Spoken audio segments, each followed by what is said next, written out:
What's up, everyone? Yeah, I ordered it from PieCube Shop. It is discontinued. That's why I got it. I noticed SpeedCube Shop, Cubicle, no one had it in stock anymore, and so I went right to the source. And they have, like, they said they have, like, you can look right on the website. It says how many they have left in stock, and I think it says, like, it's at 1,000 when I bought it, and now when I looked again, it's, like, down to, like, 900, so there's, like, 900 in the world left to sell. So if you want one, go now. Essentially, they're a great price too. I paid $36. I paid so with I bought an extra set of magnets. I bought some extra PieCube logos and stuff, and with my using Jacob's discount code for PieCube Shop, Jacob capital N. It came out to $36 with shipping and everything, so it's a great deal. I'm waiting on them. The lubes. I ordered the orange cap and then the orange bottle. I know, again, these were Jacob's recommendations because since he's sponsored by PieCube Shop, but he said those were the ones that seemed like worth trying. There's one of them's really thin, and one of them's kind of like their base silicone. It's like a faster silicone lube. But FC Calm is great. FC Rush, at first they seem very similar because they're both thin, but what I will say is FC Calm, the way it works is it feels thin at first when you first put it in. It feels fast, but it kind of gets a gum. It's like slightly dehydrates a little bit, I would guess you'd say, and like it gets a little bit gummier and thicker after you give it some time.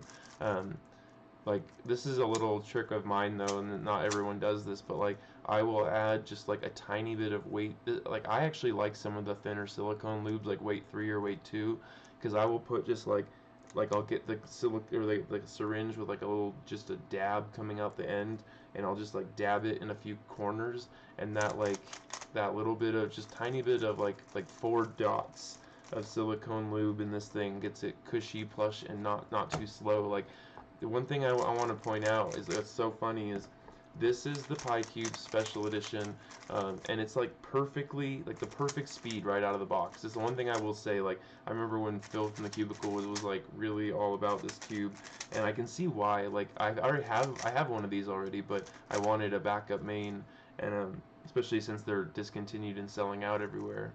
But I'm good. I didn't want you to think I'm ignoring you.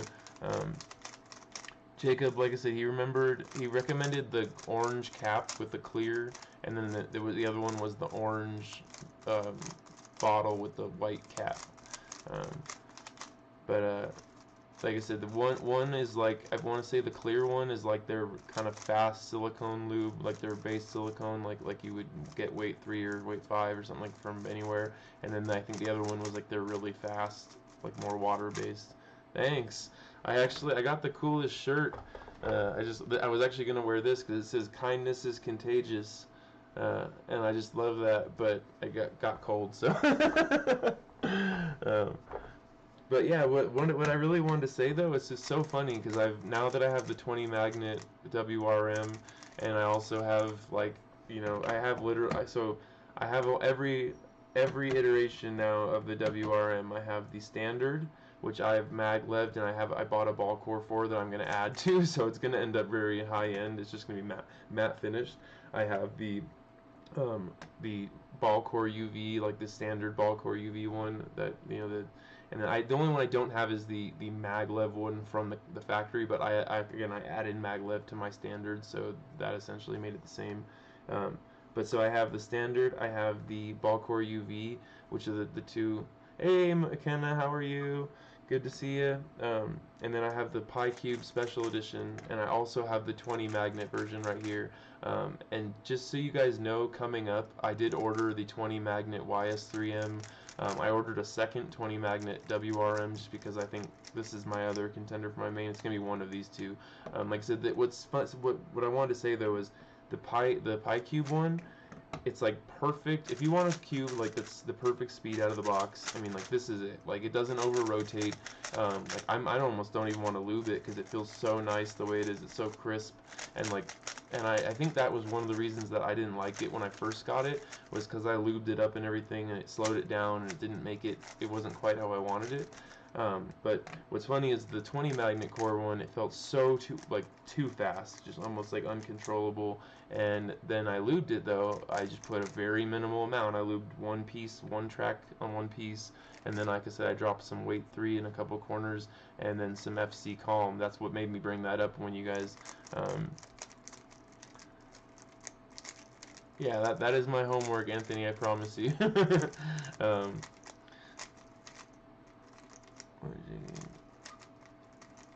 But yeah, like I was saying, the pie lubes. As far, I mean, I don't even have them yet. And he literally just got them. He was making a recommendation off of just trying them for like a day or so. He just said that the ones he got was. Um,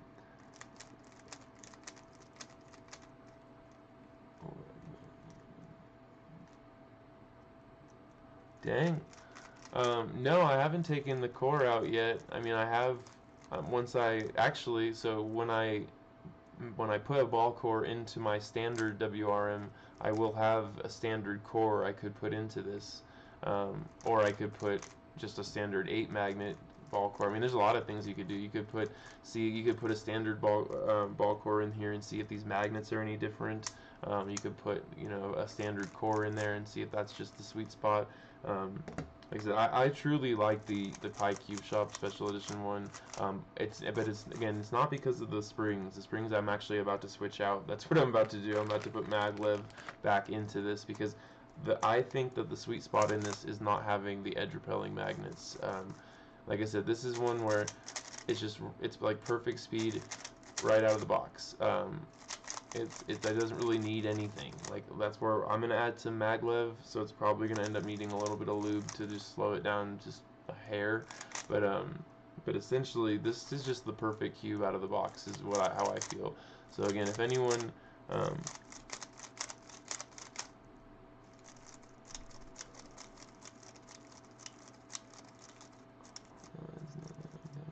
taking the repelling magnets.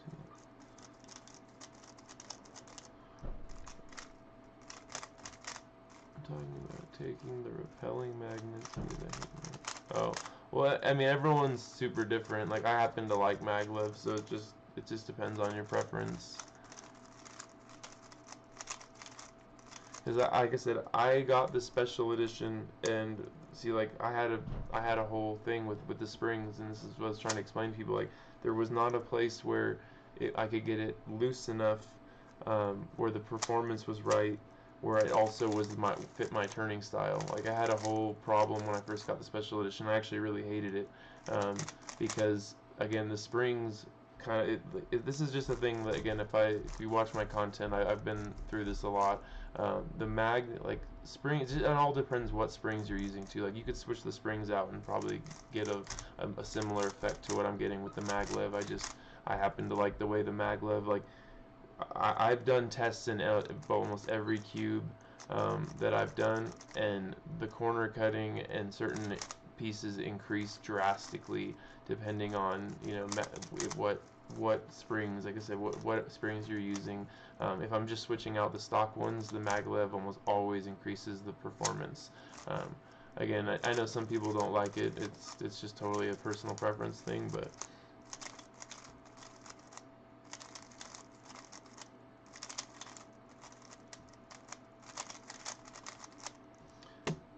But yeah, I'm literally gonna take the springs out of this, and that's why I think it's funny because everyone thinks I'm silly because the whole reason they did the special edition was to take the Maglev out and take the edge repelling magnets. But again, I like the edge repelling magnets gone, but I like the Maglev, so it's a simple fix. And it all depends on the cube and the loop setup, because if you add, rush to most things, it feels good. It just depends on the combination of other loops you use too. Like, because I do like it to feel slightly not so like this one's where you can hear it's very clacky still. Like I do like to feel a little more cushiony, but like just barely. That's why I said I usually do, and I brought my lube in to do this, but I usually lube just one piece, the track on one piece, and then drop a couple drops in the corners, and that's it. I know I've ordered it, but I have not gotten my yo-yo yet. Just FYI. Yeah, I really like Mystic. That's one I've used since like the beginning. It's fast. It also gives a plush feel. Like if you have to kind of choose one lube to use only, like Mystic's not a bad one. It has a good like blend of both types of feel.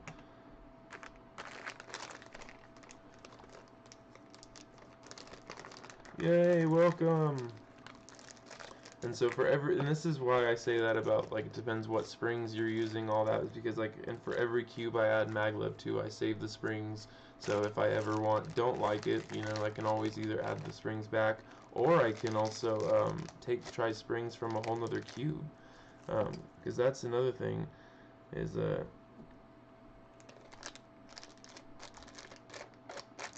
some of the springs from different cubes just might be what you're looking for. Because it's not like a Maglev versus springs thing, it's just that every time I've added Maglev in, the performance has increased a slight bit, so it does add weight though. I mean, there's certain things you gotta consider.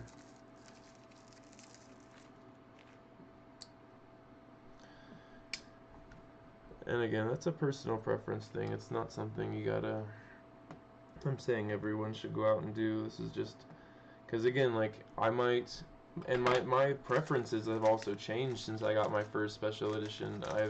It was way, like, once I came back to it after some time, it was way over lubed, it was way slowed down more.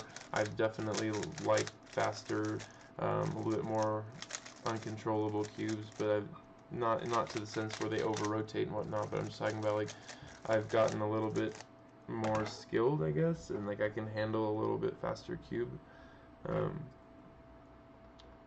But again, that doesn't mean it's for everyone.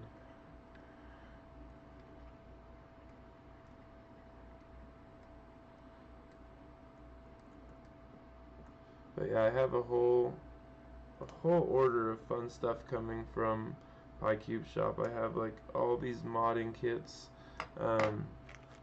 If you want to do like core magnetization on a cube, like an older cube, like I'm gonna take, or like a cheaper cube, I'm gonna take some, like my YS3M and my WRM standard, and I'm gonna go ahead and add core magnetization for the core. And I've already added Maglev to those cubes, so essentially we're gonna get them to hopefully top tier performance, but for a budget, that's the idea.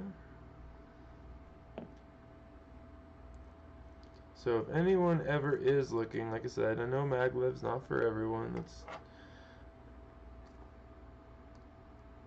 But if you ever are looking to do this, it's very easy, actually. And you can even use, see, like there's washers. There's a ton of washers in here that you really don't need once you have Maglev. So you can even use the magnets that you're about to put on in your cube. You can use those to pull the washers from down in the pit of the compression cup. And essentially, once you get them lined up, that bottom magnet just fell down to the bottom because they're repelling each other, so they're pushing each other obviously down. And so now you just all you have to do is make sure they're repelling. You don't have to like consider the magnetization in like relation to the other ones. You just need to make sure the two magnets that you're putting in are repelling, and that's really all that matters. But yeah, I'm very excited to get the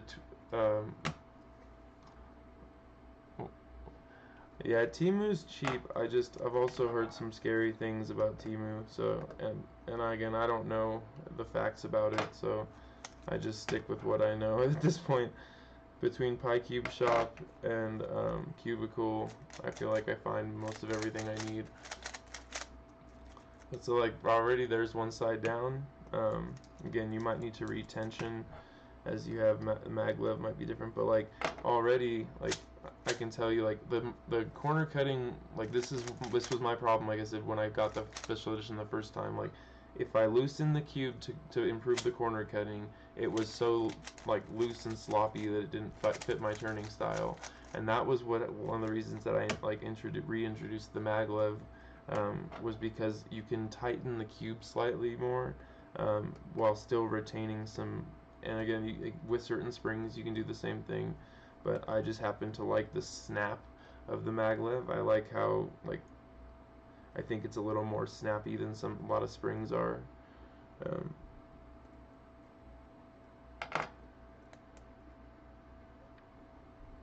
but again, this is just what I prefer.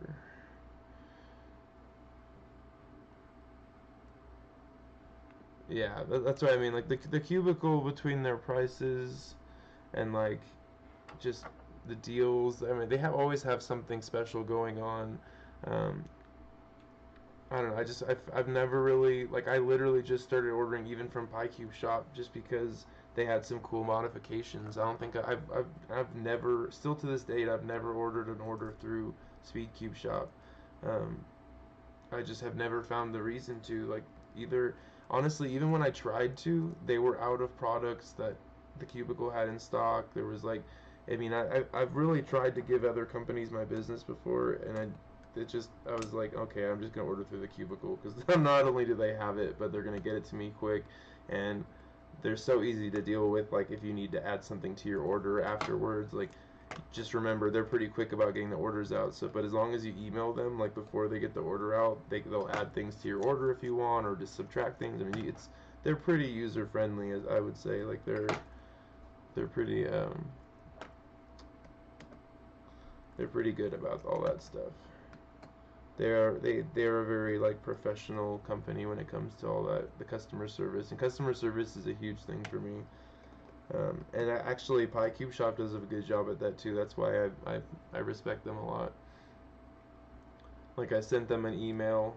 Like I said, I have a big order coming from them. I have um, the 20 magnet YS3M and the 20 magnet WRM. The second one of those I'm getting, and some like other magnet kits for mods and stuff are all coming from the Cubicle.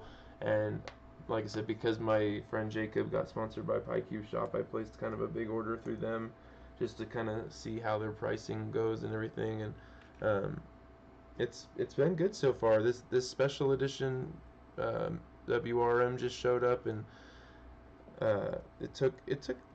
I mean, you can pay for faster shipping. I will say, like, I didn't want to pay $40 for shipping, so I took the like 1 to 2 week route, and it got here right on time. I mean, I can't say anything bad about them at all.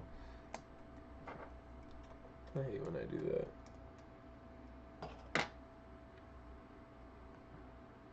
But so I've already put in 2 sides. We're on our 3rd side now. And again, all you need to do is make sure you get your magnet against the top of the screw. Like usually when you're magnetizing like a cube or something, you want to keep like a sticker or something towards the end of your magnet stick. Oh god, this is like a comedy of, oh, whoa, they sent me a broken magnet. It literally just like, it snapped back onto the stick. Can you guys see this? Like the whole look at that. It broke in like 4 places.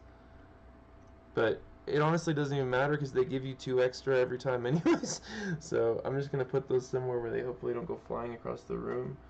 But yeah, that was crazy. That single magnet just like fell into 4 single pieces. That was wild. But again, it was kind of my fault because I set it down and it pulled the magnet flying across the room and snapped back together. So no, I've never ordered anything through SpeedCube Shop. Um, like I said, I've never found the need. Um,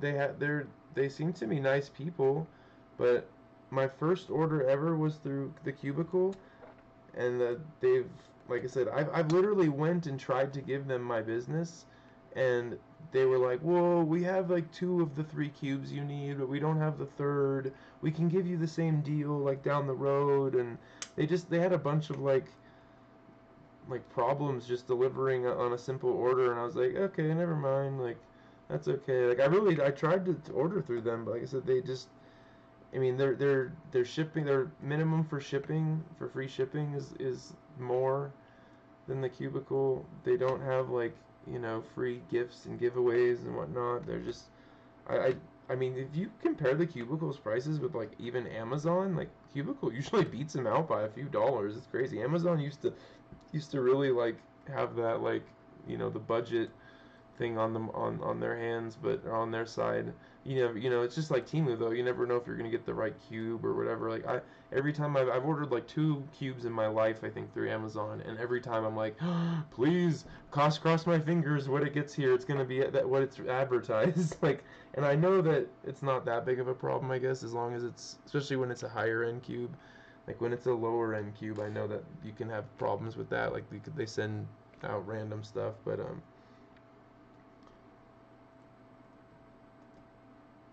yeah, I've had no problems as far as like their higher end cubes. Like my first GAN cube I got off Amazon. It was the GAN 356M. But then again, once I went to like the GAN 13, I ordered that right off of Cubicle. Because I always looked at Amazon and whatnot as just like a place to look for deals, but not for the quality or anything like. And Speedcube Shop, like I said, is there's nothing against them. It's just I haven't had no need personally.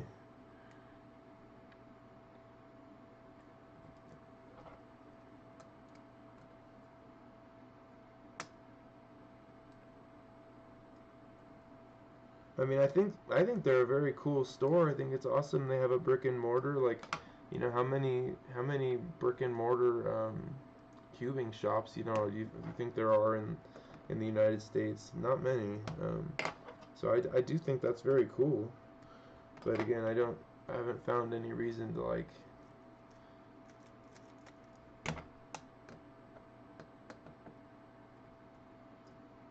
So I've noticed after I have 4 sides in now, so that just tells you like how quickly you can do this if you really want to.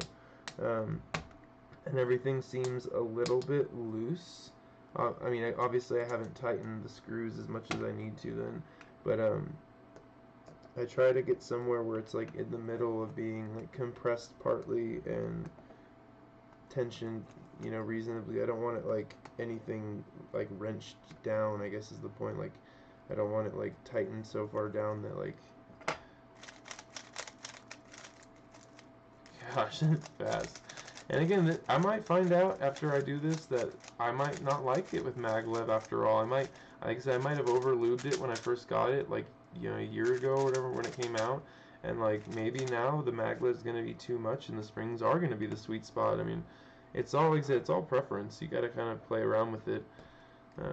It's really what modding your cube is all about, is like playing and feeling what um, yeah, oh, and totally. Sorry, I meant to like mention that. But yeah, you can even schedule like a tour and stuff with the cubicle. They're not. It's not like they're like a hidden treasure. I just meant like it's just cool that they have that Speedcube shop like has a little shop. But yeah, you can. There's a showroom. You can schedule tours.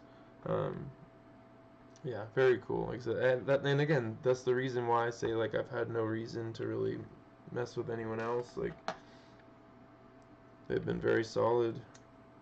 So that's what I was talking about. You see, like there's a little washer that was at the bottom of that compression cup, and they're hard to get out sometimes. And so what I'll do is just set the Maglev magnet over, and whoop, it sucks it right out. Those are little dumb tricks that you find as you keep doing this more and more.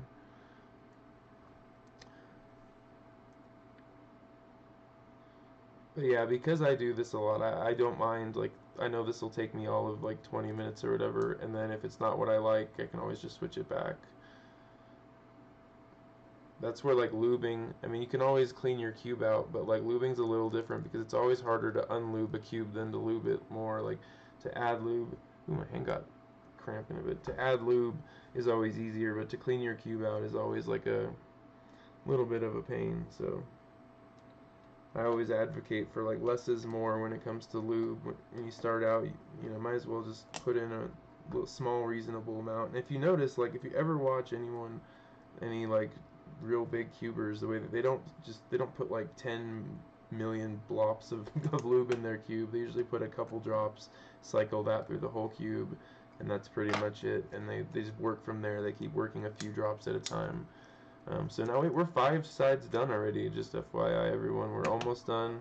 I'm already to the very last set. I'm going to put all these. So every time I do this, I take all of my springs and all of my washers and I save them.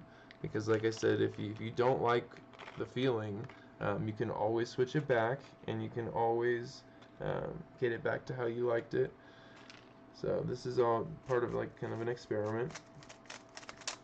I've really liked, I mean, just Maglev and springs aside, I really like the way the SE feels out of the box. Like, I didn't put any.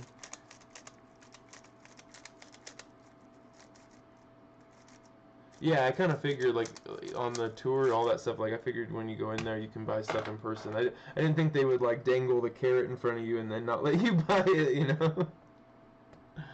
And I did not see the I don't even know how to pronounce that, the Xiaomi car? Hey, welcome back, T-Perm. Good to have you. I am just magleving. I just got another WRM SE Special Edition, and I'm just going ahead with putting maglev in it. I know a lot of that times people think that's silly because they demaglev this cube just to make it the Special Edition. But my other one, I did this and I really did like the result, so I'm gonna try it. And if I don't, again, I can always switch back. But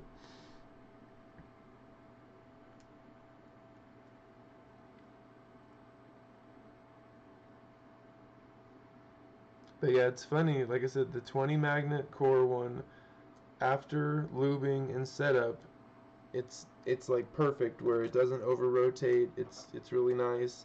And it's just funny that the V9 Special Edition, it was like this perfect speed out of the box. So that's why I say that. I've said that a few times, but I'm saying it purposely because, like, if anyone is looking for a great cube that needs almost zero setup, again, it has, like Anthony was saying before, like springs. A lot of people prefer the springs, and that's where this is like a perfect cube for someone that just wants a good cube out of the box. Like, has springs, it has you know, corner to core magnets. It's very reasonably like that. The speed is a very reasonable speed. It feels just. I used no. I've used no lube, and I've been cubing with this all afternoon. And yeah, I've just now the first time I'm probably gonna need it with the maglev, but it just felt so nice.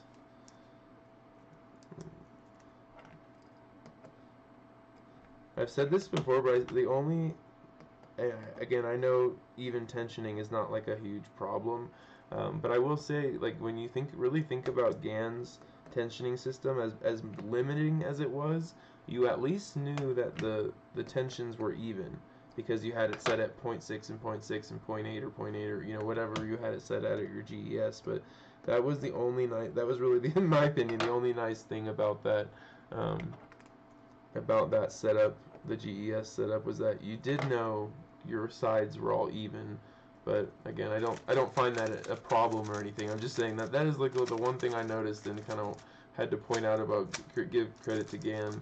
But yeah, even again, so just since adding the maglev, like, it's this thing. I also wanted to see if it would, because its autocomplete was pretty good. I felt it was almost stronger than my other SE. And like it has a very strong pull.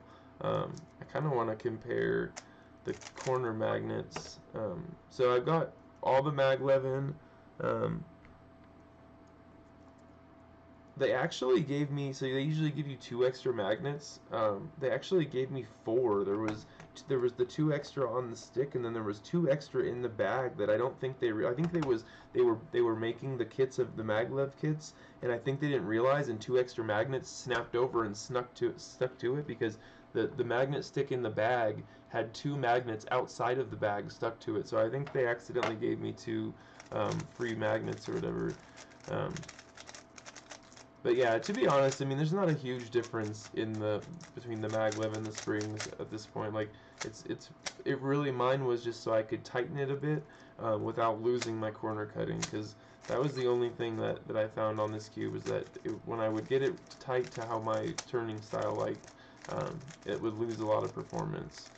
But again, I also pointed out at the beginning of this that I've improved as a cuber since then. So I may just want the cube to be a little looser, and I might just be okay with all that now. Because I've taken almost every cube I've owned and had to clean it and reduce the lube in it, and that's a sign to, like, again, that I'm needing a faster cube that's not slowed down so much, and I need it to respond. You know, when I do something, I want the cube to respond quickly. I don't want it to be sluggish.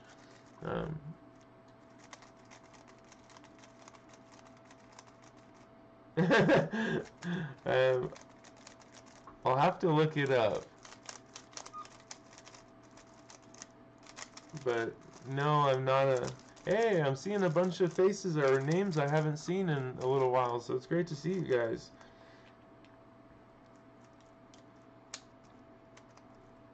Yeah, so we're about at the same tension I was at with the springs. Now, like I said, the corner cutting for me, it feels a lot smoother. I just, like I said, I've compared this cube with the ball core UV one, like the pretty much the cube that they tried to change, like the original ball core UV WRM. I've put this next to that a lot, and I don't feel like it's the maglev so much as it is the edge repelling magnets that are making it so ridiculously fast with that really big autocomplete and everything. Well, congratulations for being on vacation. Awesome.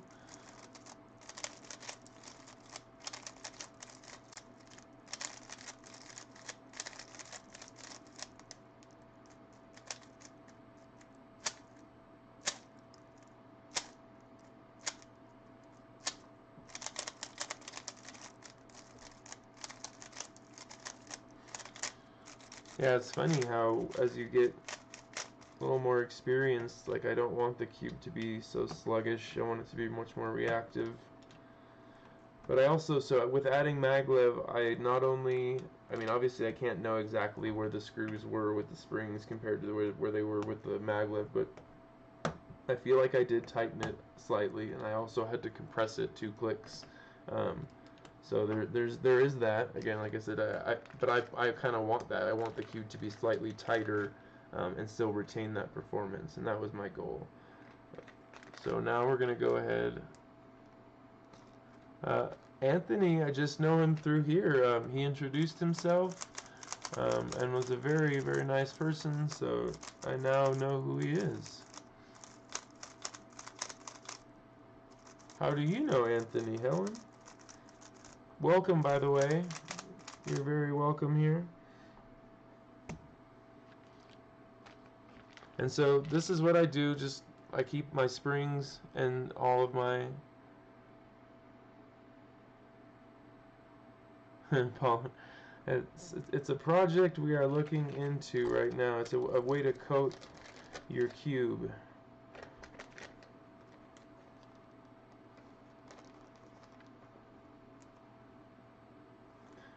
Yeah, it's a little surprising. I don't disagree. It's a little surprising to, I mean, there's nothing, I will say, there's nothing technically wrong with their dual adjustment system, but it is a little surprising to see, like, the exact same system in their $100 cube as in their budget cubes and whatnot. I mean, I just bought the, like, RS3M 2020, the UV coated version.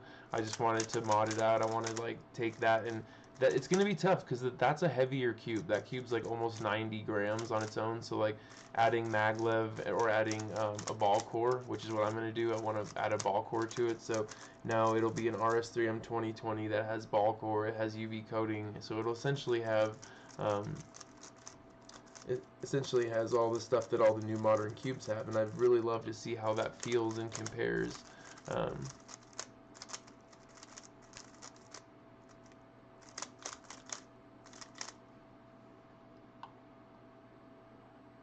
What do you mean, why and reinvent the wheel? Sorry, I think I missed something.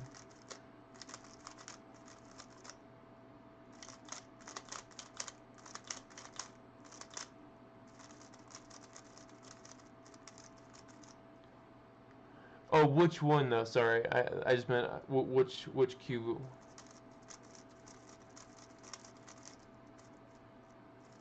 The V9 or the RS3M 2020? Oh, you're talking about the adjustment system. My bad. Yeah, like I said, there's nothing wrong with it at all. I can understand what he's saying, that like it maybe for the, if they're gonna charge more, maybe he wants to see some kind of improvements in different categories. But that's exactly what I meant. Is like there's nothing wrong with it. It's worked. It's worked this whole time, and it still is considered one of the best dual adjustment systems. Sorry, yeah, it took me a second to put it all together.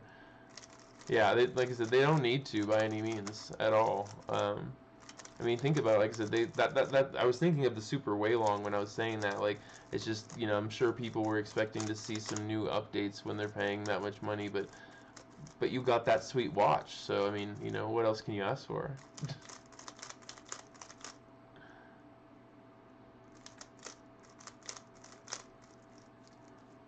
The size of magnets and V9 edge and corner view for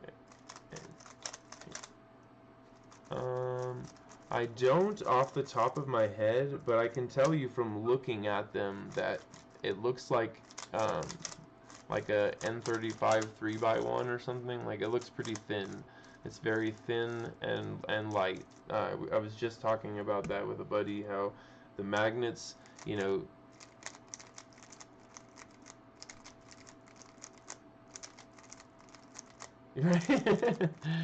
but yeah, I was just talking about how dainty and light the magnets are in most of the cubes now. I mean, like especially with the ball core keeping things rigid and stable, I feel like they don't need as much, magnets, as heavy of magnets, but from piece to piece contact, because you don't want that like too. I mean, at least I don't want too much of a like click click click click click.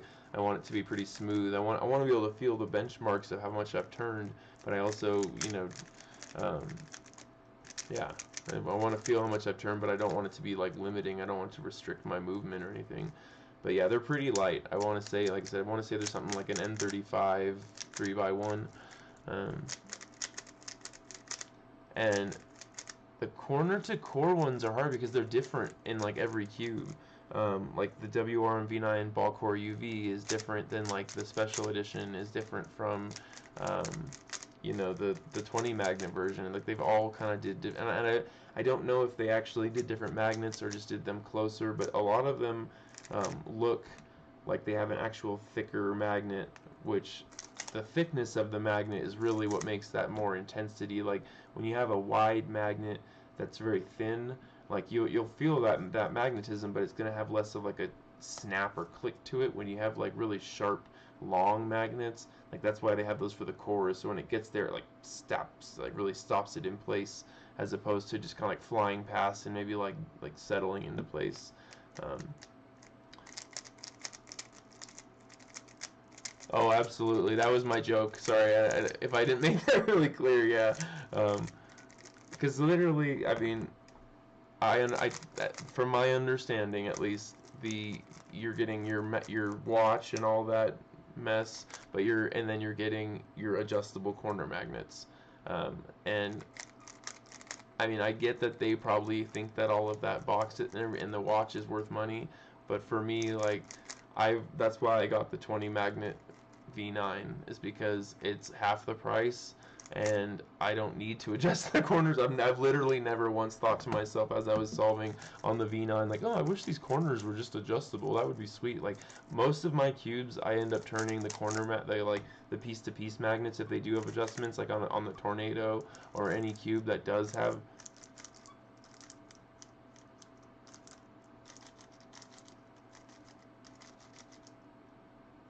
Sorry, I was just making sure there wasn't a magnet loose or something, because I hear like a slightly like clicky sound.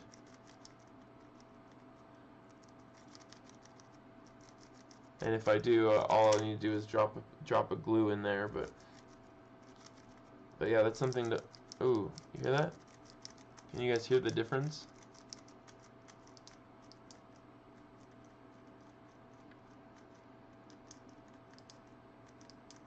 think it's this corner piece right here, honestly. Then this is the new.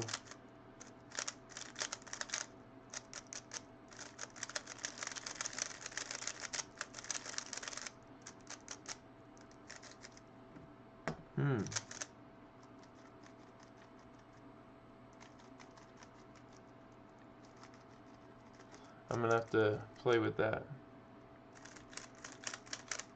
How long and often for my regular job? So I own and run my own company.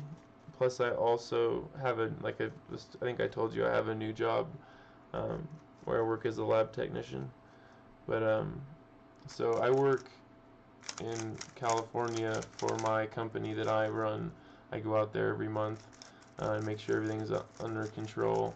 And then my new job in Long Beach, I'll have more like normal hours, which will also make it easier to set a normal schedule for like live streams and content and stuff.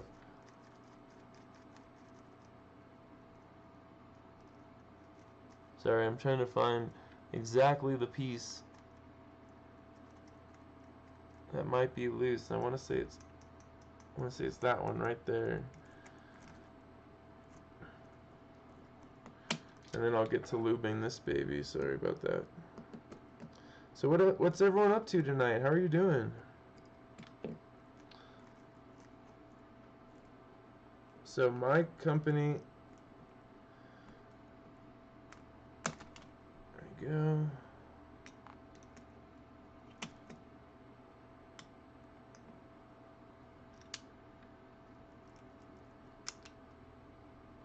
Well, those don't seem to be rattling. Now I'm torn.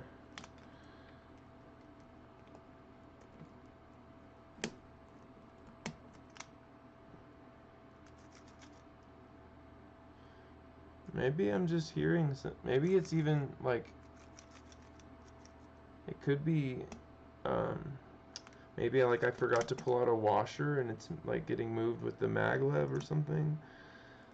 I'll have to check the side pieces.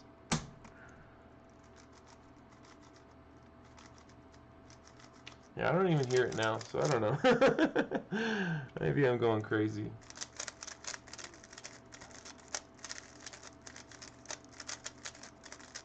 So the new job I have is for like a holistic pharmaceutical company. And at least you can hear the cube now, right? So like that's pretty bright. That's pretty normal. That's normal. That's normal. Like it was like a pretty specific clicking, which usually it sounds like a loose magnet. I've had them before. Do my like the split piece design? Do you mean like when you have to take them off and you want to split the pieces apart to look at the magnets inside? Is that what you're asking? Or like does the cube come apart easily itself? Because like I find that it's not very, I don't have an easy time taking the pieces out. Like I definitely had to loosen this I had to loosen this just to be able to take that piece out. And it's not like it was a drastic amount or anything, but it made it just reasonable enough. But yeah, I can't tell you guys. So yeah, mine do separate like when I want them to. They don't separate. I will say like I've had a few cubes where I had problems with like them coming apart. Like if you drop them at the end of a solve or something, like you might get a little gap. Like especially when they're brand new. But I found like usually if I push them back together and I solidify everything, then they're usually fine. But I have had some cubes where that's been an issue. And it is on some of the MOU ones actually.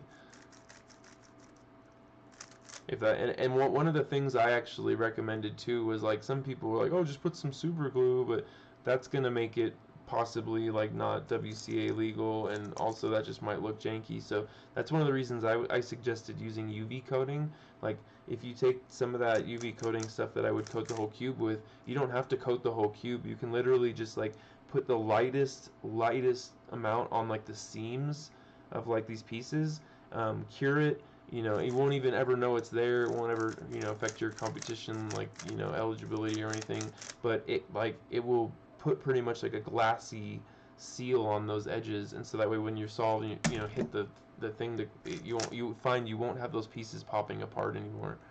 Um, yeah. So like, is it? Oh, there's that. Now you hear it.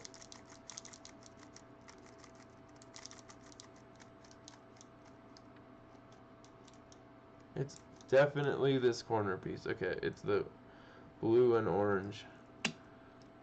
So I didn't actually, the sound went away, so I didn't actually check, but it's definitely that piece.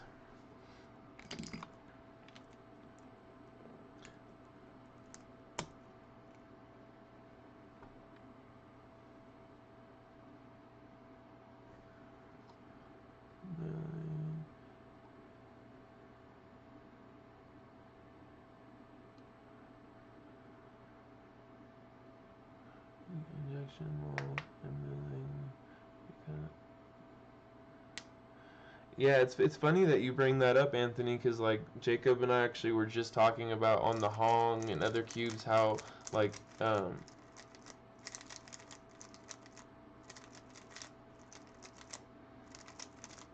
no, I get it. I'm just saying like I've actually had people just say, why don't you just super glue the corner like out here, and I'm like, well, that would be janky. They were very specific about what they meant. But yeah, no, again, super glue on the inside is a great idea. I have that, you know, UV coating stuff. I have it in abundance. So, and again, I've had good results where it doesn't come out like looking like you haven't, like you ever even did anything. Um, and it's also easy to remove, like where super glue is a little harder to remove. Like if you ever wanted to just remove that, you could also just use a little bit of nail polish remover and it'll kind of come right off.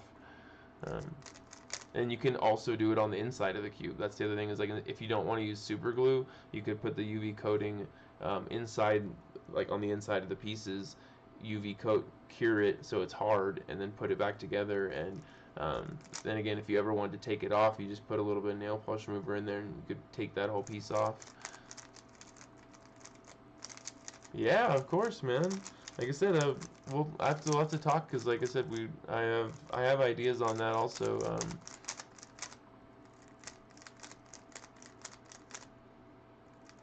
Yeah, that's like I said, I just don't like super glue a whole lot. Like I know people don't mind it at all, but I don't personally use super glue a whole lot. I know it's pretty gnarly stuff, and it just, I don't know. Like I said, those glues from the cubicle are actually great. Exactly. It's the Gorilla Glue that foams up. And I've seen it in from Gorilla Glue before. That's why I almost just bought it from them, but like just went to the hardware store and got it. But yeah, it's this. They have this, Gorilla Glue has this stuff that like when you spray, you like give it a spritz of water actually after you do everything, and the water creates a foam on top, and that's exactly what happens with the cubicle. It creates that foam as you let it sit and dry, and that creates what they say is like a shock absorbent layer around the magnet. So you know when you do drop it or whatever, it doesn't become a problem. It's like right now you can see how easy it is to take these apart. I literally just cut my fingernails, so that's a bummer. But yep, there it is. There's a loose magnet. Man, I caught that and called it within like moments. So I'm just gonna grab one of my glue syringes, because I can literally see it right there. It's like moving around, and I mean again, I could also just, again, I could literally just get some of that UV coating, drop it in there, take my little lamp. Um, it makes truly no difference. I don't know. I'm trying to think.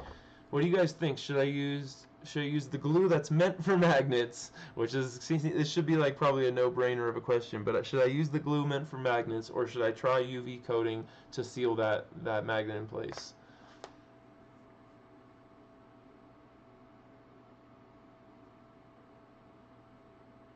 Oh, sorry, no, I did not see your question. My bad. I must have been talking or something.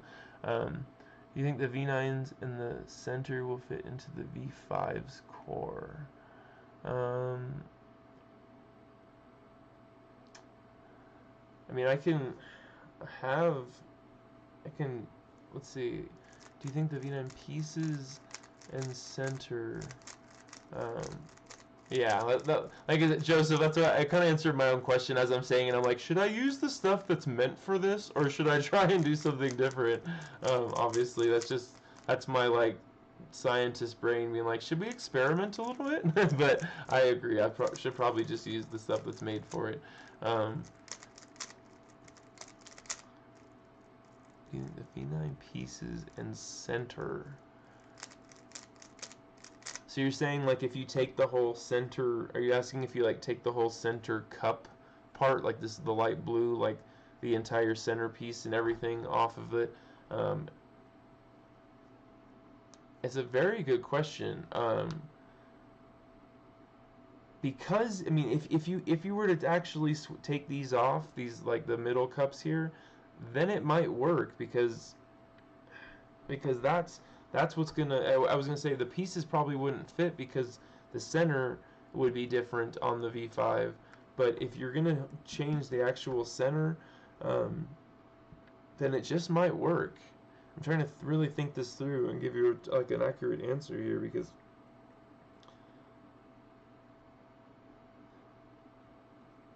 I mean, like a really good test too would be like take a few pieces out like I did on your V5 and put your V9 pieces in there and see how similar they are. Like I said, you are gonna have to change out the center, of course, but I mean that would be a good indicator if it's even gonna be like a viable option.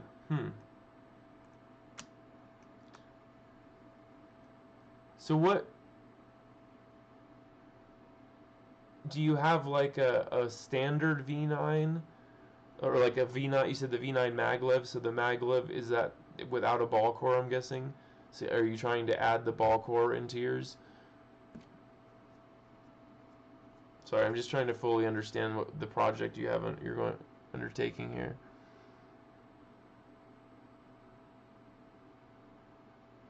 Oh, make it a ball core. Sorry, I need to read more. Okay, so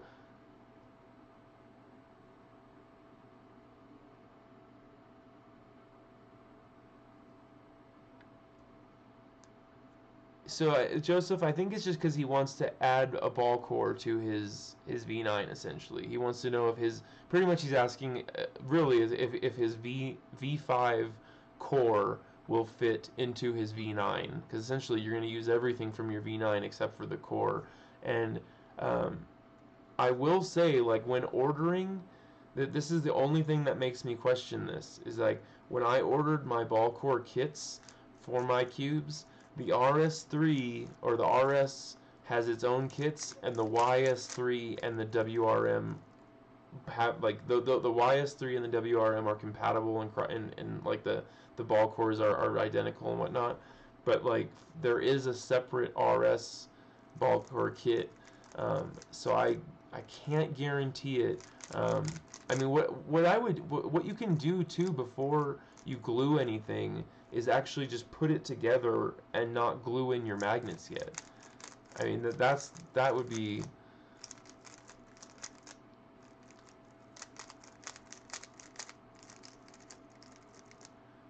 So I mean, well, it's a big difference because maglev is just replacing your springs with repelling magnets, where ball core is giving you it's giving a stability. Like even this is the 20 magnet one, and this cube is so fast and like so out of control, but it's not very like squishy and flexible. It's pretty rigid, which is what you want. You want it to like stay cube shaped and whatnot, so it doesn't fight you while you're trying to solve it.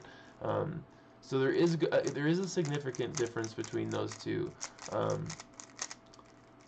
Like that's why it's hard for me to even understand why they make the maglev version, because you just saw like I just added maglev to this cube and that took me all of like 10-15 minutes or something like that. So like you don't need to have you know, like you could literally add maglev to if you got the WRM V9 standard, their like base model, you could add maglev into it for like $5-10. They have these maglev kits like I just used, and you know, you could have put your own maglev in, and then they also have ball core kits at PyCube Shop. So this is something else to consider, Cube Y Mill. They do make ball core kits from PyCube Shop that are like under $20. If you use your coupon code of 40% off, you can get it for like, I just bought two of them. I bought two for $10. So yeah, you can also, one thing you can do is you could, like I said, if you this is what I'm just thinking, this might be the smarter decision. Like I said, if you go to PyCube Shop, they have ball core kits for the WRM V9, and like I said, I got two of them with my coupon code for $10.50. Two kits. I mean, that's pretty good.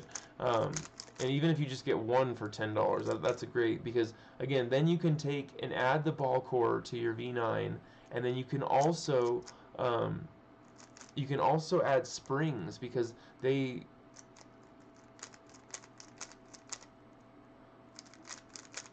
I was looking for those ball grids. I can send you the link, Joseph.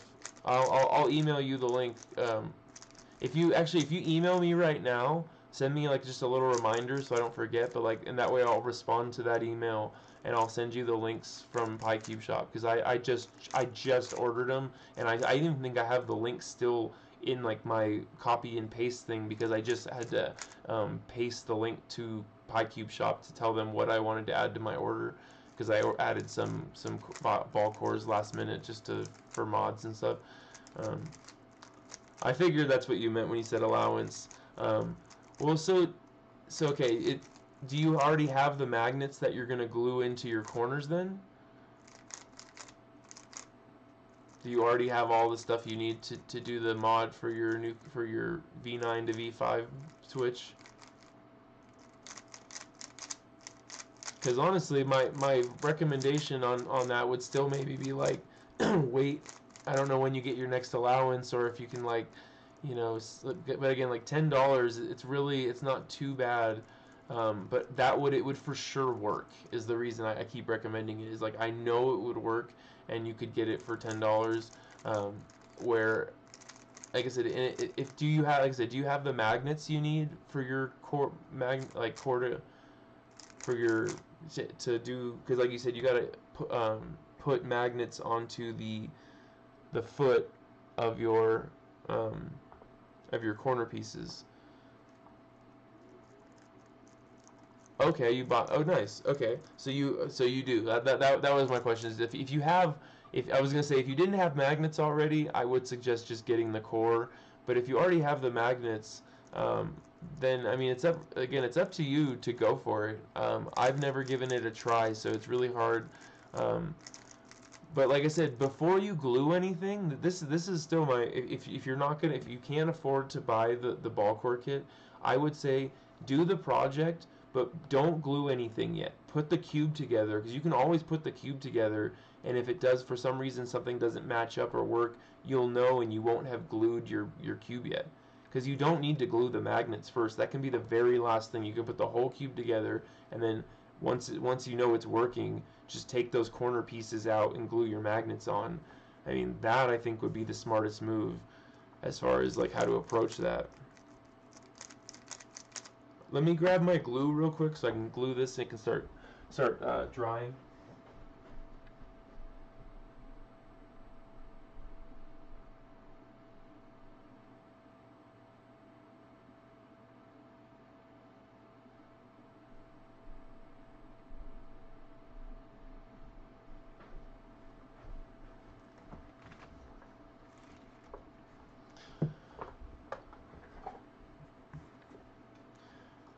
Alright, okay, and it's so funny you say that too, Joseph, because it says right here, polyurethane glue. And it's funny, like, I don't know if you guys can see how much is left. These are, you see like how there's both the same amount in each one? These are already used. I saw so many comments on the reviews for these. on the reviews for the glue, everyone's like, yeah, it's great, but they don't give you enough glue or whatever. And I responded immediately. I wrote a comment to that. I said, if you are running out of glue, you are using way too much. Because with this glue, like just like you were saying, just like the Gorilla Glue, it expands and bubbles and whatnot. So like you don't need to put a lot on because it's going to expand. It's going to it's going to change when you come back in like a half an hour to an hour after you've done it. It's going to look drastically different on there than when you first put it on. I mean, you always want to put enough to just pretty much encapsulate the magnet, but you also oh yeah, it just broke loose. You can see it just broke loose from its. But yeah, you always want to encapsulate the magnet. But again, this stuff is going to expand and swell so much that um, that you just don't need to worry too much. And like I said, if anyone's having a problem with the amount that comes, because I literally, like I said, I did these two magnetic, I did a full entire 3x3, every single magnet, I did the entire thing, and I still had over half of a mil. Both of these have over 0.5 of a mil in there. Um, yeah, see, that's why I was advocating against super glue. I was like, a lot of people just say to super glue it, but I am not an advocate for super glue. It's really hard on things. Like, again, I mean, I would UV coat something as glue before using super glue. Essentially, I've had so many people be like, why don't you just use super glue? Why don't you just use super glue? And I'm like, well, it's a little bit more like caustic. The chemicals are much more intense. Like, you know, if you just want to use something somewhat like safe on your cube and on the plastic and everything, it's like.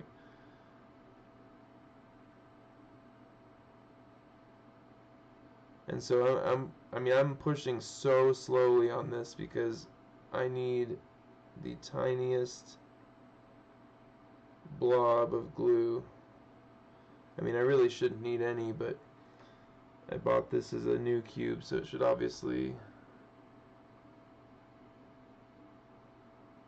This is the only hard part about saving the glue, is it can be a little bit thick once you. There we go. Oh, there it comes. There we go. Yeah, you just kind of got to break that, like where it was sitting exposed to the elements, like it starts to dry and cure a little bit. But so like essentially I literally like put a glob, like you can see this tiniest glob coming off the end. That's how much I put in. It just, like I said, it encapsulated the magnet. The magnet's I'm gonna let the piece sit kind of at an angle, so the magnet sits how it needs to, so it's laying up against the edge of the plastic here. But yeah, I mean, I use just a drop, and then at the end, I mean, you want to suck every last bit out of the tip. You want to, like, I mean, there's no reason to waste any of this stuff. You're paying good money for it. Um, that's why I think like a lot of those people who said, "Oh, there wasn't enough glue or this or that or the other," I'm like, I think they were not the most efficient with their product. Because like I said, I had plenty left over. Both of them have, like, I have a full mill, and I think what they give you 1.5, so I have almost enough. I have almost a whole other full like syringe worth. I have a full mill left, so I could and if I used only 1 mil, I mean, if both of them have half a mil left, that means I use only a mil to do an entire cube. So there's enough there to do a whole other cube. The RS program might work in Malin. So I would, it might, because remember how I was saying like the RS V5 and the Maylong are like so similar, it's ridiculous. So that's a very good point, Joseph. It very well might. No, hey, it's not stupid at all. I do. Oh, no worries. I do that all the time. That's literally what I do. Is I take cubes that are, budget and whatnot, and I show people how to make them into like killer cubes. That's the whole point.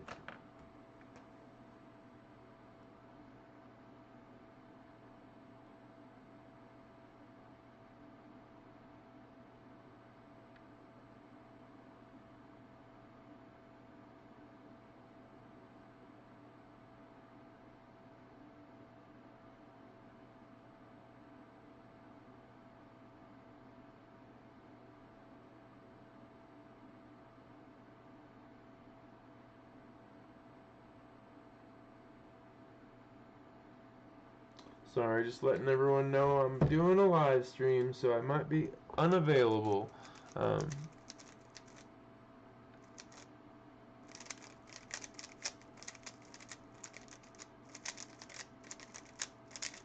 Have you ever added ball core or anything to a Maylong? Just out of curiosity? Because that's half the reason I'll do things too, is just to try it, just out of for pure fun. Do you know how I can get rid of a stickiness? Like in between the in the turning of the pieces, or like in between, or in the actual pieces. Sorry, I wish I could hear your guys' voices. It would make it so much easier to you know, answer questions and stuff. Because if it's like sticky in your cube, you probably need to like disassemble it and just clean it. Yo, welcome E-cubing. Super stoked to have you, man. I got a new cube today. I got my second WRM V9 Special Edition. I don't know if most people noticed, but they're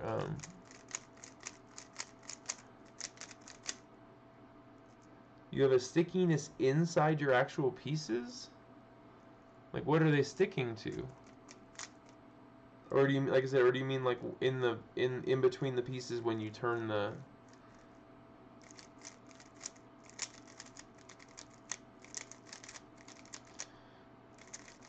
Yeah, I would be more apt to add a ball core to something like the RS3 MV5 than the Maylong, just because, I mean,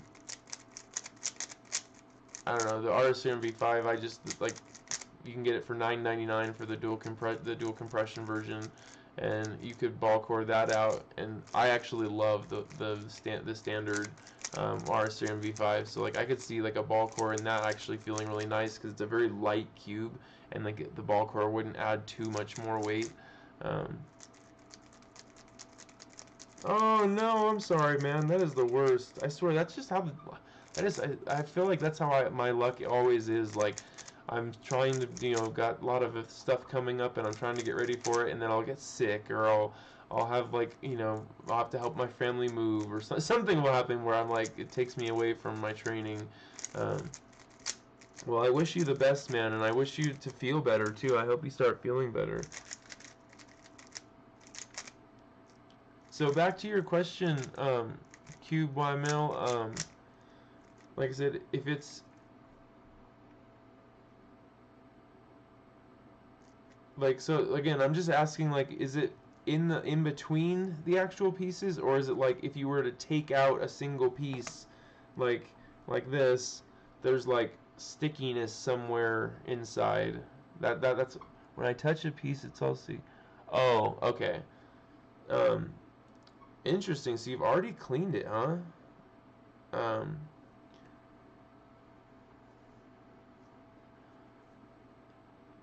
so you might try. This is where, like, don't maybe like this is where people get these things confused. Like, not acetone or nail polish remover, but try maybe alcohol.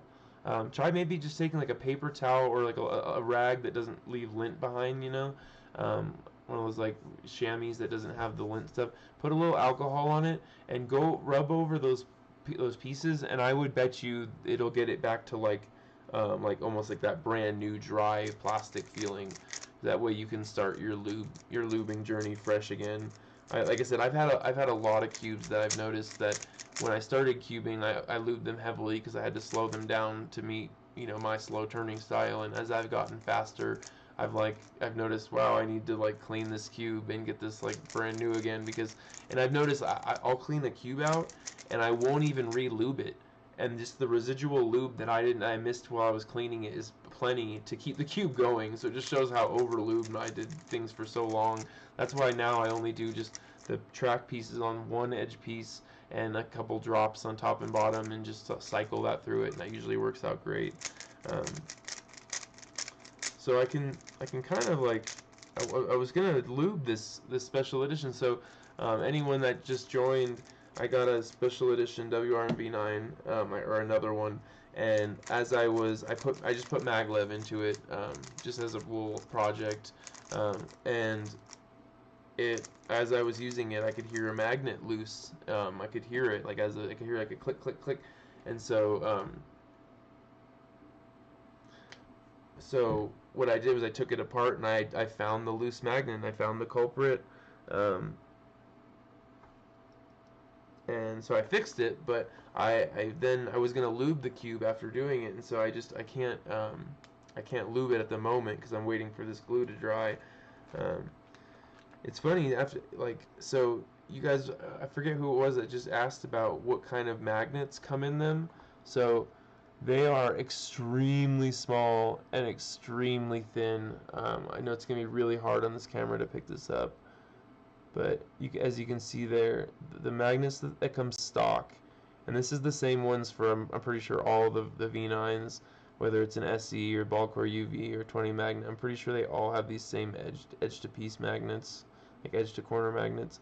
But yeah, I believe they're like 3x1 N35s, if not smaller. Um,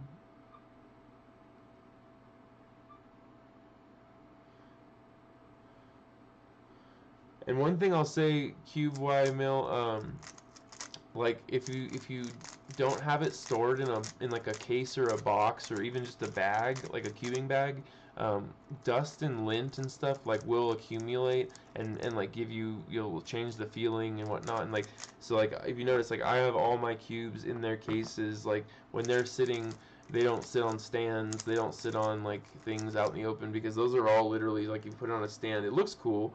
Like I have one cube that's in a little cool stand, but it's also a cube that I don't cube with. um,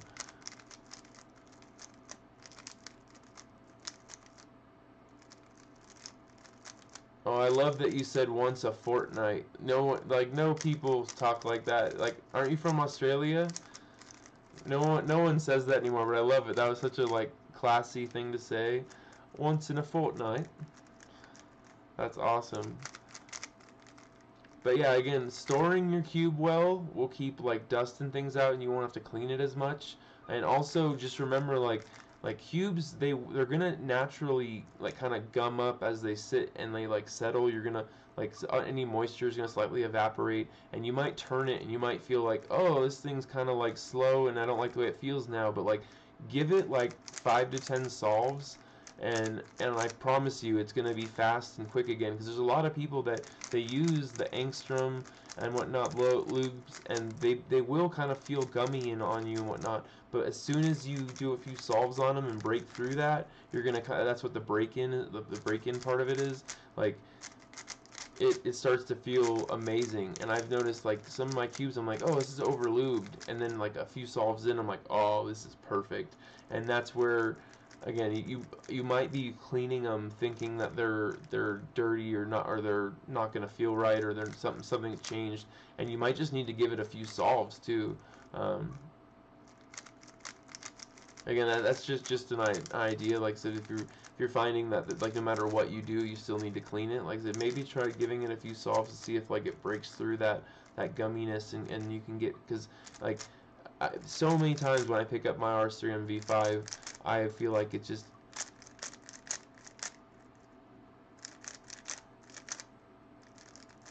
yeah, it's a pretty common thing. Like I've talked about it on here before. So it's the thing with vapor polishing is you're not coating your cube. What you're doing is you're actually melting the plastic. Um, yes, I have seen how to soft coat. I'm sorry. Let me just answer one of these at a time. I'll get to both of those. But yeah. So vapor polishing, essentially, I'm sure what they did is you take 100% acetone. You take like a paper towel or rag, and you line a container that's not going to melt from it. So like a lot of people use like a metal tin because it won't be broken down by the chemicals. Um, but vapor polishing is not like polishing. It's not coating. It is not any of that. It is literally what you're doing is you're melting the outer layer of the plastic until it looks shiny. It just is not adding anything. That's why some people like it, is because it's not adding any layer of coating. It's not adding anything. Hey, welcome, Bacon BLT. Um, but it also is very like if you leave your cube in that container for 1 minute longer than it's supposed to be, it will melt and it literally will be unturnable. Like the videos I've even seen, people were like had to like do this after leaving it in the tin because the layers start to melt together. And again, that's not coating that's getting on both layers. It's literally the plastic melting together. And that's like where they know kind of the sweet spot is like right before the cube starts to completely melt into a puddle is essentially where you want it to be. It's like, and for every different cube size, there's a different length or duration that you want to vapor polish for. I'm gonna do a whole tutorial on it, so I would say maybe wait if you're thinking about doing it, because every vapor polishing tutorial I've seen is kind of scary.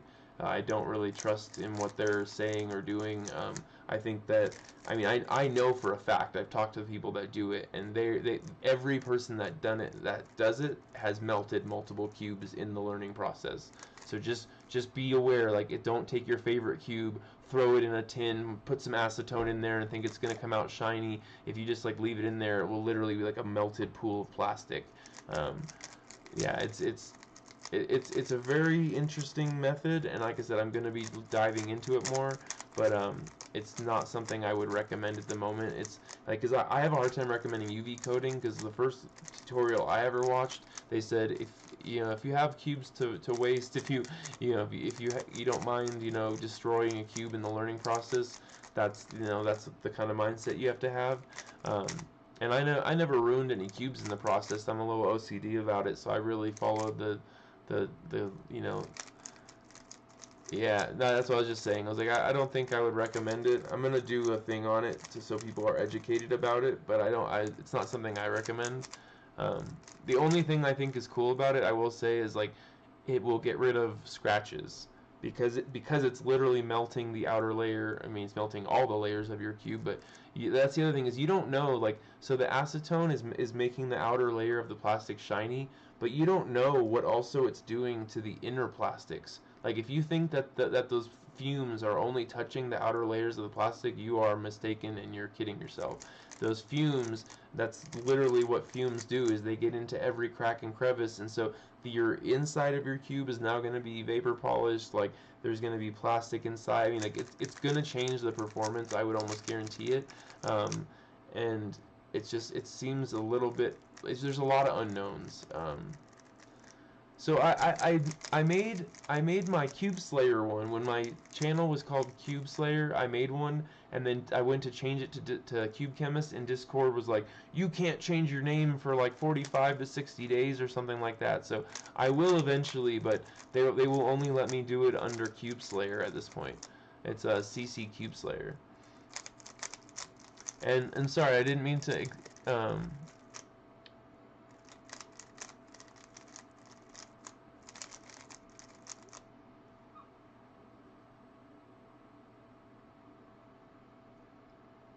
Yeah, so this is my second special edition.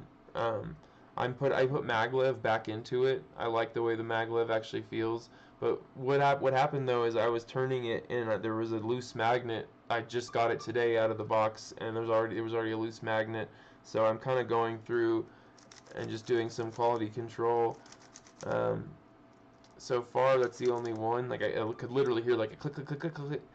People even could hear it on the I mean, I guess I can just make a new server. I haven't been too worried about it. I don't use Discord much, and even everyone I talked to, they said everyone that said don't make your own server, just join a server that exists already. Um, so that's another reason I've just been hesitant, because everyone said it's better just to join, you know, get into another Discord server instead of. I mean, I don't know that it's operational, man. Let me check it out here.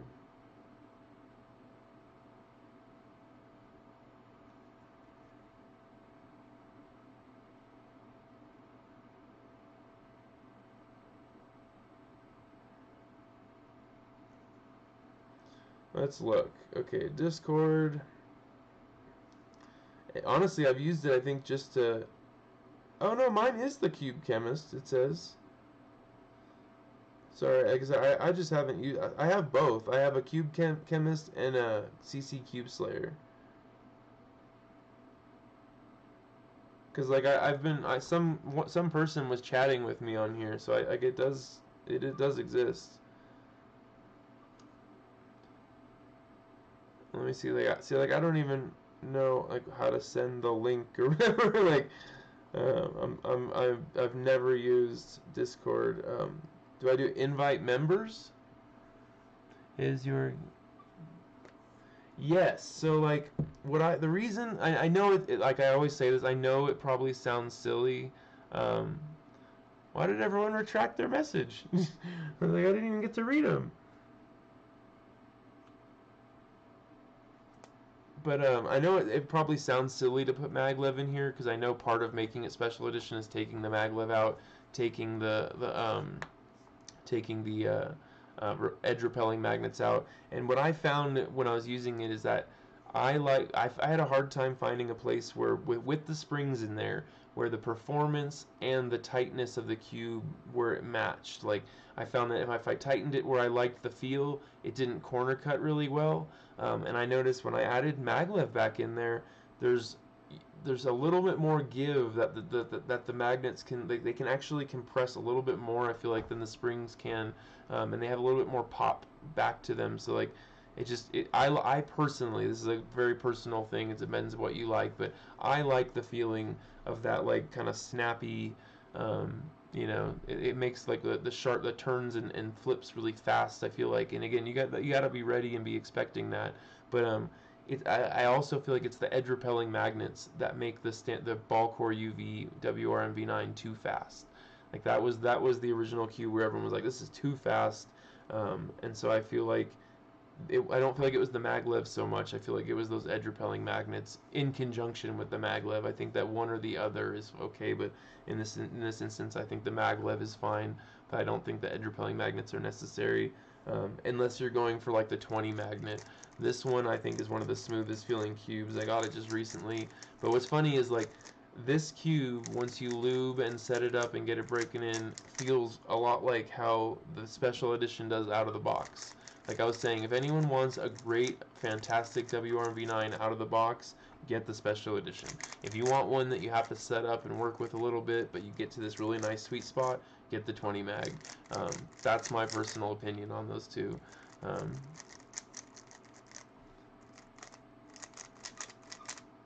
But yeah, I think it's good. Like I said, it does some performance things. And again, I don't notice a huge difference in the fast part. Like once this is, let me see here. I have my other one right here, but like this one has Maglev also. That's where I got the idea from. But like I've lubed this one like just lightly, and it just feels so good. I mean, it definitely like so again.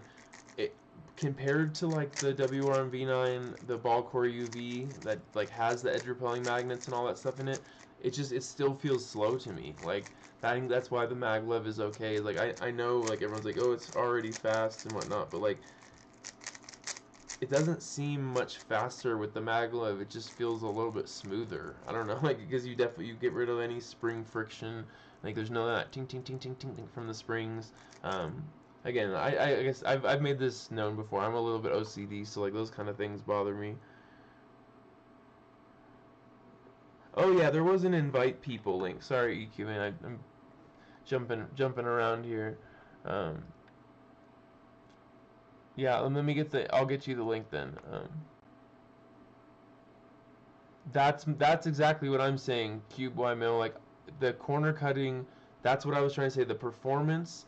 That when I say performance, it's usually corner cutting I'm talking about. The corner cutting seems to get better dramatically when there's Maglev compared to the springs. Like I've switched. I put Maglev into every single standard cube like that MoU makes. I have I have the YS3M standard, the WRM V9 standard. I have the RS3M V5 standard. I mean, I have every cube that they made, and I tried them with springs. I tried them with Maglev. I've tried them like multiple different ways. and I truly just I like the Maglev better. I mean, again, this is a personal preference, so I'm not saying that everyone will like that better, but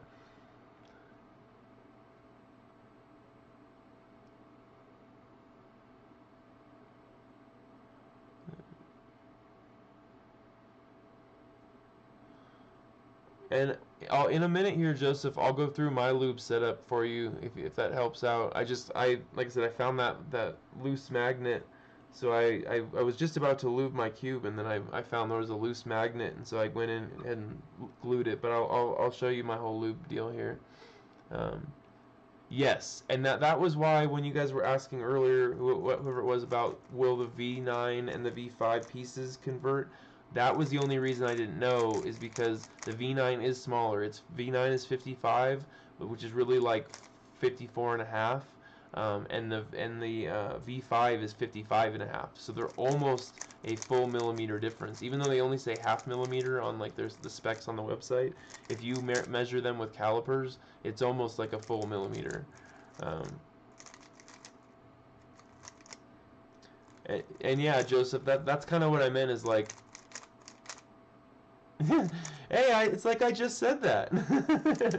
But yeah, in the V9, like I said, if you actually measure it, it's more like 54.6, so it's actually even smaller than 55.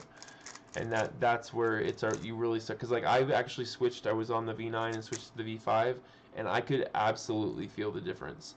Because another cube I know that about to be true is the Guhong. Like, they have their 54, 55, 56, but their 54 is actually like 53 and a half. Their 55 is like 54 and a half, and their 56 is like 55 and a half. So that's where you kind of like, you gotta know that going in, because say you don't like smaller cubes, but you want to try out their 55, you got to realize it's actually almost going to be closer to a 54, and their 54 is going to be even closer to a 53. So yeah, that kind of stuff, it can make a big difference. Like a half mil can be, a big difference in the cubing world. But yeah, Joseph, so that's exactly what I was talking about too, where like, if some cubes really are just too fast out of the box and you got to do a bunch of setup. That's why, like, the V9 Special Edition, like, I took it out of the box just now and I was like, I could literally just cube with this with no lube. Like, I could absolutely just, like, get good times and cube fully with this with no lube. It was just, like, again, with the springs, that's where, like, me adding Maglev, like, it might change the speed a little bit and I might have to add a little bit of lube, but, like, out of the box, it was amazing. That's why I'm not knocking springs at all. I just have a personal preference where I happen to like Maglev, but like, springs are great. Because like I said, you also might just have the wrong springs. Like, that's another mod that you can do, is just changing springs out. Every cube is so different. I mean, that's why a lot of the cubes will even include a separate set of springs, is because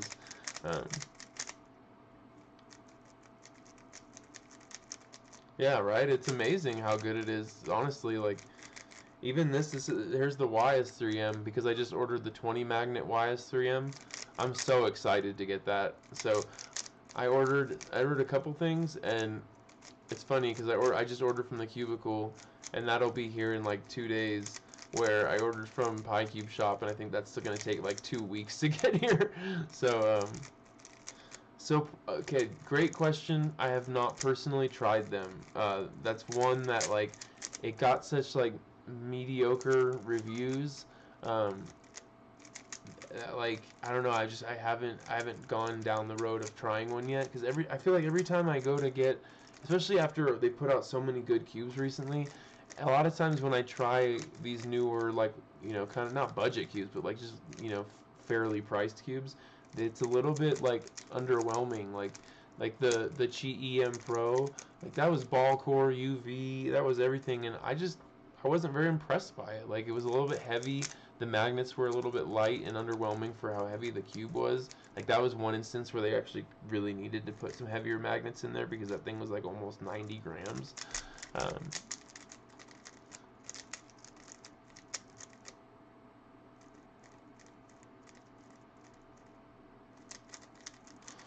So do you like putting yours on the tightest compression? For some reason, I'm always like, I'm not scared, but I always feel like like it's gonna be too much. Like, I don't know, I always try and put it right in the middle. That way, if you want to go looser, you have room. If you go tighter, you have room. But like, I don't know, when I've set it on like almost the tightest setting before, and I felt like I was gonna like break it or something. I don't know, I felt like I was gonna break the compression cup. I was like, oh, maybe I just need to tension it a bit more. um, but that's interesting to know that you do that, because now I'll have to try it.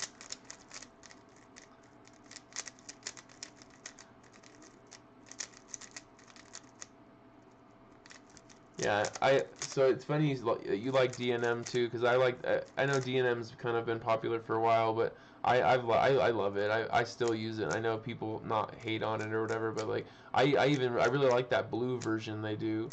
And it doesn't look so like, dirty and whatnot inside your cube when you have it going on. Um, let's see here. But yeah, you're not wrong at all. That's a great setup. And like I said, I'm gonna have to try that, doing the tightest compression. I seriously was just like hesitant to compress it all the way, because I was like, well, I don't want to be like, over. I don't know. Anytime like if I have it fully compressed, I feel like I could probably tension it a little bit and then decompress it, so that's not on like the tightest setting. But that's just the way, again, where my mind works, being a low CD. Like, I want to have some wiggle room each way.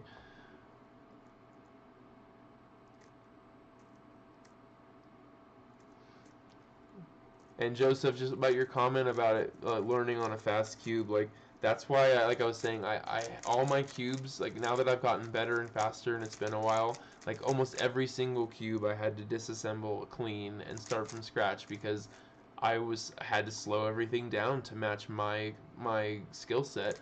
And then as I got better, all of a sudden I wanted all my cubes to be lightning fast and loose and all this, and your whole, what you need changes. And so that's why, like I said, it's always good to start with little bits of lube, and then you can always add more. Um,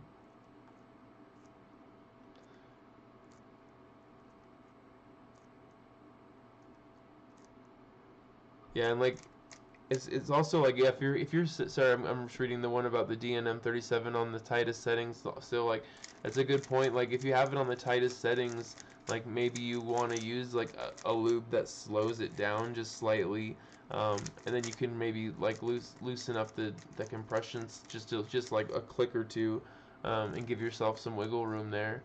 Because the DNM will make it faster. But again, all those lubes, just for reference, they do start to like gum up over time. Like, even the fast ones, like the moisture will start to like kind of evaporate and get worn out. Um, yeah, the king, I love it. The Chi ball core is a stupid cube, tight but really flimsy. Yeah, exactly. Like, it felt floppy. It felt heavy. Like I said, the magnets didn't feel in proportion to everything. And yellow, orange, Namamas, welcome in yellow. I appreciate the awesome intro and welcome back. Hope you did well in school. Um, so yes, so weight 5. My very first cube I bought. I even got this recommendation from like Cubehead or someone. This was like years ago though, but it was like weight 5, DNM, and Mystic or something like that was his combo back then. And so I got those things, and I didn't know any better at the time, so I just like opened up the cube and took the weight 5 and just dropped it in there, turned it around, and I was like, why? I mean, it felt like I dropped a peanut butter and jelly sandwich into my cube. I was like I was eating lunch over it, and it just fell in there. I was like, oh no, because this cube was like, it was so slow and hard to turn. Um, so I have tried weight 5, but it all depends on applying it in the right way. Like, weight 5 you want to do on your core, or on like maybe like some of like the tracks on the pieces well inside, but like not really on the piece to piece contact. It'll just make it feel so gummy and slow. But I'm guessing you probably knew that. But yeah, I use both DNM and I use FZ Calm and Rush. Um, I mean, I use a pretty interesting combo. I will do Angstrom on, like I said, on the tracks of one edge piece. I will drop Mystic into like maybe one or two corners on the top and bottom, and then I will do usually FC, either DNM or like I'd probably do DNM at that point, and then from there, if I either want it faster or slower, the last thing I will do is introduce FC Calm or Rush, because even though FC Calm and Rush both seem liquidy and fast and whatnot, and they feel fast when you initially put them in, FC Calm does gum up a lot more, and they put some, I can tell they put some thought into how they made that, because even though it comes out of the bottle thin, it ends up getting like a thicker, slower feel. Um, and then I have a weird thing though. I personally I like thin silicone lubes, like weight 2 or 3, because what I'll do is I'll take weight 2 or 3 and I'll put that inside the corners, like just like a little. I mean, like the small. You saw, if anyone was on here earlier, I did it to this, and it was like the smallest tiny gob. I mean, you literally like got like the head of a pin that size on the end of the syringe, like the distribution syringe, just like the head of a pin amount, and I just like dab that in 2 different corners, like I said, on top and bottom, open it up and like dab it in there, and just like a little dot, and that's it. And like, so with that, with like a weight 3 or weight 2, it doesn't slow it down so much, and it just gives that little bit of cushiony feel. But yeah, that's one of my little like tricks I've learned over time. And again, less is more. Like, you don't want to do that and use a lot of lube, because it will be too slow and too gummy. But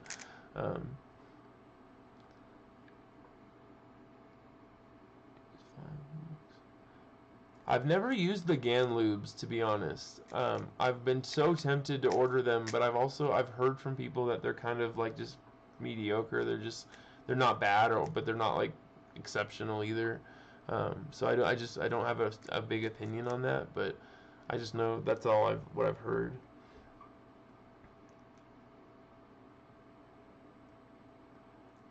That's it. If it's Joseph, I just read your comment and I'm laughing as well.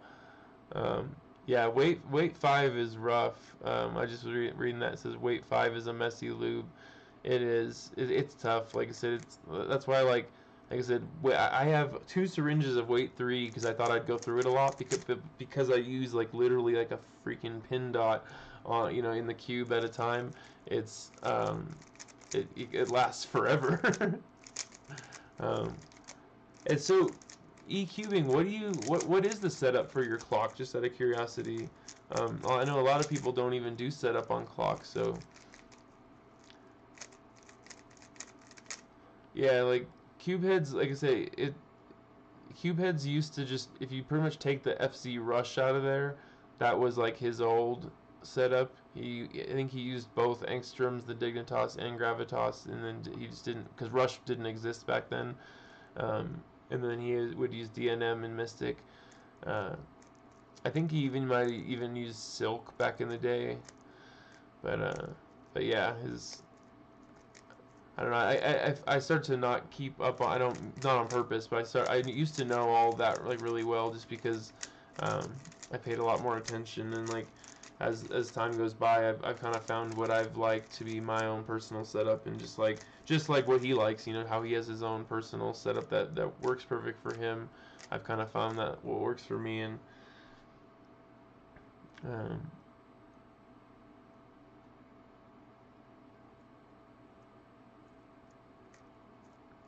because it's got to be. I mean, to take apart a clock, you just take out the screws, but cleaning it's got to be a pain, I would imagine. And Lunar, I know, is kind of thick, right? It's like it's their silicone lube, so it's like kind of in the middle. Yeah, see, like weight 5, like I said, that was what was missing. Like, I think, like I said, he didn't use FC Rush in Cube Heads mixture. He used to use weight 5, Dignitas. That's what it was. DNM and Mystic. That was it. You're exactly right. But I think, again, with his new cube, I think he switched up his lube combo a little bit. Um,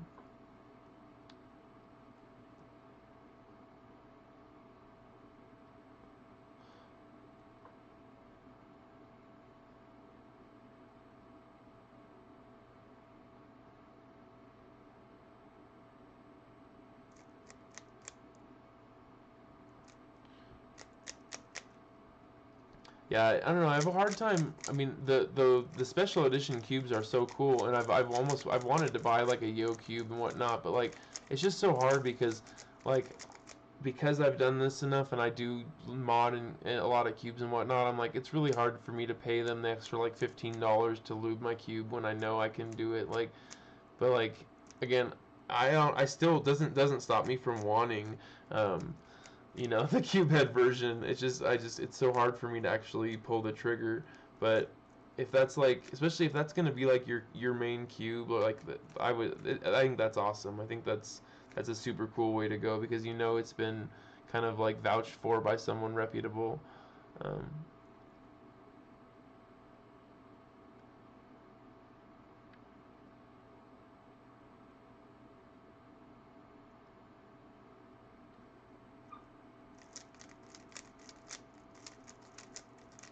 Interesting. Well, thank you for answering that. That was, like I said, I've never really messed with lubing my clock or setting it up or anything. I've always just kind of went with it. So I'm very curious. I mean, I'm sure everyone has a very different, everyone has a different way to do things. There's a million ways to skin a cat, as the saying says. But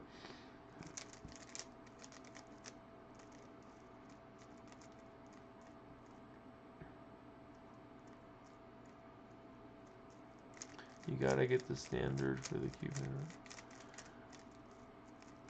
Oh, because you want the cube head robot. Because I know I haven't even looked at too closely at what it is that you get, but I know that like I believe the robot is different, right? It's got some things that like kind of represent him. Like it's got his look and whatnot to it.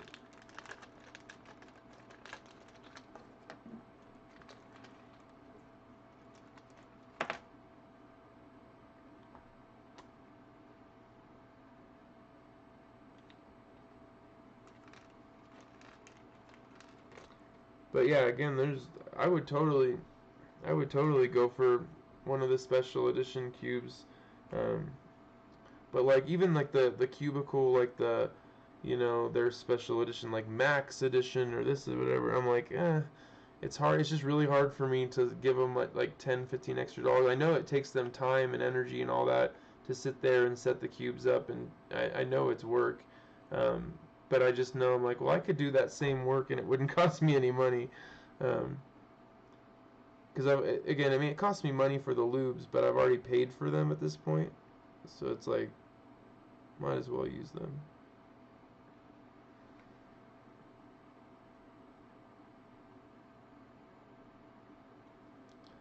Sorry, last minute there, I was just sitting here and I was like, I might as well just put like a drop of glue in the other magnet. I mean, if one was loose, then two could have been loose.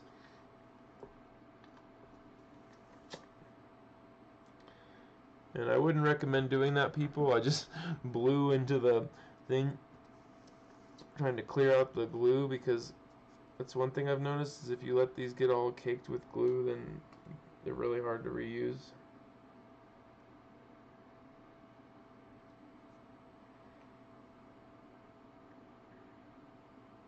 But yeah, so these are both used, and you can see they both have like almost a half mil in them.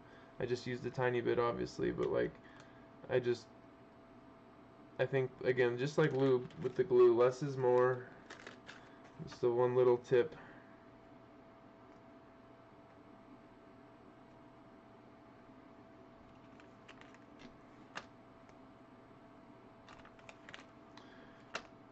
So what will GAN release a square one? Oh, I have not seen that, but that could be an April Fool's. I've not heard anything because I've heard about their 5x5. I've heard about a lot of releases, but I've not heard about a. Where did you hear that they were going to release a square one?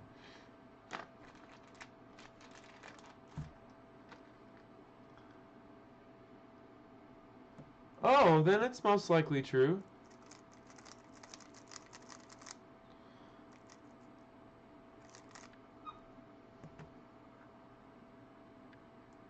And I think that like this is something I've said before too. I think that like because the cubicle does a lot of business, especially most of the business in the U.S. Like I think that the company's, yeah, I don't think it's an April Fool's joke. I just hadn't heard about it, but like I said, between moving and my new job and stuff, I've had a lot less time to be on like watching YouTube, so I haven't caught a lot of the new like releases and things. Like that's why even the 20 magnet YS3M snuck up on me, and so I had to go ahead and get that.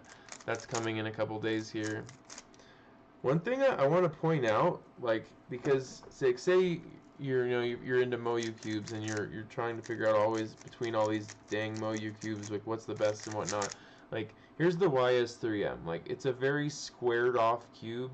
Like if anyone that's not only are the pieces, like you can see that like little like the corners are actually very square, but the actual cube feels very square. Like it feels like the edges get very like sharp and whatnot. Oh, and just FYI, it was more expensive. That was like a clickbaity. I don't know. That was like a shady thing that Cube Shop was doing. It was saying $10, but then once I clicked on it and went to the page, then it said like $50. So you weren't wrong. I wasn't getting some crazy deal. I didn't click on it, so I was like, well, it says it's $10, but once you click on it, it's the full price. And I agree. I love the YS3. It was a serious contender for my main, and that's why when they came out with the 20 magnet core version, like I liked the regular ball core UV from the V9. I liked the special edition. I liked the 20, and then after all that, I liked the 20 magnet core the best. So as much as it's annoying, and I'm sure Mo, you did this on purpose to try and get me to spend as much money as I can with them, but yeah, getting the 20 magnet YS3 I think is just going to be awesome because if you think about the way the performance difference in the cubes, like the 20 magnet is so much like faster and smoother, glidier, like has such a like lighter, easier turn. If they can implement that into the YS3, because the YS3 is a heavier, a little bit more clunky cube. I mean, it's very good performance, but I just mean like in general, it's got a heavier. It just is heavier. There's just little things about it that make it a little clunkier. But if it can turn as smooth and fast as this 20 magnet V9, ooh, it's gonna be good. So I couldn't resist. I told everyone I wasn't gonna get it. I was like, no, I'm not gonna bite. I'm not gonna take the bait. But yeah. Yeah, the Qi clock, it's like the Quan Chi or whatever it's called.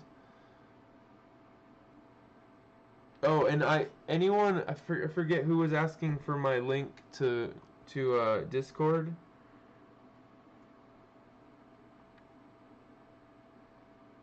Um, Here I'll just type. I mean, I'm on my phone. And it's on my computer. So let me just type it in. I'll just.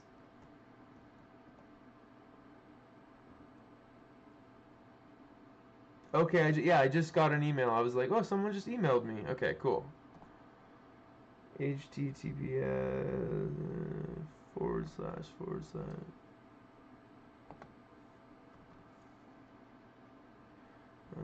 discord.gg /KNGK5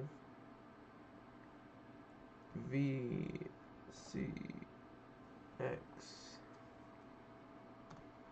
So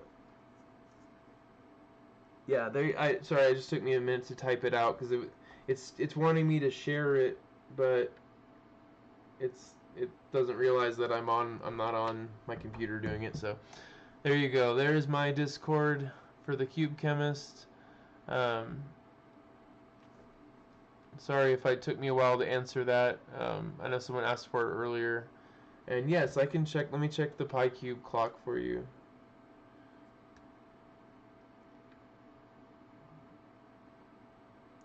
So just some good news as far as like I don't know. I just got my first actual like package delivered from Cube Shop.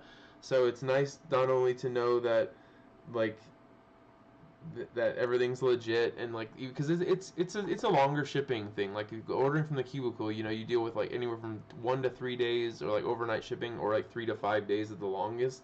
So it's a pretty easy, sweet deal where the only thing with PieCube Shop is it's a little bit better priced, but you have to wait a little longer for your shipping because it's coming from China. Um, it's kind of like not I don't want to compare it to Temu because Temu has like somewhat of a bad reputation, but like in that sense where you paying less money, but you just have to be okay with it not showing up in 3 days or whatever, and so it's a trade off. Um, but here, let me look that up really quick for you on PieCube Shop. And what was it? The clock. Okay. And I just saw it too. It's funny because like they list things differently on here too. Like they put like I never knew the name of the clock for. It's like the Quanchi or the Chuanchi, and I never knew like. Oh, it's actually on sale. You like, and just last night or just yesterday when I placed an order, it was not. So you asked at the perfect time if you're actually going to order this. Um, yeah, that's why I said I don't want to compare it to Temu because PieCube I don't think is doing that, but I just meant like in the sense that it's cheaper, but then it just takes longer to get there. Those are the only comparisons I'm making. But it says it's on sale. It's normally $40, but you got to remember you got to take 40% off of that. So it's normally like I think from the cubicle it's like 35 or whatever. But so what is that in? What is that in American? Just curious. Let me click on it too, make sure nothing changes. Okay, yeah, so it isn't. They have 4,838 in stock, so no problem there.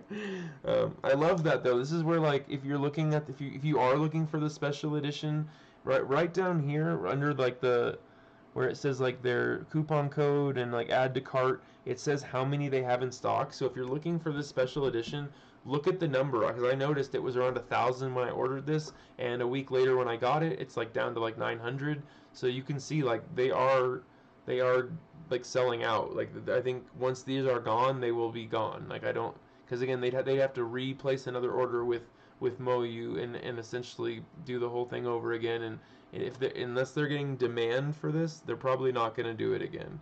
That was part of the reason I got it. It just seemed to make sense. But so the Chuanxi magnetic clock, the Qi clock that everyone likes, like I said, 3380, but then go ahead and like so let's figure out the price on that. Sorry, I got my calculator. So 30, it was called $34 times 0.6, so that'll take off 40%. So right now it's $20. That's what it is from US from PieCube Shop. That is with your 40% off. So all you need to do is add tax and shipping. So it's essentially going to end up coming out right around $35 probably out the door, shipped and everything. Because like I said, the 40 they do a good job of that 40% off, making sure to cover at least more, like making it so it's more than just covering your tax and shipping, because that's one reason that I didn't order from them for the longest time, because I just felt like that 40% off, that's probably a number that they figured out that was like pretty much covers tax and shipping, and so once you take that 40% off, it kind of just makes all the discounts moot, whatever.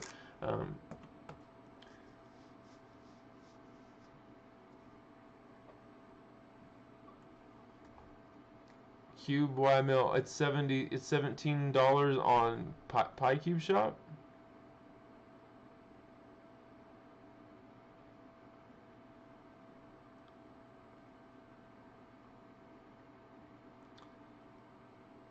Because we're not talking about just from anywhere. It's got to be from a reputable source, like on Amazon or Temu or something like that. That's we're not counting that. Just FYI, or at least I'm not. I'm saying it's either got to come. It's either got to come from like SpeedCube Shop, Cubicle, or PieCube Shop, essentially, or like Amazon if you really are okay with that. But so I was a big GAN fan when I first started, because the GAN 12 was in its heyday. Then they came out with the GAN 13, which was one of the first cubes that had edge repelling magnets, and Maglev. Also, their 2x2 is like the best 2x2. And when I first got into like 3x3 and 2x2, and then I just so yeah. How is it $17?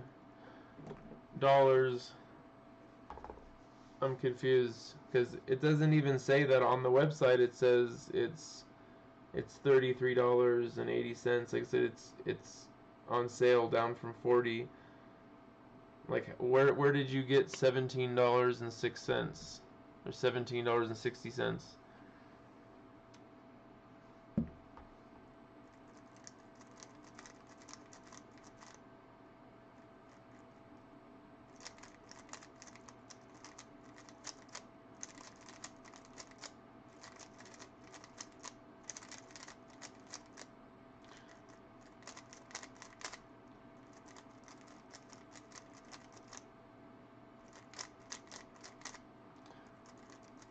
Well, it's where you're from. I guarantee his shipping is gonna be different.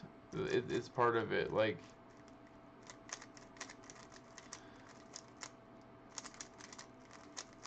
but that shouldn't be right either. There's no way they're gonna charge you 99 US dollars. There's no way. Seriously, like, email me a screenshot of that. Like, that is crazy. If that's real, I'll reach out to them, to myself, and say, what the heck? I mean, like, what is wrong? Like, I have friends here who are trying to order from you guys, and you can't get your prices straight. Like, because that's not cool. $99 US for a clock? Come on. But is that the modded clock?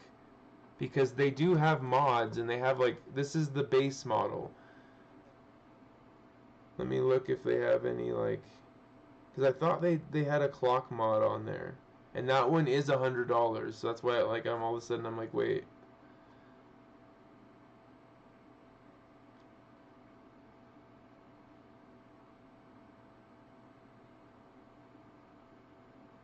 I don't see anything like that. I only see the one. But, like, even like the Qi EM Pro 2x2, it's like $4 right now, and then take 40% off.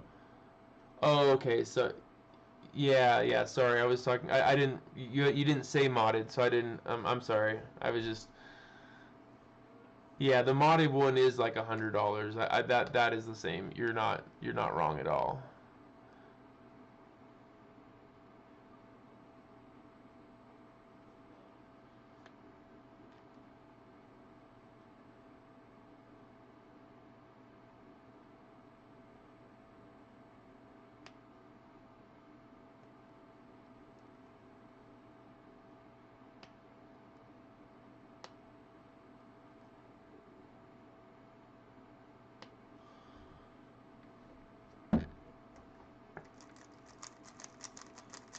But yeah, they're most of their modded cubes. Like, if you look at any of their big cubes, they have like core magnetization or been anything. Like, most of them are $100+.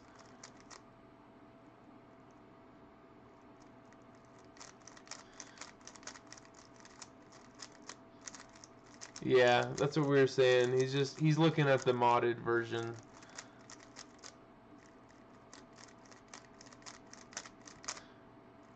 What do you mean? If you spend $50, you get free shipping.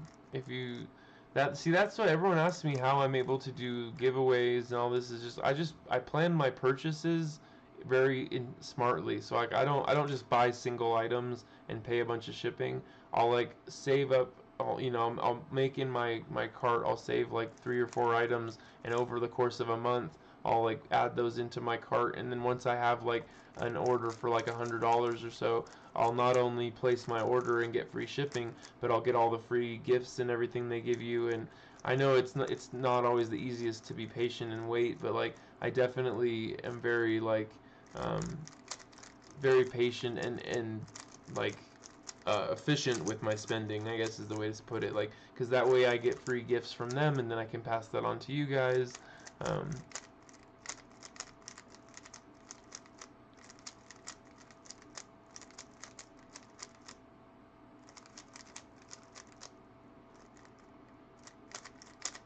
Yeah, I was gonna say that because the cubicle is like so reasonably priced, and they have the so PieCube Shop doesn't have a minimum. Like there's not like a price you can match for free shipping. SpeedCube Shop it's $65, but like Cubicle is literally besides Amazon. I mean, and you can always like if you really need a cube for free with free shipping, go to Amazon. But I'm just saying like.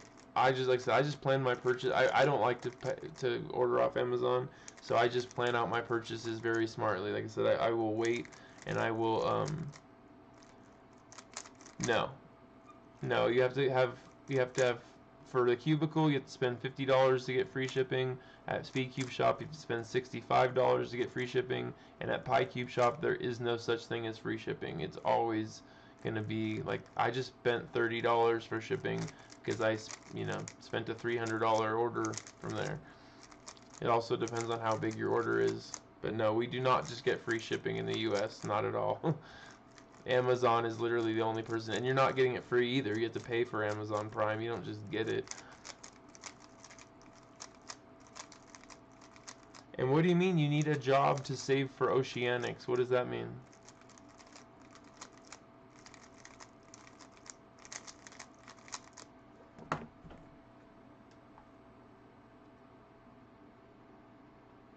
Yeah, I wish it was free shipping in the US, man.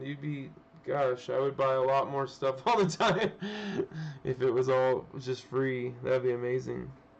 So, this is what I was trying to point out to everyone about so super glue versus, see if we can get this to focus. Come on. So, I don't know if you can even see just that white shininess around the magnet. I put the most small amount in, and it's like it like foamed up. Like, sorry, this is such a bad view. I'll have to do a video with my phone or the better camera where you can see. But like all around the magnet, there's a foam instead of it just being like.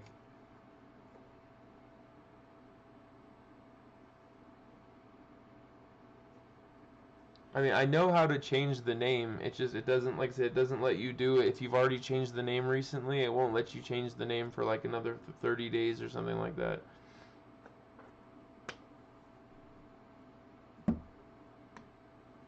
Oh, well, yeah, like I said, if you spend $50 at the cubicle, you get free shipping, but you don't just get free shipping all the time. But yeah, that's probably only because, and again, they're located in the U.S. If you're not in the U.S., the shipping's gonna be like $30, so they're not gonna give you free shipping. That's just one of those things. Like if you're out of the country, like you might honestly be better off than buying from PieCube Shop, just because if you might be that might even be closer to where you're located. I don't know where exactly you're located in the world, but that might actually even be cheaper and closer for you because they have awesome deals. They have awesome like modifications and all these different versions of cubes. But yeah, they're more expensive for me because they're on the other side of the world. But if that's where you are, that's where you might want to go.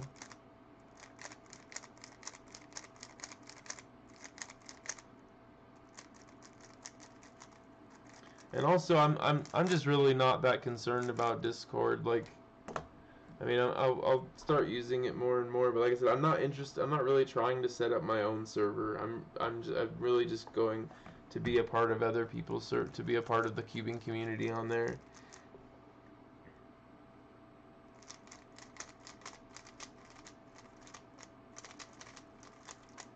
Oh, but I see you guys in here. Hold on, let me check it out.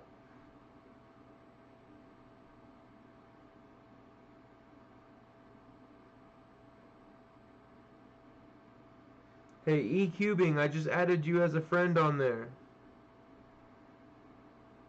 And Bacon BLT, I'll add you as a friend too. And Joseph, anyone that messages me, you're all my friends now.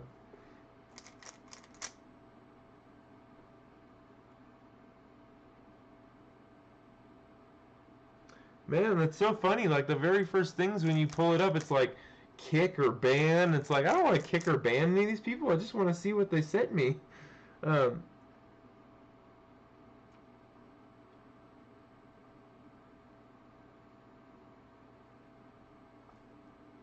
So on the e-cubing, I got your thing, and it says what is this, but it doesn't have anything else to the message.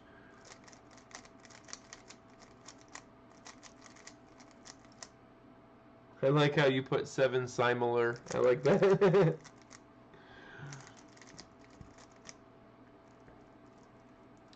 Yeah, that's what Hamad. That's what I was saying. Like, you might actually be better off. Hey, Joseph! Right on, dude. God, you're gonna get that sub too, and it's gonna feel so good. You're gonna have to let me know when you do that too. I would love to know that. But yeah, Hamad, I apologize for that. That's we have the opposite problem here. It's funny because like there's all kinds of companies from China or all over the world that I'd love to order from, and it's so much harder because I'm farther away and whatnot. Um, but I totally sympathize with you, man. And like I said, you might really, really, truly check out PieCube Shop because not only like their prices are good already, but they always have a 40% off going on. And on top of that, my neighbor here is a professional cuber, and he is sponsored by them, and he has his own coupon code that gives you even more than the 40% off. It's a Jacob capital N if you want to use it. But I would go on there, and you might find that you could find for that like $60 or whatever you're going to spend at the cubicle, you could probably get more product for where you are in the world. Like I'm saying, like in the U.S., again, it would be probably more advantageous to just order from the cubicle. But if you're on that side of the world, like you might be able to get like a great deal. Uh, as far as like shipping might not be very expensive for you. You might, because like see, the biggest thing for me is I'll get through all of my purchase. I'll do my discount code and everything. Um, yeah, I haven't got into it just for that reason because I feel like it'll suck you in for sure. Um, but yeah, I think that for you, like, so when I place an order, I do my discount code.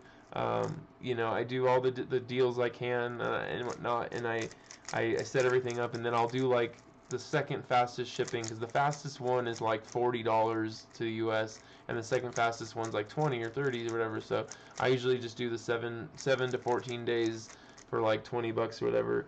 But for you, you might get to that same place in the checkout, and and you might see that it's only like a $10 shipping fee for a week or two because you're closer and easier for them to get to.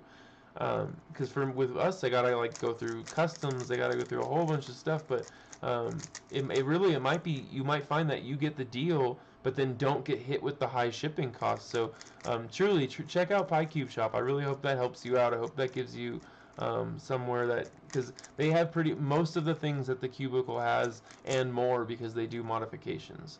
That's something I wanted to point out. Um,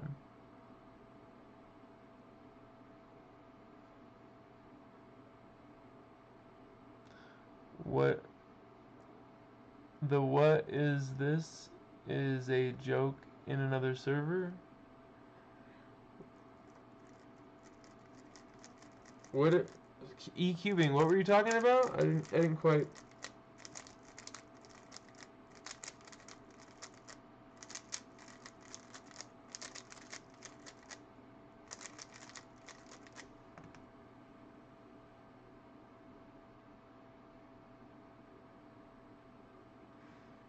So I sent you a message in the Discord server just so like hopefully that starts us in contact or whatever.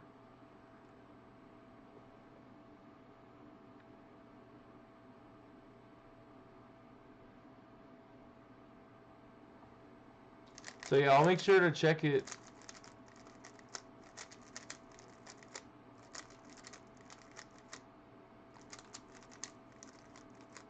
Oh, okay.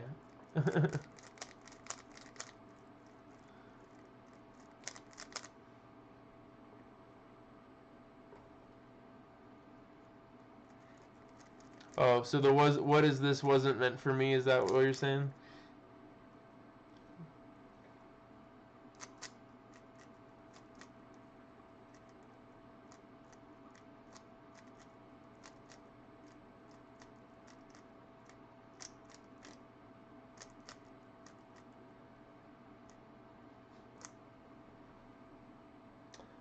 Well, this is an interesting scramble. You get the whole cross done for you. All right. I had a feeling. I was like, I don't know why. I swear, I knew for some reason. I was like, he's gonna send me something interesting. Like I didn't think it was gonna be bad. I was like, it's gonna be something interesting. All right, let's see what happens here. Hey, look, the cross is done.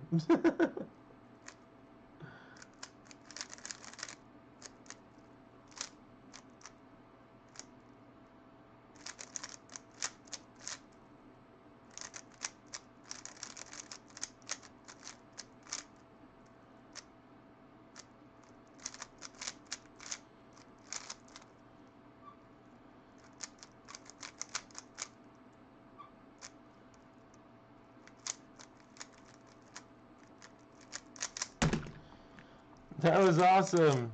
It was a scramble that has. I know. No apologies. I was just making sure that I didn't miss something at the joke, but no worries. That scramble was awesome though. It essentially had the cross made, and you just had to do a D move to line up the entire cross. Um, that's cool. I actually.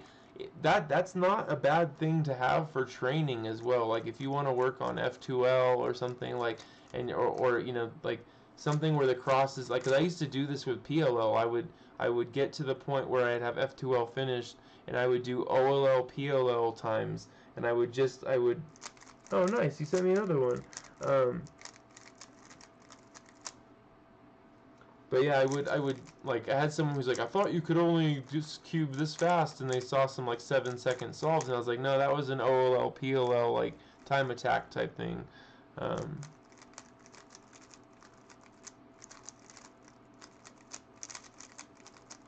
Yo, Dreams, how you doing?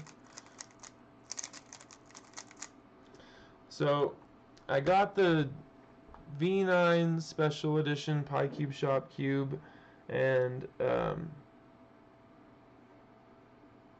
I inserted Maglev to change the performance, and as I was doing it, I noticed there was a loose magnet, so I disassembled my cube, and I am actually just um, gluing a magnet piece back into place that was loose. So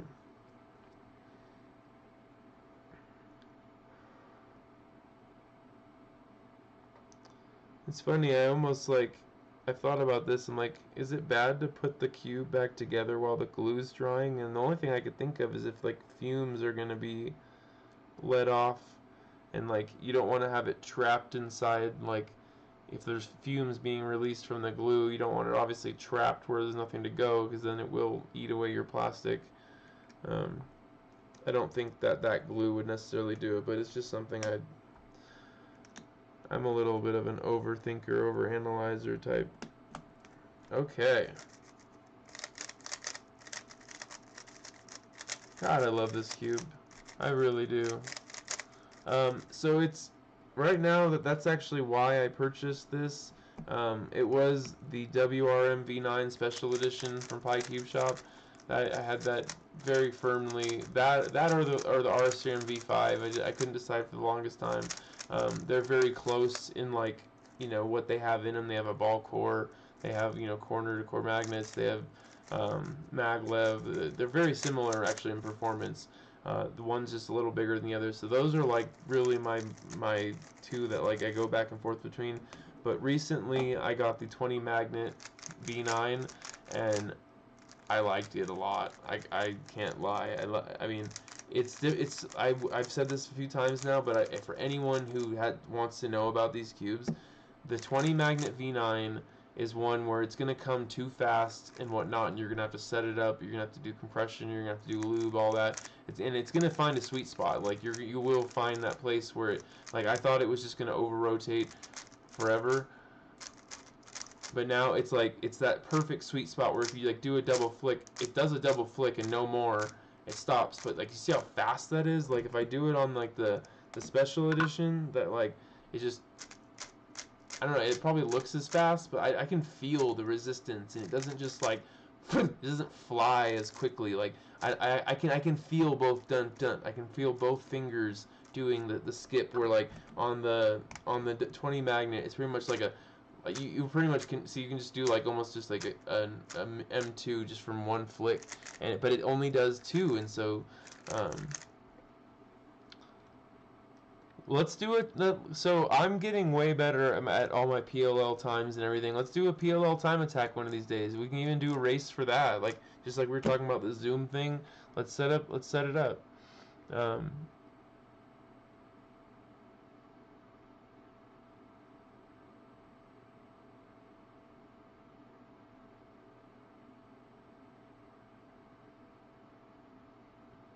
just reading everything, but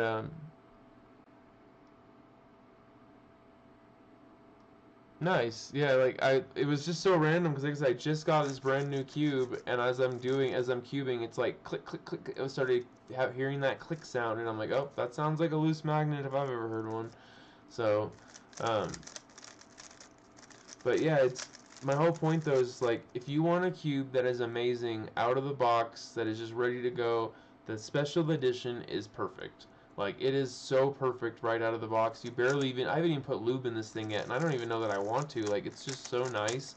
Like it feels perfect. The only reason I want to put lube in it is to get rid of that like kind of sandy feel that like the internal plastic does.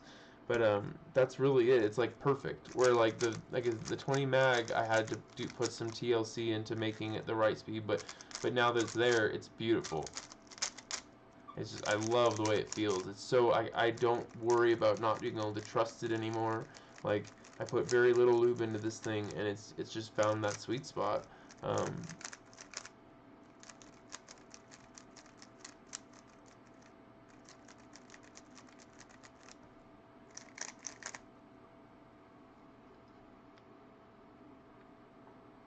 Oh yeah, it's dry. Like I said, I want to add some just to get rid of that sandy feeling, but the like the speed I'm talking about is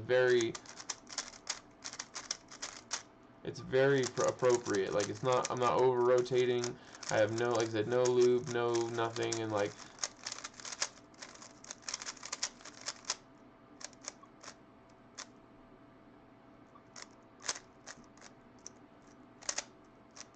like also I just added Maglev into it, so it's like it's gonna be naturally a little faster.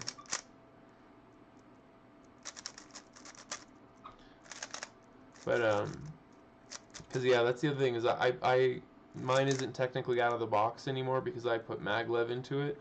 So the springs are now history. I save them always because in case I want to put them back in, but technically they are not part of this puzzle anymore. And it still feels amazing. I love the Maglev. Um, like I said, I do it because I feel like I can tighten the cube slightly. I mean, the thing is like, I know the other, like with the springs, it will corner cut, but what the thing is like with Maglev, it will literally corner cut from anywhere. Like there's no restriction on it. Like it may, like I said, it may feel a little snappy and like a little more like resistance, like when you're first turning, but it will do it from anywhere. Like so, here's the first line, right? Like people do line to line as their first one, easy. Here's 45. Here's second line, like, and it's either just gonna go the other way or it's gonna come back. Like that's a long corner cut right there. That is like that's from the second line the far way, and then reverse corner cutting. Like here's 45. Here's I mean, it does it. Like I said, there's a little bit of resistance on two lines, but that like when are you ever really gonna turn the cube when it's misaligned that much? You wouldn't. You would actually do a flick, and I mean like so. I'm just saying like.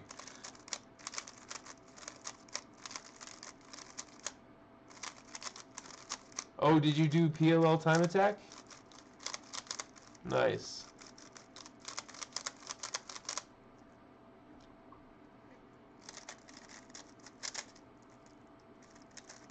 And do you do when you're like are you doing like the A and B version of everything and like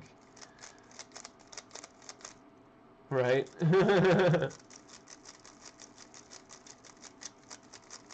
Cool. Yeah, I was just checking. I know some people don't like certain the A's and B's or whatever, so sometimes some people will skip them. That's the only reason I asked. Some people are like, no thank you, I'll just skip that one. But I'm gonna let this one sit. This is the Pi Cube. Need to change the logo still. I like the Pi Cube logo, but I'm gonna let that one sit because essentially I want. God, see, this is my other Pi Cube, and like I know why I love this cube so much. It feels like butter. I mean, the turning is just so smooth. Oh God, that's a good question. Because those are very similar cubes to a sense. Like the RS3M is known for being slightly blocky. The YS3M is known for being very blocky, but both of them have extremely high performance. I have the YS3M right here. It depends. So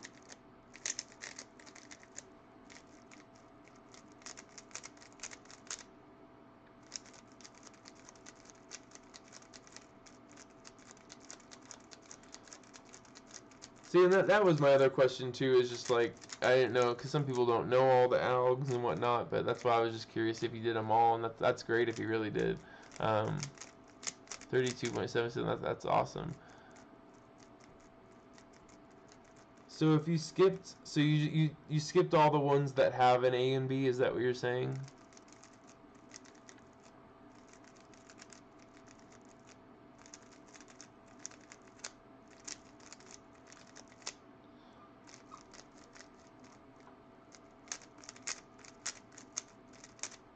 So if you don't know the difference, I'm not just curious, I'm not like judging. If you don't know the difference between A's and B's, how do you do your time attack?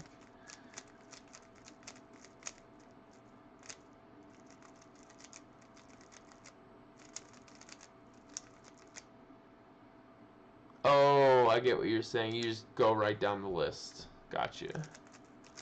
For sure. For sure, my brother. Yeah.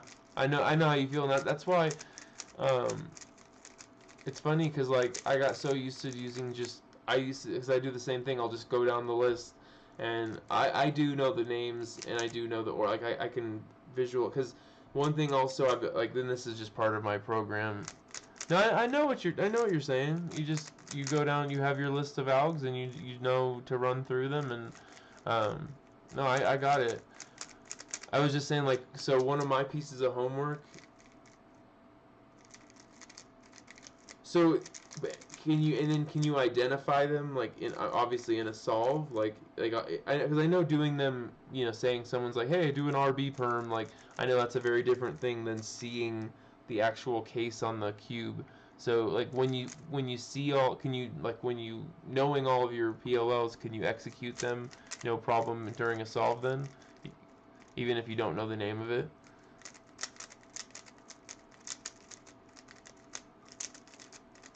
Are you able to just like identify from the piece orientations and just execute?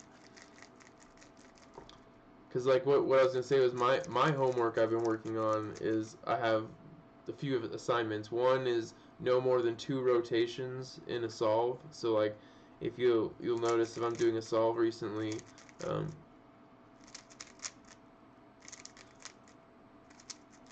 well no. No one really thinks of the name of it. That's what I'm asking is like, are you able to identify the algorithms when you see them in a solve and then solve them? Because I was just gonna say, my second piece of homework is one side recognition. So I don't need to turn the cube. Um, I saw it too. So you don't need to turn the cube like you looking at it from one angle you should be able to identify every PLL. It's not been easy, I'll tell you. It's something I'm still working on. Thank you. Make it for what? Make it four side? That would be the nicest. But what I'm trying to do is one, have my entire cross planned and whatnot going into, but also So like what I'm trying to do is learn to solve into the back.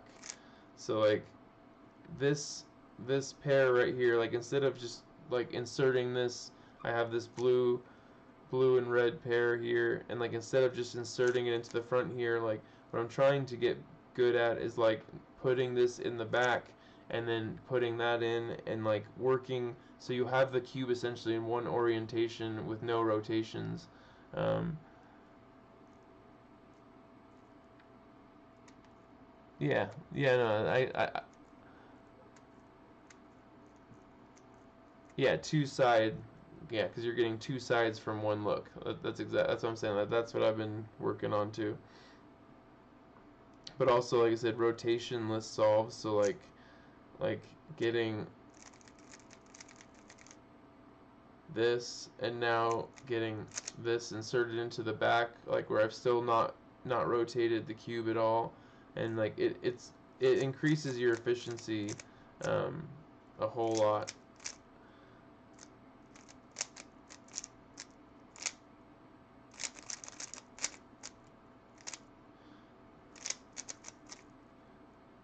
And that's where too, like, it's not so much about speed or anything. I'm just trying to get efficient. It makes your F2L efficient, makes your cross efficient. Um,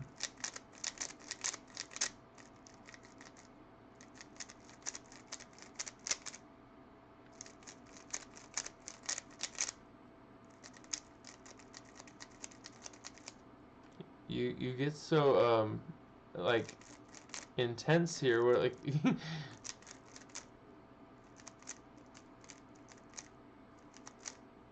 I didn't say no rotations, I said two rotations. You're not trying to do no rotations, you're trying to keep your rotations to a minimum.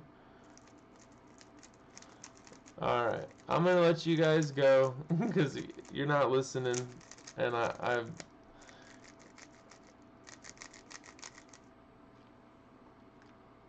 yeah, you should. Color neutral is awesome. I mean, obviously you can start with I understand all of these principles. That's why I'm going to let you go because you're not listening.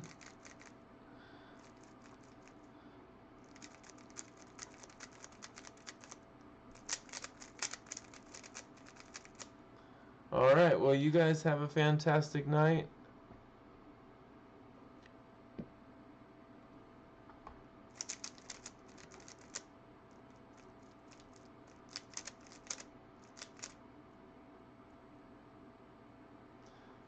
But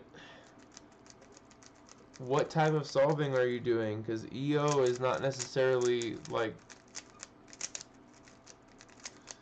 No, I'm kind of done. Sorry. You're like I said, you get very intense, and you start putting your opinions, like forcing them on everyone instead of listening. Yeah, I'm gonna end it. Instead of listening to and sharing ideas, you just start cramming them down. You should do this. You should do this. You should do that. And that we're here to exchange ideas and to listen to everyone. And when I feel like I'm not being heard, I'm just gonna end it and start another day. Um, it's okay. It's no big deal. No hard feelings. Not nothing. I just don't, like I said, not here to be like yelled at or berated. This is all about helping each other learn. Like it's not about like making someone feel bad for doing something different or like, because like even so many of the things you've said, like, well, I don't think that's good. It's like, well, then don't do it. But that's like because again, I didn't say I'm not gonna do any rotations, and I don't even in half your comments like no full rotations. Like I don't even know what that means because it has no context. You're just like jamming comments in as fast as you can, but like just slow down and have a conversation with us here. Um, no, I know what EO is. I know what everything the pseudo slotting. I know like keyholing. I know all the things you're talking about. I all I was doing was sharing some solving goals that I've been working on, and you just pretty much told me that like everything I'm doing is wrong. But what I was told this by a professional cubing coach, so that's why I'm gonna let you go. because you're a kid, and it's fine for you to have your opinions, but I'm gonna let you know that it this was all given to me by, like I said, by a professional. So I'm gonna take his opinion, to be honest. And I don't need another video of you trying to cram your ideas down my throat. That's exactly the point. Like, every time, you notice, every time I give an opinion, I say, well, that's what works for me. I don't tell everyone else what to do, because that's not my job. Everyone else is here to, to find on their own vision of self-discovery. Peanut butter jelly time, peanut butter jelly time. Where it at? Where it at? Where it at? Where it at? Peanut butter jelly, peanut butter jelly, peanut butter jelly. Based off that. Ooh, Dreams, you just brought back the vibe, bro. That's what we needed here. Peanut butter jelly time, peanut butter jelly time. Where you at? Where you at? Where you at? Where you at?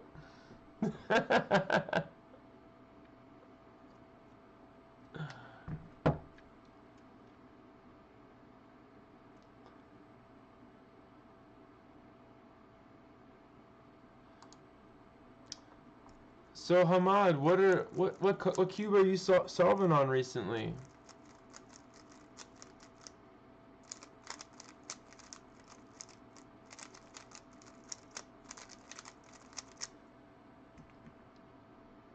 Oh, don't be sorry. What are you sorry for, Hamad?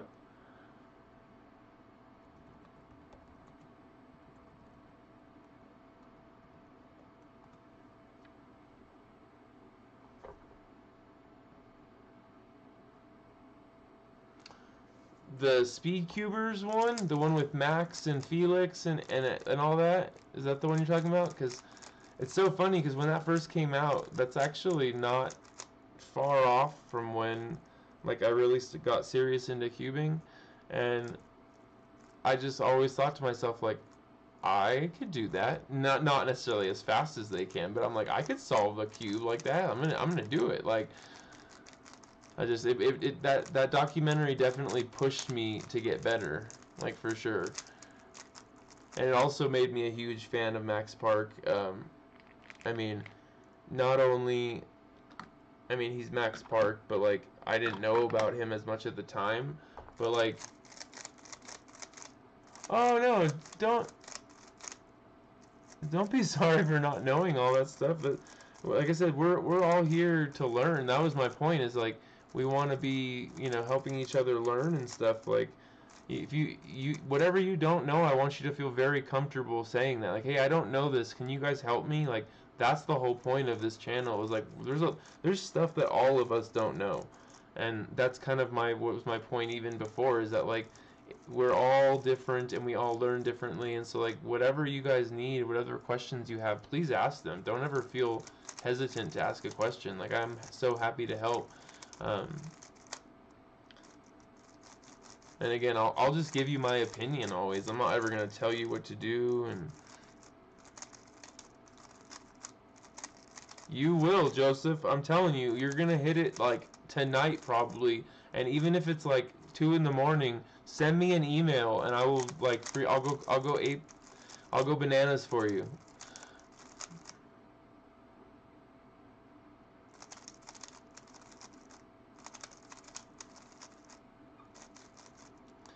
I think, well, and again, it's, as a community, we have all so much to learn from each other. Like, I feel that way all the time. Like, I'm privileged to live by another professional speed cuber. So we'll sit together, sit down, and just have talks about, like, not only, like, what they've changed in puzzles. I mean, we'll sit there and literally take puzzles apart, and because between our two collections, we have about every cube you can possibly think of in the world. And so what we'll do is we'll sit there and take our cubes apart and, like, compare pieces. I mean, like, we've gone through the MGC versus the Vin cube, like, piece by piece by piece, and seen exactly what the difference is. And there is a difference. The Vin cube and the MGC, they may look on the outside like they're identical, but the inside structure of the pieces is absolutely different. It's just a fact. Um, But yeah, man, don't ever feel bad if you don't know something. That's exactly, like I said, that's exactly what we're here for, is to help you to learn what you don't know. Because there's still stuff that I don't know. There's a ton of stuff. Like that's what me and cubing were just talking about, is like what I'm working on in my own personal journey. And like I said, and that's exactly what it is. It's a personal journey for everyone else, or for everyone.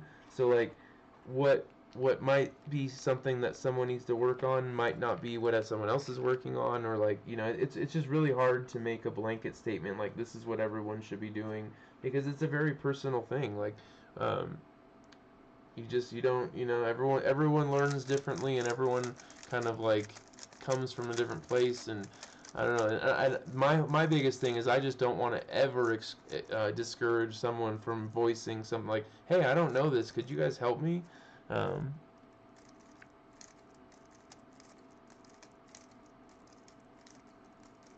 oh, it just means like I'll get excited, I'll go crazy.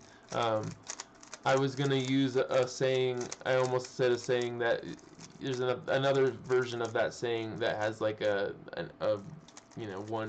one swear word in it, and I almost slipped up and said it because it's a common saying. But bananas is like the next best way to say it. It just means getting really excited, kind of going crazy, like, yay, I'm gonna go bananas.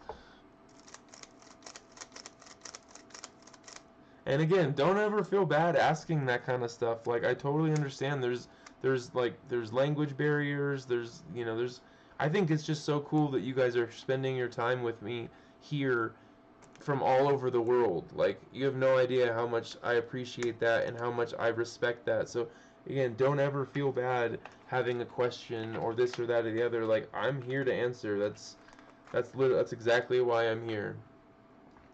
Whether it's about going bananas or it's about or it's about cubing, I'm super happy to answer whatever questions you guys have. Because again, my whole thing is like, not that, like, so a year or two ago when I started, like, I didn't have a lot of big, like, I didn't bananas. But I wasn't as active in the online community when I started cubing, and I didn't have all these places that were like awesome. Like, Discord was not really as big of a thing. Twitch, like, there's just, you didn't have all these resources for watching other cubers and talking to other cubers. Like, really, you had to either like go to a competition, or like, I mean, it was hard. It was hard to get that like cohesiveness between cubers. You could, hey, welcome, buddy. But you could, like I said, you could reach out to people. So right now, I got another special edition WRM V9, and I put Maglev in it. That was the first thing I did. I took the springs out and added Maglev back into it, and now I'm gonna go ahead and lube it. I was gonna share just kind of like how I lube my cubes with everyone. So if anyone has some interest in that. I know I've done it on some videos before, but I've never done it live. I was in the middle of setting up my cube, and a magnet came loose. I was turning it, and a magnet started going click, click, click, click, click, click. So I had to stop and glue a magnet in place and whatnot. So it's been a little bit of a journey here getting this all put together, but yeah.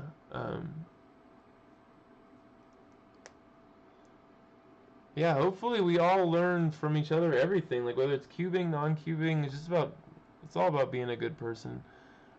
Force cubes, yes, I do know about them. I know I've seen a lot of people mod those lately. Um, so for learning F2L, yeah, like, or something, make sure I didn't miss any comments here. But yeah, hopefully we help each other in every way, whether it's cubing, being good people, whatever. That's what it's all about, is just being in a good community together. But Force cubes, I know a bit about them. If you have any specific questions, let me know. And learning F2L, so that's actually one of the reasons.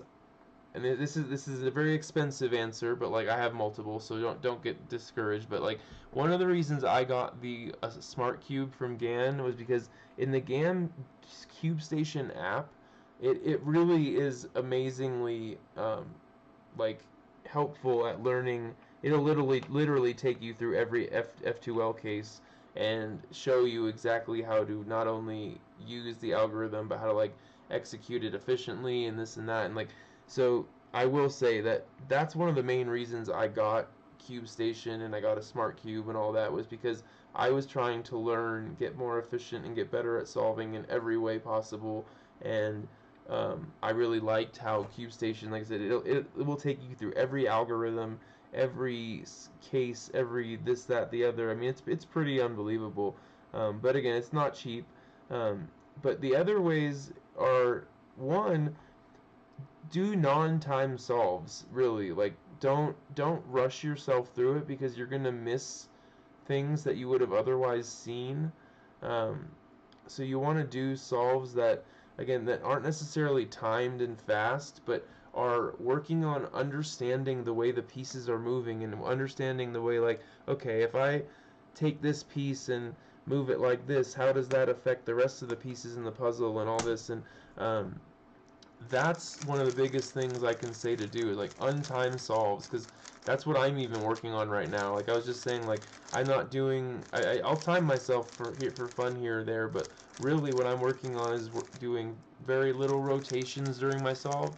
And this is where E-cubing, where I kind of, this is what I meant by, like, I have a very specific set of homework, and I didn't mean that as like, it's your suggestions weren't good. I just meant like my homework is exactly that, because I rotate too much. My coach watched me, and he said, you rotate way too much. He's like, I want you to set a goal for rotating no more than 2 times in a solve. Like, if you rotate more than that, it's not like you're gonna get in trouble or something. It's just, it's a goal to set for yourself, so that way if you say you rotate 3 times, like, no big deal. Like, that's still good. It's just a benchmark. It's a goal to set for yourself. Um,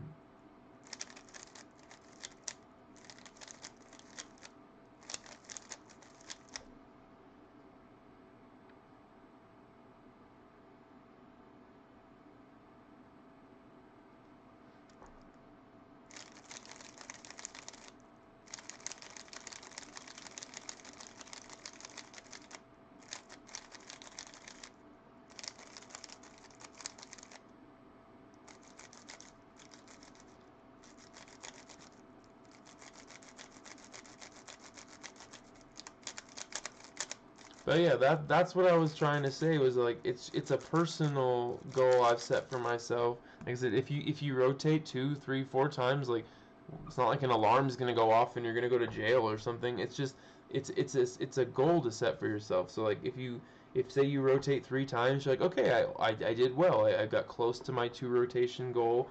Everything is good. Like, it's something. It's not a hard and fast rule. It's just because, again, no one said like don't ever rotate, but if you can get down to 2 rotations and get that, like, as where your muscle memory is, then it's, during your actual time solves, you're going to start learning to insert your pairs into the back.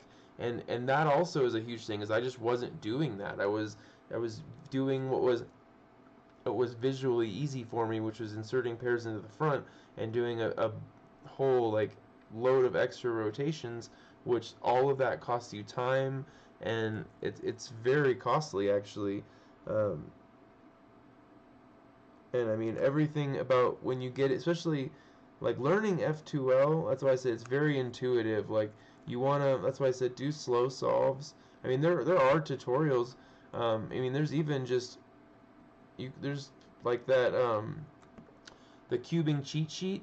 Like, that's a great website. Go there. They have all F2L, OLL, PLL.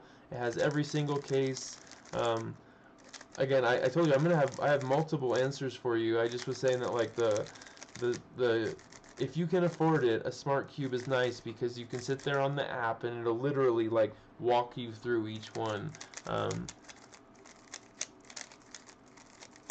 And then, like I said, but if you don't want to spend the money, that's fine. There's millions of other ways to do it. Um, there's definitely, like I said, cubing cheat sheet. There's like Cube Skills, SpeedCube DB. Any of these, like, alg sites are pretty much all gonna have, like, your F2L on it also. And those are just, it's gonna be a little more dry, because it's gonna show you the case, and it's gonna give you an algorithm to solve it. and like that's, you know, it'll be fine, but like that's one of those things where you're gonna have to like set up some learning goals for yourself, so that way it's not too dry and it doesn't like it doesn't make you, you know, want to quit cubing because it's so long and ridiculous.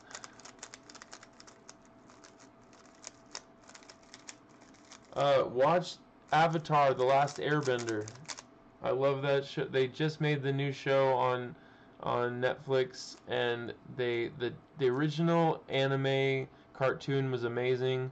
The movie was trash. That was from 2010, and they are finally remaking it, and they're gonna make multiple seasons. So if you're gonna go watch a show, watch Avatar: The Last Airbender. That's just my one recommendation. I got a bunch more. I'm a huge movie nerd. If you want more.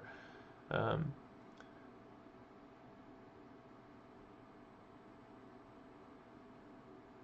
Yeah, so like I said, the Smart Cube is definitely gonna be like, um,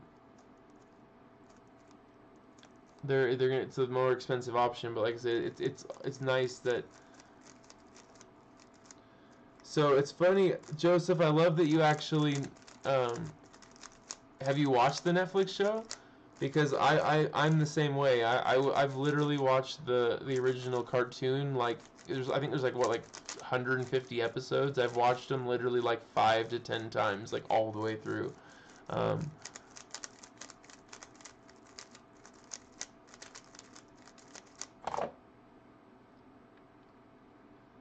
so like I said, did you watch the new Netflix? Oh, you have? Yeah, like, well, so did you read about it? Because there's a reason. I trust me, I pointed out the same thing. I was like, well, this isn't right. This isn't right. They changed this, and that's because even after all this time, Nickelodeon, even though it says Nickelodeon Studios on the intro for that show, Nickelodeon aborted and said we want nothing to do with this, because just like M. Night Shyamalan doing the movie, they tried to take liberties, and Nickelodeon was like, no, this is the way the story goes, and like that's why you have those like little variations going on in this new show, is because they still wouldn't listen to Nickelodeon. Nickelodeon's like, hey, we made the show, do it this way, this is the way we want it, or we're not doing it at all. And um, oh, yeah, it's fine to change it. I'm not saying that's bad. I'm just saying like they couldn't even work with Nickelodeon though, and Nickelodeon has a specific vision for it, and I feel like it being the one that made the cartoon, they have the most accurate vision for what anything else should be, I feel like.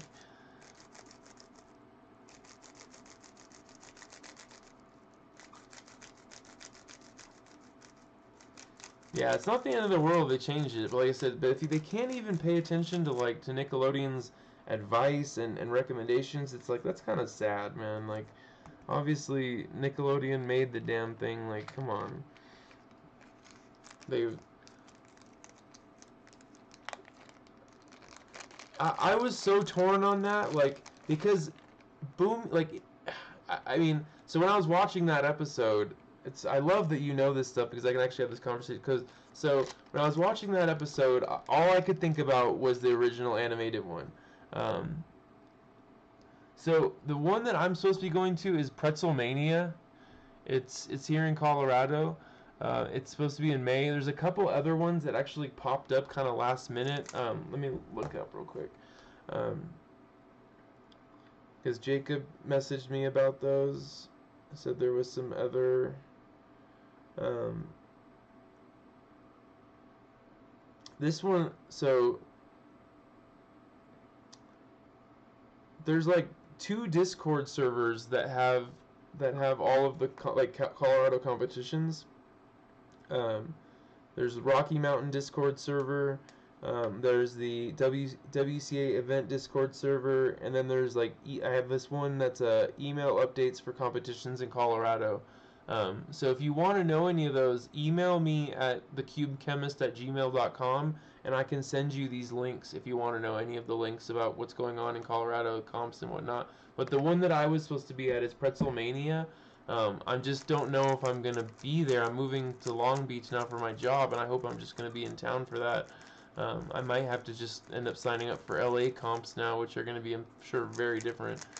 Um,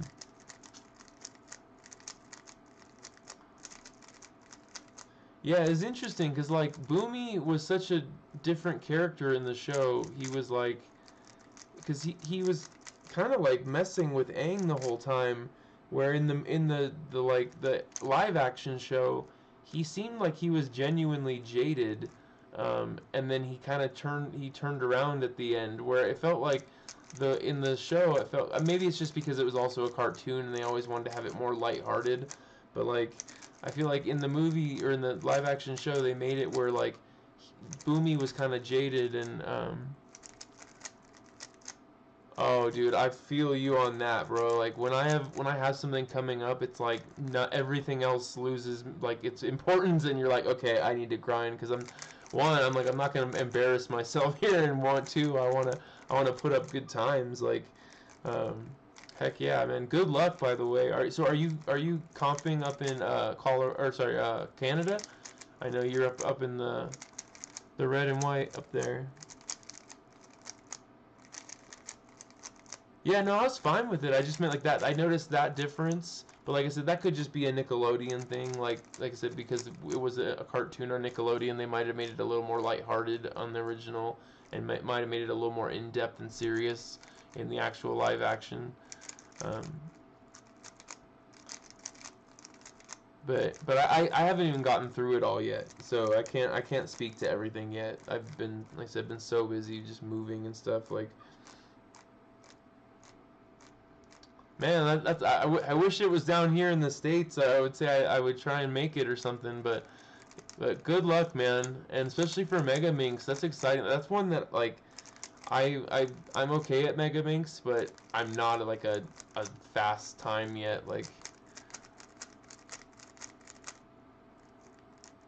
well, heck yeah, because Worlds is in what Seattle next year, so I will be there. You'll be there. Man, we'll have to set up a big thing and get everyone together if we can. Like, any of the people that want to at least. I would love to just like meet up with some people and like just sit in cube and talk and whatnot, and and then when everyone comes back to the chats after all that, it'll be so cool because everyone will have met and whatnot. Yeah, Mega is there's so much going on. Like piece tracking is my hardest thing. Like that and I mean you get good at it pretty quick, but like yeah, I mean like because you literally have this like crazy like multi-dimensional 10 dodecahedron like 12-sided thing like um, but yeah that like pairing making pairs and like slotting your pairs where instead of like trying to insert single pieces like beginner method almost style like that's yeah, that's what I meant by like piece tracking. It's so hard. I'm like, where's that one? Ooh, like doing that. Um, it also is nice. I mean, a lot of times I'll solve them like just in my hands, and I realize it's a lot easier to solve on the table. Like if you notice, most professionals like they use the table very like, especially when they get down to their last layers. Like, there's no reason to be like holding the cube and trying to do algorithms on the last layer. That makes no sense. Like.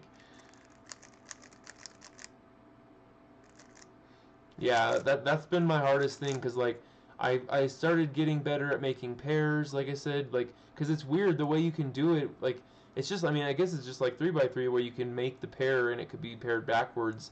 Like I just noticed it's really that's another thing that's hard to see is like when you're gonna orient because the pieces have a different they're not just square and they don't just like line up as easy. Like when you're gonna orient like an edge piece with like a a corner sometimes it'll be backwards or whatever, and it's like seeing the way it needs to go together is a little bit harder for me. Like having that look ahead or that vision, um, that's what I really need to practice on. Because like I said, I'm getting better at like my time started getting better at tracking my all my pieces and stuff. But like, um, yeah, and same thing with also like learning all of my like the advanced algs for PLL and whatnot. Like I still only know like the beginner. Like it's funny because I actually saw some people in competition using the beginner method for solving Megaminx, and I was like, really? Like they weren't doing any like special algorithm for like PLL. Maybe there aren't as many as I think there are or anything because that's one thing I don't know as well. But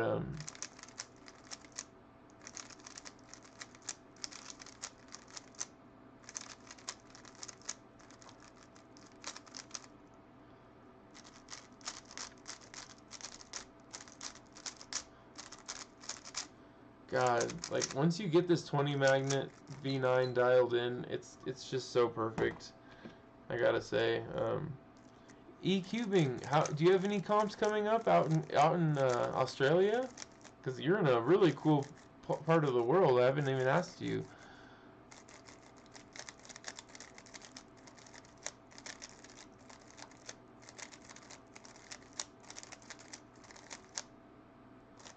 So I want to, for me, I'm gonna do 2x2, 3x3, 4x4, maybe 5x5. I know my times are just not as good as they need to be yet, so I might just hold off on that one.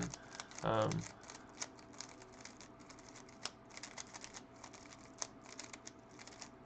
oh man, good luck. What are you competing in? That's so exciting. Oh, that's right. I think you mentioned that, didn't you? I think you mentioned you had a comp coming up.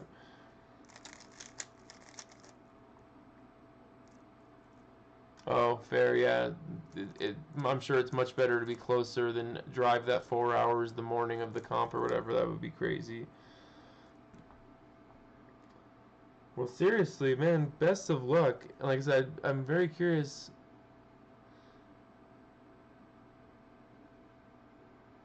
You'll have to let me know how you do and everything, because that's huge.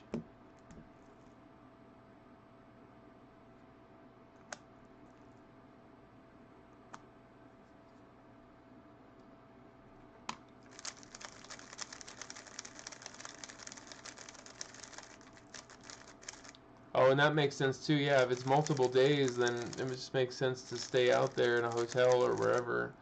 Absolutely. That's the hard thing is when it's far, it costs a little more money because you got to get a hotel and everything.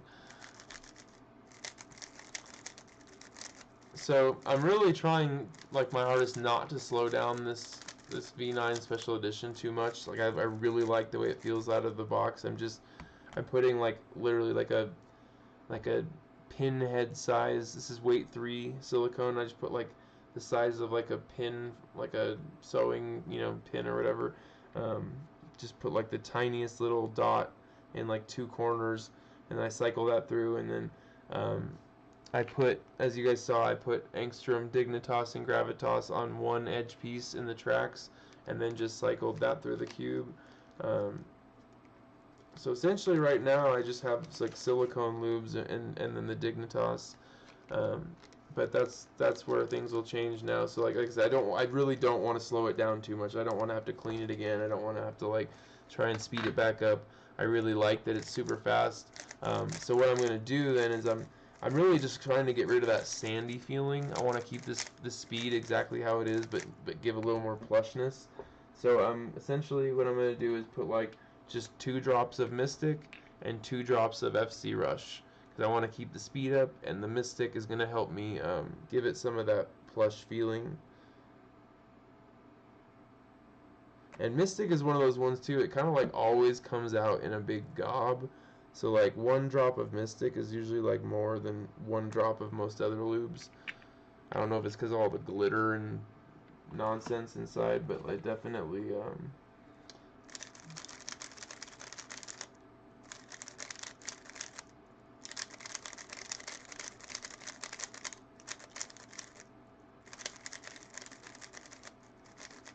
there we go. Yeah, that literally just got rid of that like sandy. Oh, 3 blind too, and one-handed. Nice. Yeah, I do. In comp, I do 2, 3, 4, and 5. I don't do 3 blind or one-handed. Not in competition at least. I would do clock, but I'm not a big pyramid solver or scube. I have a really nice scube. I have the GAN enhanced. I just have not spent the time, just like you're talking about Megaminx, it's that commitment. I've not spent the time to just like get better. Yeah, especially like, yeah, one-handed, big cubes, 3x3. Um, I don't know if he does cube or pyramix, but I know there's a lot of other fast people out there that do those. So I want to try out. I don't use FC Rush a lot just because I honestly, so when I first got FC Rush and FC Calm, because they're so dang similar as far as their viscosity, like they're both have low viscosity, they're very thin. Um, so like when I can solve a Pyraminx. I just don't. It's not in like a 2-second solve. Like I mean, I'm a realist. I know how fast people solve Pyraminx, and it's usually a couple seconds.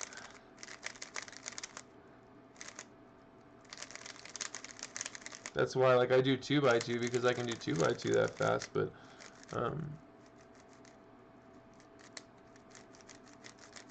and also like every time I'll go and I'll memorize all the PLLs and everything, and then because I don't do it a lot, I forget them. Like I just don't solve Pyraminx like ever.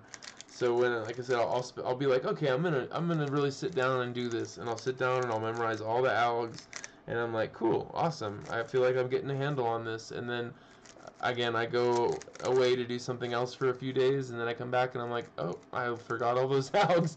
I don't stick with it long enough, and that's yeah, you can I mean, that was even why I started 2x2. Was someone told me, they're like, man, even if you don't like 2x2 that much, they're like, you should practice, because say you get like a 5-move solution, and say you get like some type of crazy skip or whatever, like there's like any day of the week, pretty much anyone could be eligible to set like some kind of world record if you do a little bit of practice and whatnot. If you get yourself to that level of again, if you get a good enough scramble or whatnot, like there's a chance that like anyone could be a world record holder essentially. So like when someone told me that, I was like, all right, I'm gonna practice. And I feel like it's the same with like Pyraminx, Scube, like any of those. Like I don't feel like it takes a ton of time to get like crazy or not crazy good, but like to start getting better. But I think it takes a long time to get really good overall. But yeah, I think that they're fun, they're exciting events to do, because like you see progress really quickly. I feel like you start feeling like, okay, I got those algs down, I'm solving this, I'm doing this. But again, you just gotta have that follow through. Like I've not followed through in my Pyraminx learning, and it's left me short. Yeah, Jacob was telling me, he said that even all the parents do clock.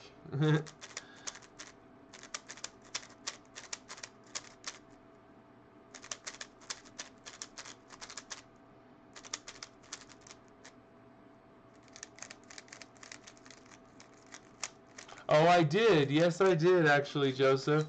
But like someone kind of like blew the whole like joke really fast. Like as I saw it, and then like 3 seconds later, like, oh, but this is not real, and I'm like, oh well, there goes that joke. Like the joke didn't last very long. I'll put it that way.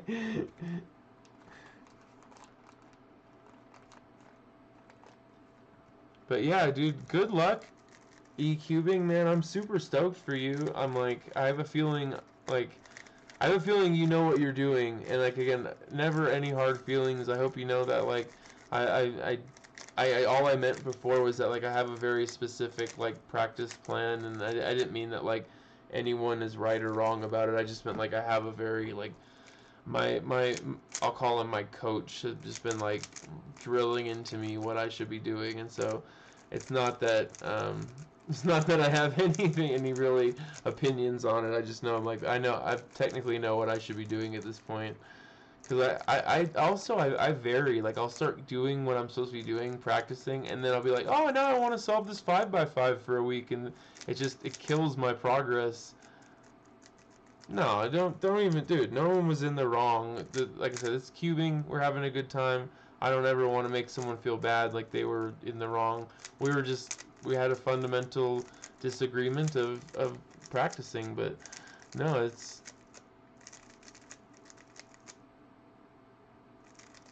Well, regardless of any of that, I just hope you know that I'm the most easygoing person. I just, like I said, I was speaking from a place of like I've been like I said, the person's been drilling it into me like you rotate too much, you're wasting time, blah blah blah.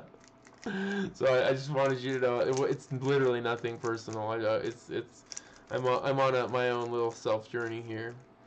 Because I'm bad with it. I'm like, this is where I'm talking about like piece tracking. I bring that up in general because like you like anyone that's watched me solve, I could literally like, especially when the time is on. That's why I say do untimed solves if you really want to get better with your F2L and stuff. Is because I do my like fast but inefficient solving when I'm under pressure and timed, and so by taking some like time to make sure I insert into the back slots first. That way everything you're working on essentially is in the front or top, so you can see everything you're doing.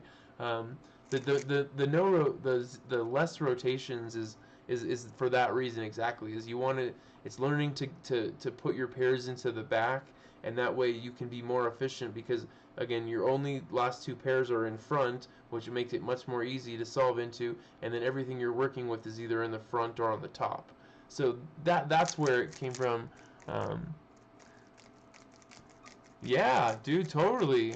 I love your videos. That would be awesome.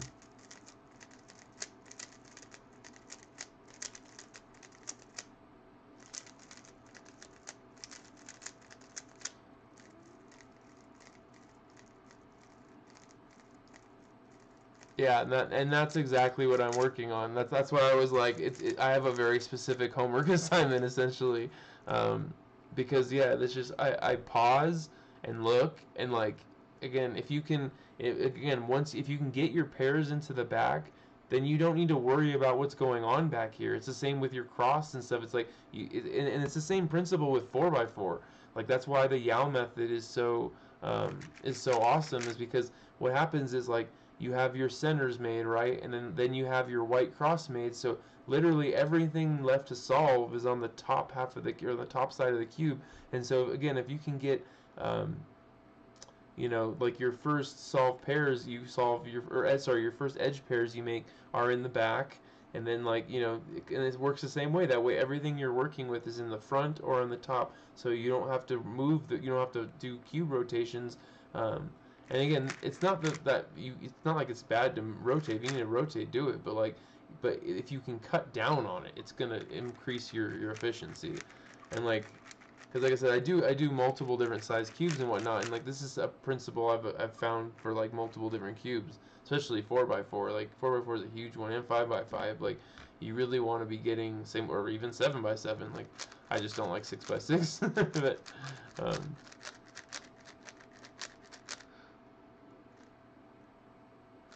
Sorry, Joseph. What was your question?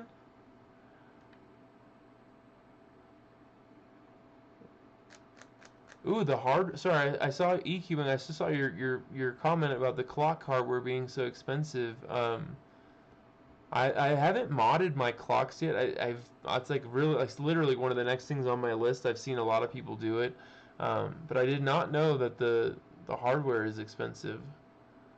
Oh, enjoy your dinner, bacon BLT. Well, let me know if you have a BLT. And yeah, dude, in Cube Range, if you make that video, I mean, either whether you just send it to me directly or just send me a link or just let me know you made it, I'll check out your page and I'll watch it.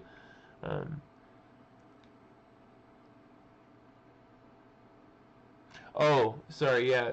So for a clock, yeah, it come essentially it's around that. It's like $32 right now.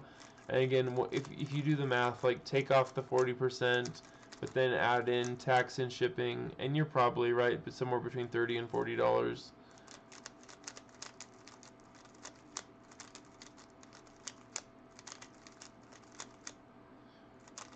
Yeah, so my plan was to, even though Speed Cube Shop is not necessarily my go-to, my plan was to go out there and do a little thing, a video and whatnot.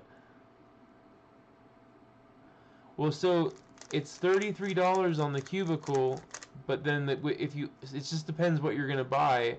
So like if you only spend $33 on the cubicle, they're going to charge you for shipping and they're going to charge you tax on that. So it's not going to be $33. It's $33 on PieCube Shop, but they take 40, they have a 40% off coupon code at all times. So you got to be able to, you got to realize you take 40% off that price and then you add in shipping and tax. And what, in my experience, it usually comes out cheaper than anywhere else. Like I said, this special edition PieCube Shop V9, it's $43 through the cubicle. So add tax and shipping with that, that's going to be over $50. And at that, you know, but the problem is you have to spend $50 before tax and shipping to get free shipping. So this one, again, this would be over $50 for the cube, and I got it for $36 from PieCube Shop.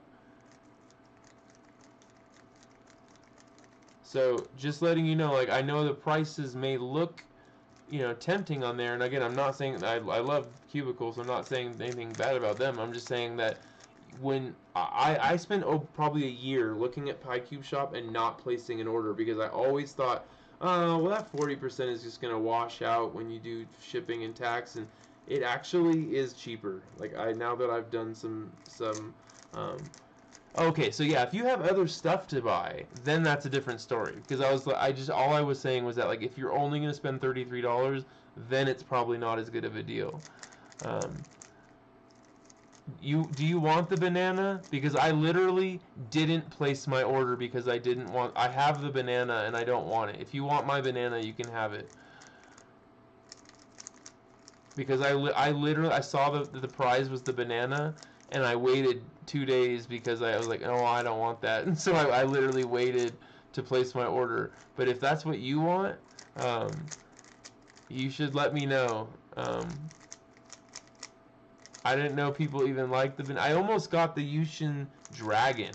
I was gonna get the 2x2 Dragon. I thought that was cool. Kind of in the year of the dragon, the Lunar New Year and all that, but I almost got that. I was very close. So maybe, like, should I do a banana giveaway? Like, will people be into that? Like, will enough people be actually into that if I do a banana giveaway? Because there's, like, bananas, there's other fruit. Like I said, there's 2x2s, like there's a little mouse 2x2 that's like this big. It's like not little. It's like there's a dragon one. Like, I mean, there's all kinds of cool stuff. I just never know how much people are gonna be into other puzzles. Oh my god, I could totally do that, bro. I could seriously do that. And it's matte. It's a matte finish. In matte, I don't know if anyone knows this, but matte finish receives the UV coating a little better. Like I had the person that won the and remember we were just talking about going bananas. This is so full circle here. But the guy that won the Yushin Little Magic, it's glossy, and he mentioned to me about UV coating it, and I said this is the one case I could ever think of that might be good for vapor polish, because it had some scratches just from being in the box and in the factory and stuff, and like I just thought, and it's a glossy plastic, and I know, you know, vapor polish, if you do it in like little short bursts, you can get rid of scratches, and it can even glossy up your plastic even more. So I mean, like I told him, I was like, maybe, like, you know, watch my video first on it when I do it, but like maybe just do like a 30-second to a minute long, you know, just to maybe get rid of the scratches and get it shined up a little bit, but just do a real short one. Oh, sorry, maybe I missed it. Hold on 1 second. Oh, how much is the quick shipping? Oh my. So it all depends, like, where you are. You're Tennessee, I didn't forget. But so, like, and it also depends on how big your order is. So like my first order, the special edition from PieCube Shop, it was, like I said, this was $36. Oh, I also got 2 magnet kits and 4 logos. Just pointing out, for $36, I got this cube, which is $43 plus tax and shipping at Cubicle. I got two magnet kits, and I got 4 logos. No, I did not forget. I told you I wouldn't forget again. I promised you. But But yeah, so it depends, because like on this order, the shipping was like $9 or something like that. I just placed like a $220 order to them. I got like a GAN 12. I got the WRM 2019 with the magnetic core. I mean, I got a bunch of good stuff. I got the magnetic core VIN cube. I really went all out, and it was like $25 or $27, something like that, for shipping. And there's also, they have like 5 different tiers of shipping. You can go, if you don't mind waiting a month to get your cube, you can pay like only $5 in shipping. It's just I want it there. It goes from like 30 to 60 days, so like a month or 2 months, to like 15 to 30 days, to like 7 to 14 days, to like 3 to 5 days to a week or whatever. Like, so they have like very different tiers. So like it just depends how quick you want it.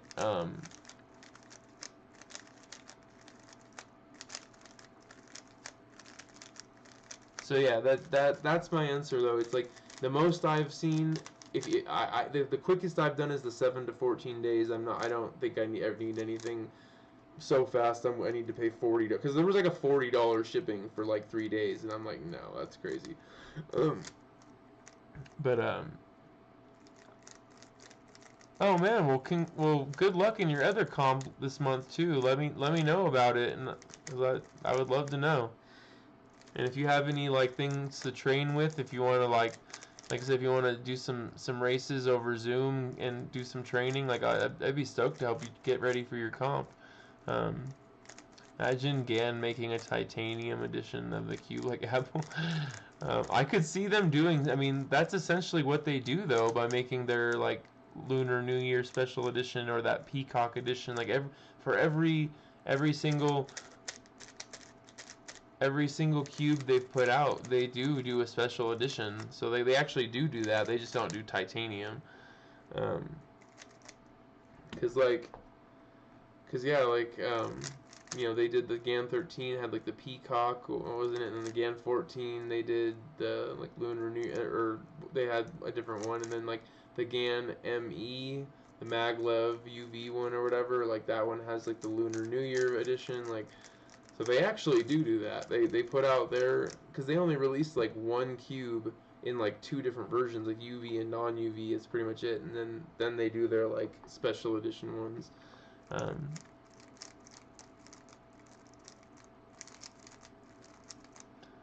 I don't think again for for the time part of the screen. Sorry, Joseph. I just saw your message.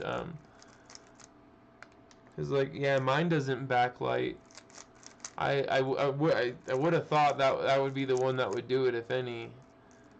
Have you Googled that? I mean, I know you're a computer guy, so I'm assuming you've already looked into that, but um, 3 blind, 4. Oh, you're doing 4 blind. Nice. Yeah, not a lot of people do 4 blind yet.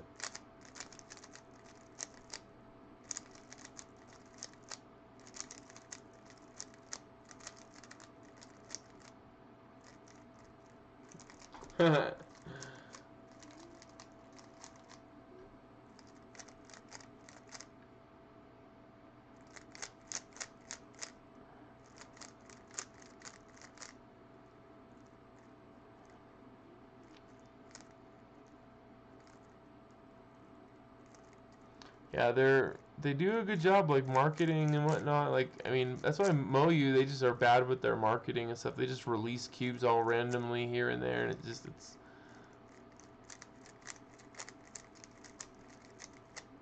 Yeah, don't be too discouraged. 4 blind's a pretty new thing. Like, not a lot of people do it. Like, it's a it's a newer event, I want to say.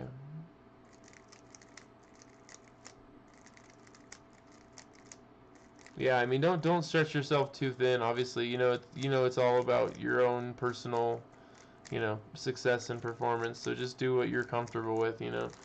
If you feel like you can handle you have the bandwidth to do all those events, absolutely do it. And if you feel like it's just a little too much, then just hold off on that one, because it's not like it's going anywhere. You'll be able to compete again.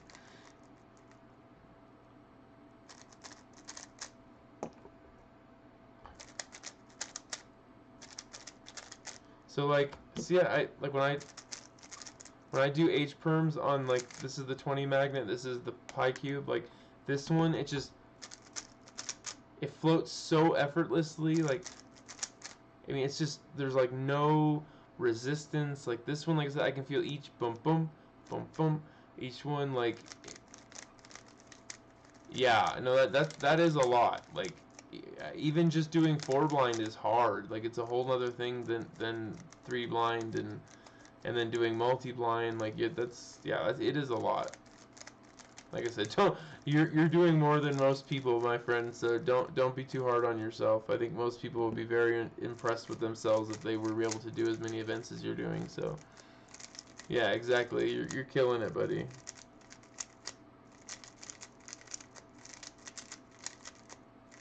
I'm so excited to get the 20 magnet YS3M. I can't tell you, like, but what's funny is as much as I'm excited for all those, I'm like genuinely like giddy excited to get my GAN 12. Like, same with my Pi Cube shop, the WRM 2019 with the magnetic core. Like, I love the 2019 WRM, and to get one with the magnetic core and everything, I'm like, I am so excited.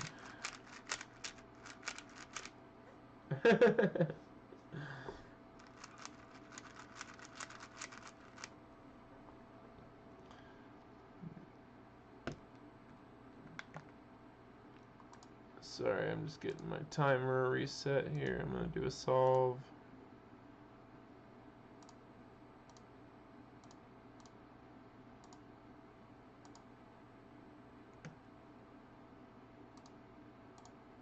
Okie dokie, artichoke. Let's put these lubes away. Get a little less claustrophobic here. Line up my cubes all the same color so my brain feels calm. And I kind of want to do a solve on the YS3. Like, I loved this cube for the longest time. It's a great cube. You guys are hilarious.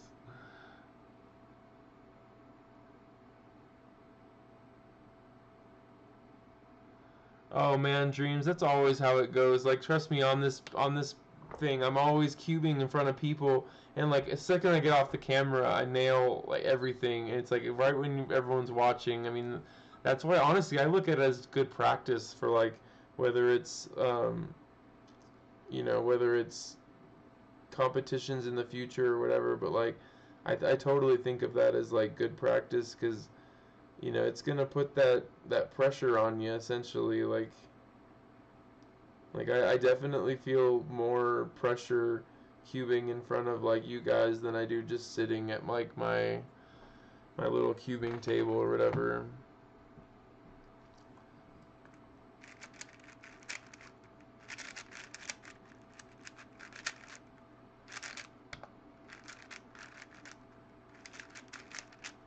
I know this GAN timer is like set up just to save batteries, but when you're doing live streaming, I will say it's annoying how much it turns off. Like, every time you see those numbers in the corner right there go to like flatlining 0, it just means my timer turned off. I hate that. So that's one of those ones where like people asked me about if I had tried, what was it, another cube. It was new and kind of different like that, and my answer was just like, I'm tempted, but it hasn't gotten good enough. Oh, it was the more tri cubes, the Tianma and whatnot, and like, I'm tempted, but they haven't gotten quite good enough reviews yet where I'm like, okay, on top of all this other stuff that I'm getting, I think I'm gonna try that too. Um, like even if just one of the guys at the cubicle would have been like, dang, this Highton Wave Rider feels like butter in my hands, like it'd already be in my hands. But I don't think that there was one person that was like, everyone, to be honest, everyone kind of, they didn't take the ranking of that cube seriously. I don't know if you guys watched this, but like when they did the tier list for the cubes, every single person put that cube in like the S or A tier, and they're like, well, just because it has a dolphin on it. They like didn't even turn the cube. They're like, I don't even need to turn this one. It has a dolphin on it, so it gets an S tier. And I'm like, well, that's cool and all, but like, that tells me nothing, and it makes me not want to buy it. It did nothing for me to want to buy it. You know what I mean? Like I was very tempted. I know exactly what you mean. It's got some different tech. It's got magnets in the footing of the pieces and whatnot. I'm very curious to see how it turns and feels. I just don't know if I'm like willing to pay to just to test it. You know, like because essentially that's what I do is I pay to get it, and I don't know until I get it what it feels like.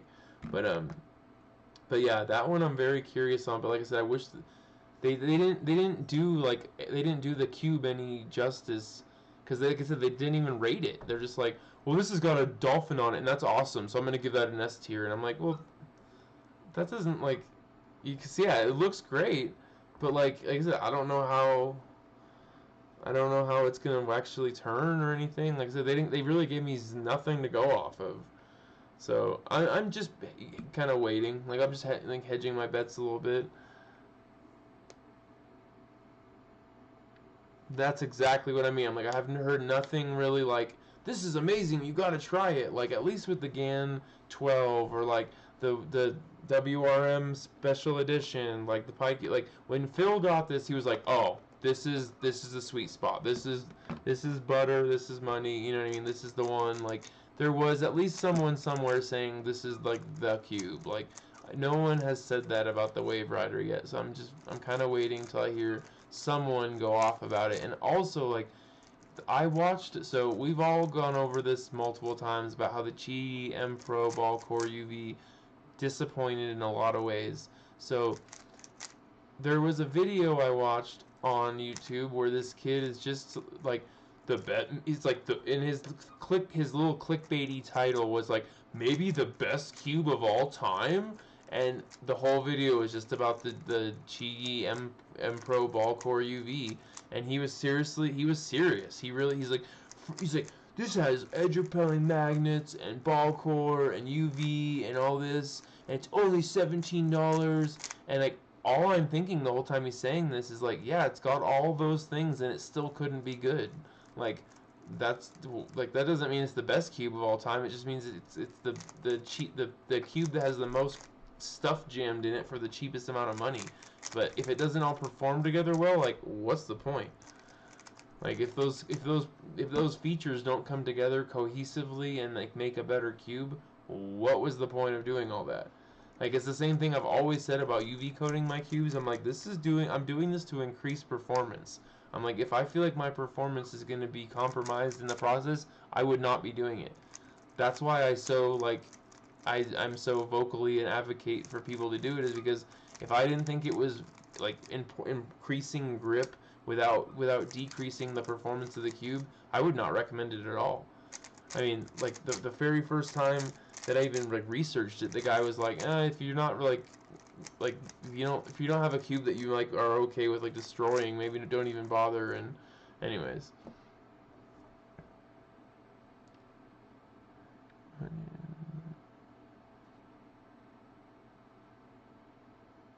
oh nice.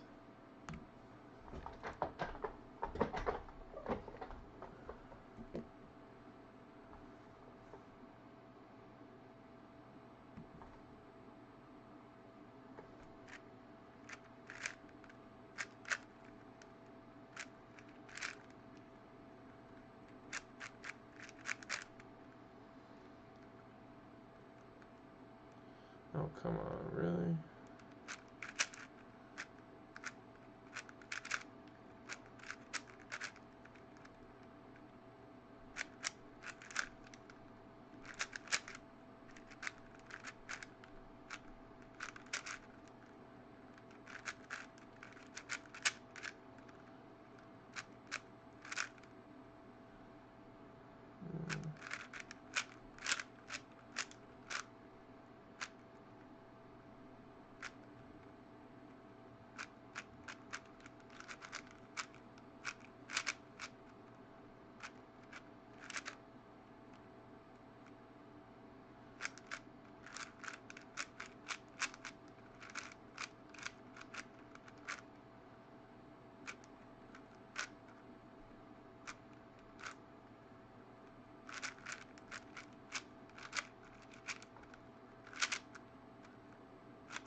So what music is everyone listening to tonight?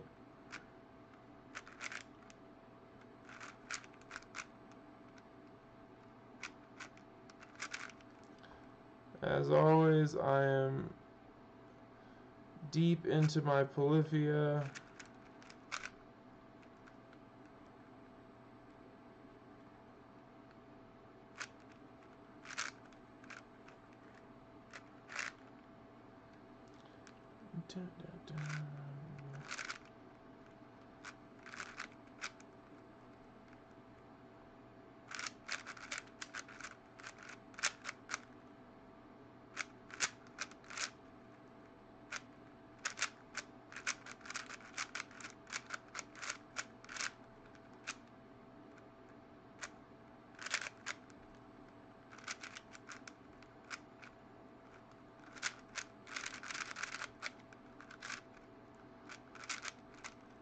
Oh, who doesn't love a good parody? Oh, I didn't get parody, I was just kidding. Oh, there's a parody.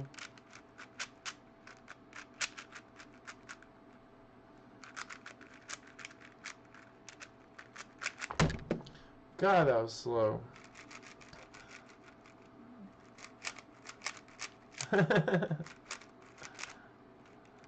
No worries, man. Well, I'm glad you could stop in. Thank you for spending your time with us. I appreciate it.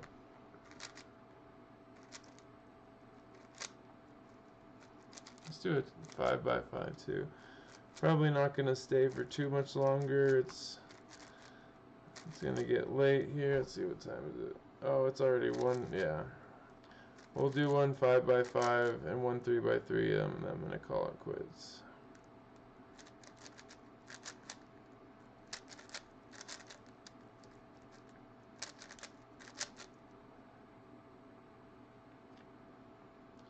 I could tell too. I was just like, my brain was feeling slower. I was like, I'm getting tired. I can tell.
Come on. Work with me here, puzzle.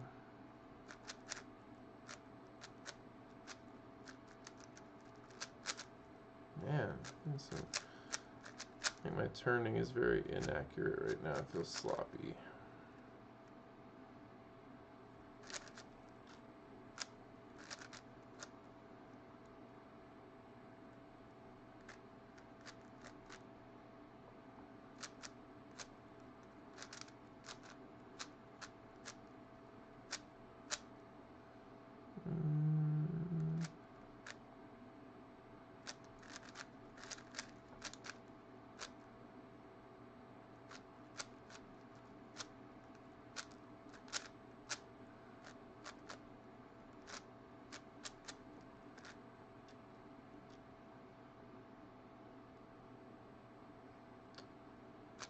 Ooh.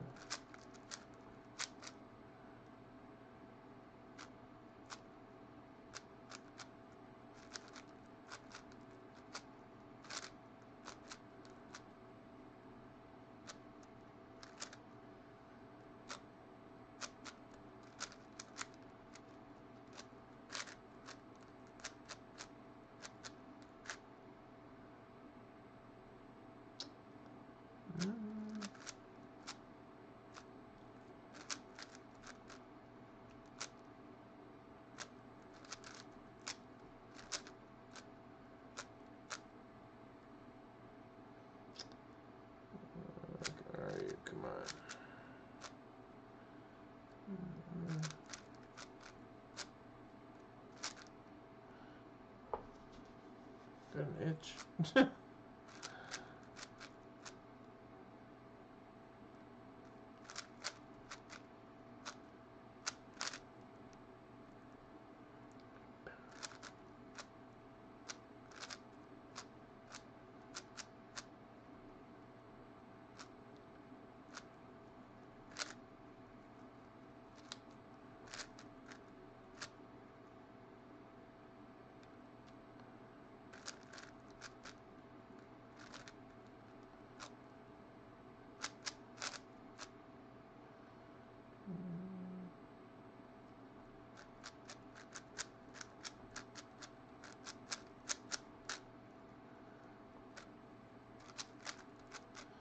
So double parity.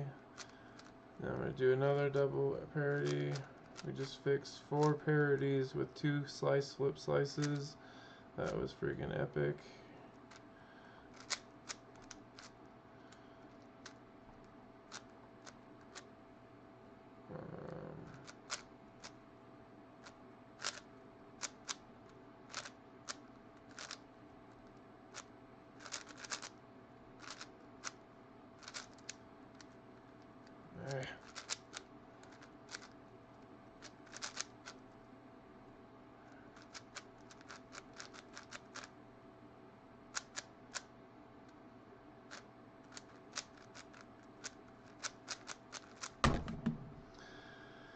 Oh.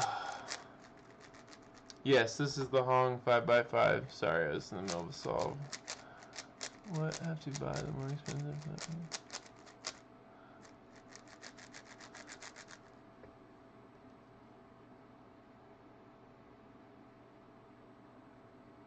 The purple Halo doesn't have Bluetooth? I thought that was like the more expensive, nicer one. Like that's... How does that... That's weird. I wonder if it's because it's so flat it doesn't have like the electronics like capable inside of it. That's the only thing I can think of. That's so weird. I'm glad you said that though, Joseph, because I would have been like, I would have bought it and I would have been bummed if I got it and there was no...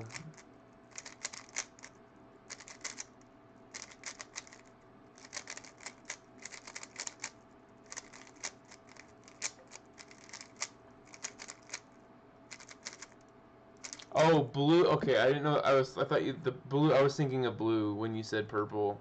I was like, wait a minute. That's like supposed to be like the best one.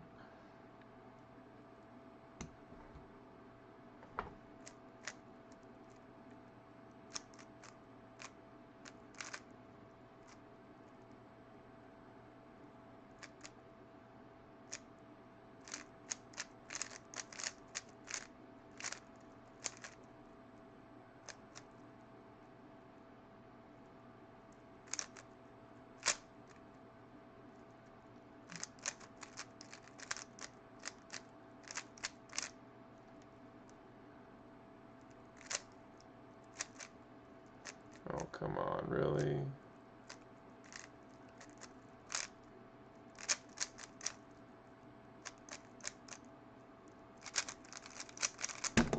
Jeez, that was terrible. I gotta do another one. I like did a pair and took it out. It took out another. That was awful. I'm gonna do the actual one on the screen this time too. I didn't mean to do a hand scramble.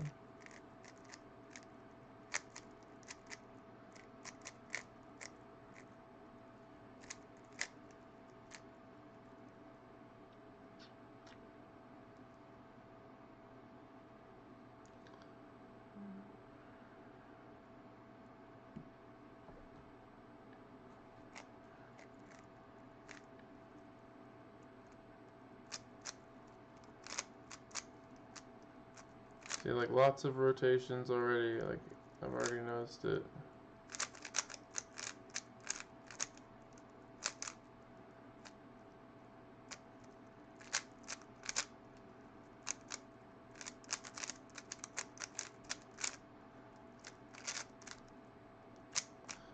So there was perfect example, like my over rotation on the 20 magnet, like that was gonna be a good solve. and I did a simple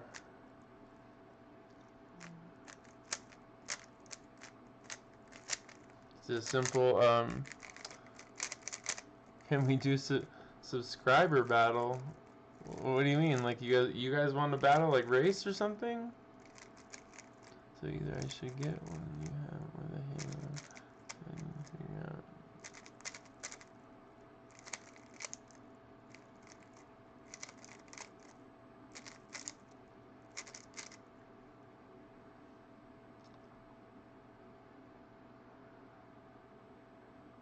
That's just a bummer that either it doesn't light up or it doesn't have Bluetooth. It's like I feel like you can't get. I feel bad that you can't get what you're looking for one way or the other there.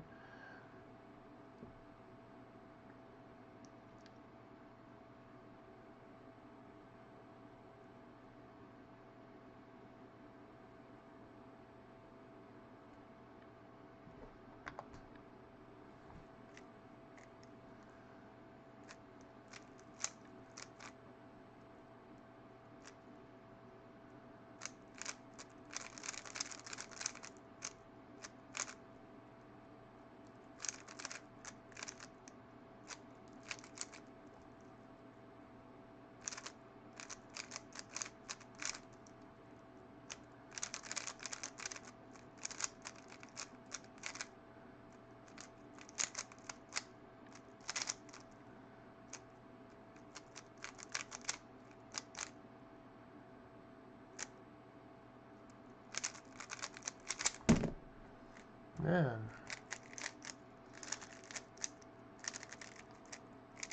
I love the purple.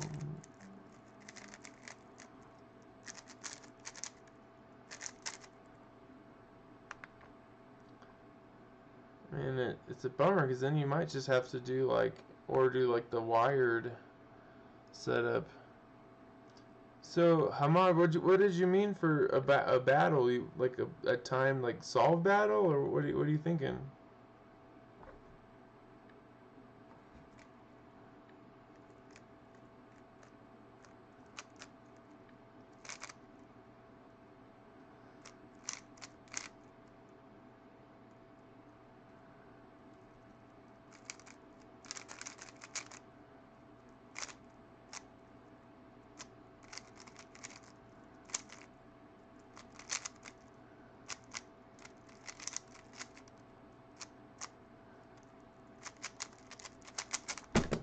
There we go. It was at least. Oh, I was sure. I was like, oh, it's gonna be sub 30, 30.63.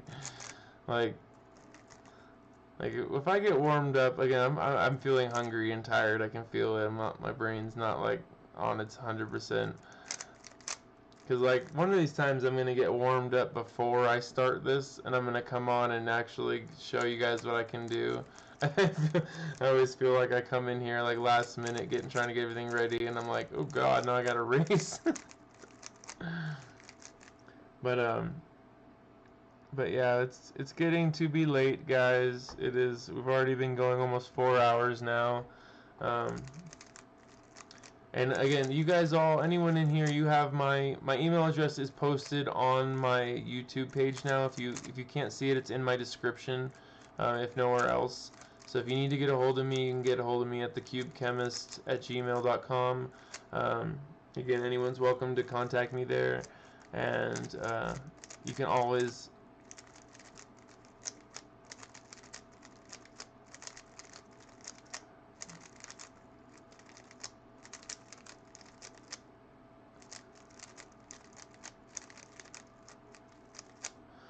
But yeah, if you guys have any questions or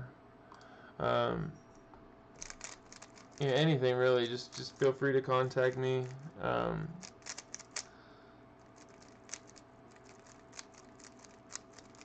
And yeah, if you have any like especially product questions, like if you have about the timers and stuff, like I haven't sat down and like done a lot of research on these like you have, but if you need a second opinion, I will sit down and do that for you if you need. So just let me know.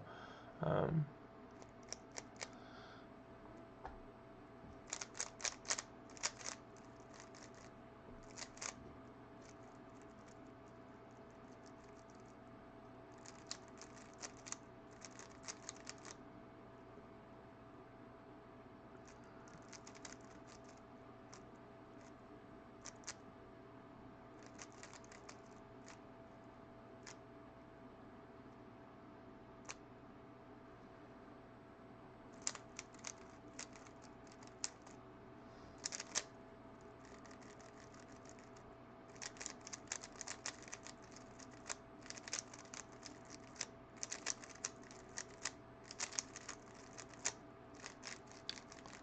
Any last questions before we go for the night?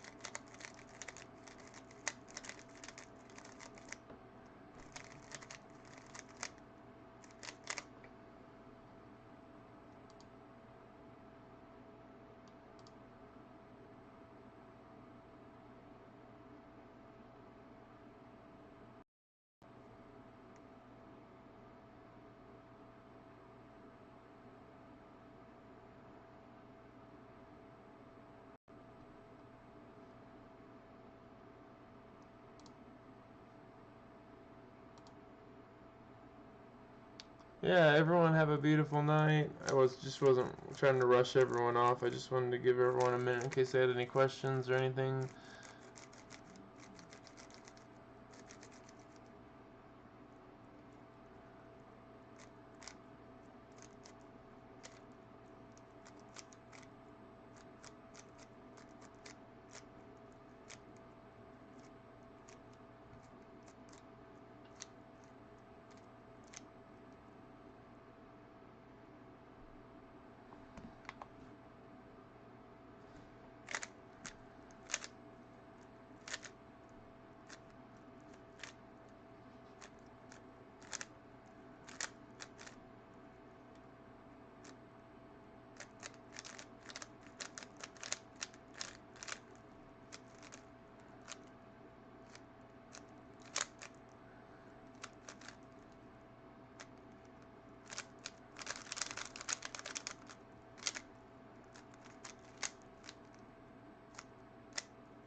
Yeah, it was great having you. Seriously, I love having you guys in here. I love the feedback. I love the interactions.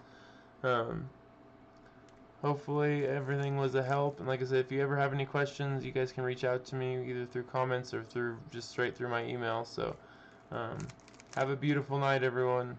Regardless of where you are, if it's day or night or anything, have a beautiful, beautiful day or night.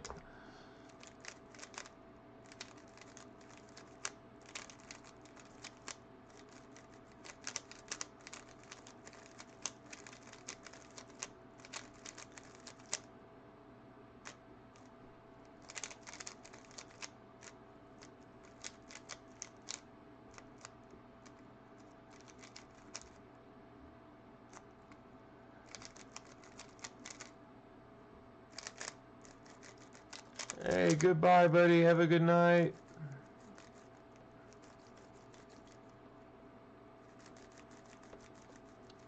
You should learn to walk on your head.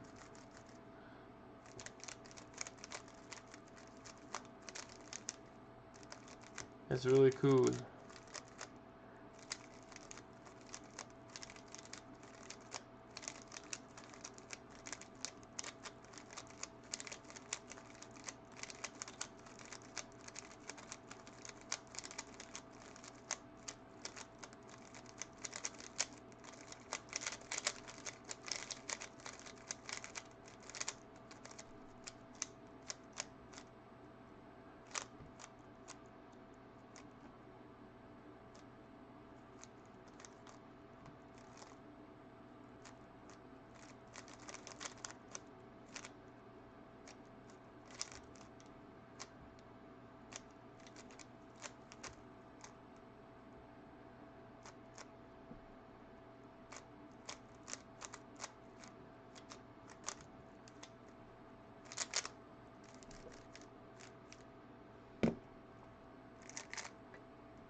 Jesus. Can't wait to get the ball core version of this. Stop all these dang lockups. It's driving me nuts.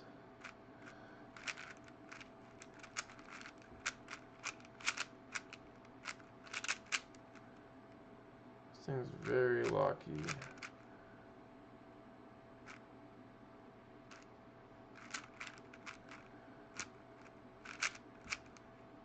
Maybe I just need to lube this thing too. It's gotten.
Man. Brutal.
That was actually a decent solve, even though time was still not sub 30, but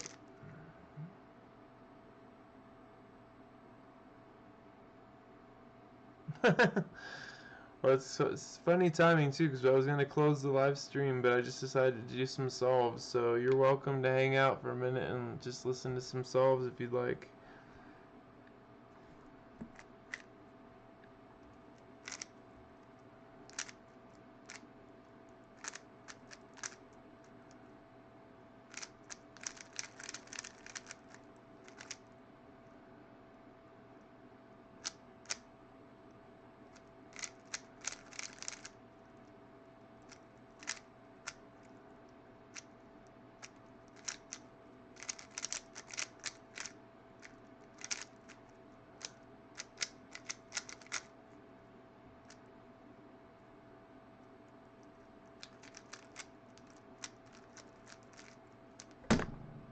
Stop!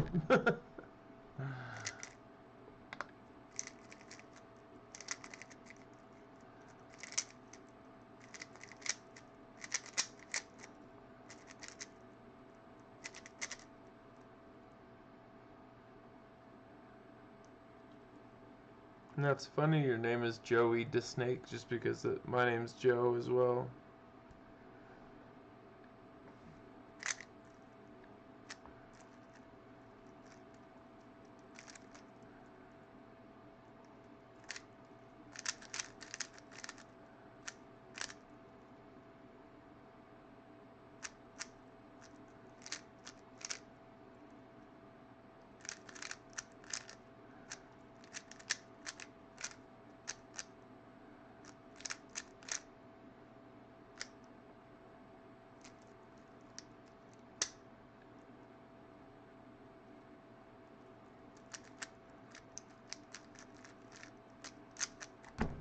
Well, I got a corner twist and still got 39.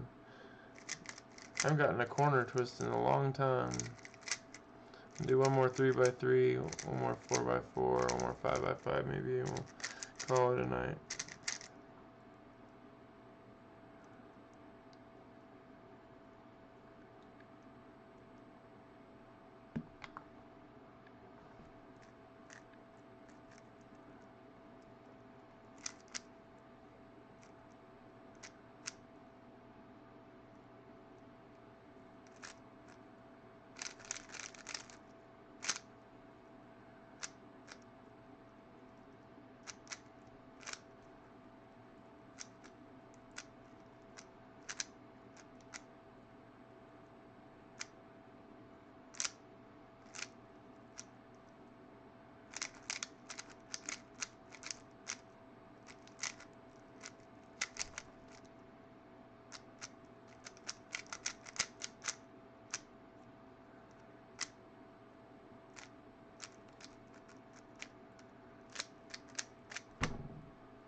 Alright, let's do 4x4.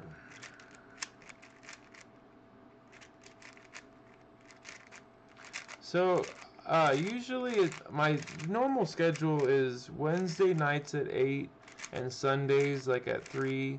I try to make it where times where people hopefully won't be at work or won't be busy and whatnot. Let's see. And I mean, this is also, I've been live streaming for 5 hours straight. My times are getting slow. I average a lot faster than this. I'm like literally going on 5 hours without out eating or anything. So like, yeah, I'm getting a little slower. I just honestly, I was already supposed to be done. I was just kind of entertaining you.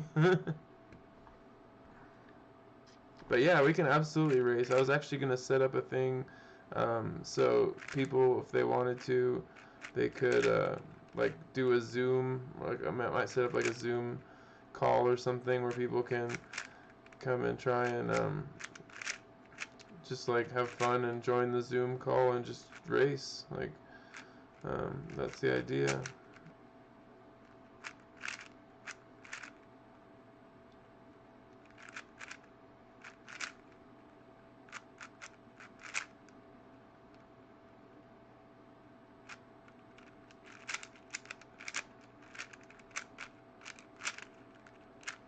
But yeah, you are totally, oh god.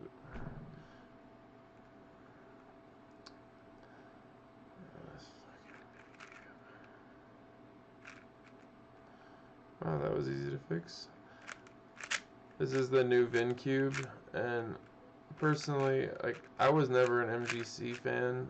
I'm trying this out because it's something new. I've been so over my 4x4s for a long time, but I have not been super stoked by the VinCube.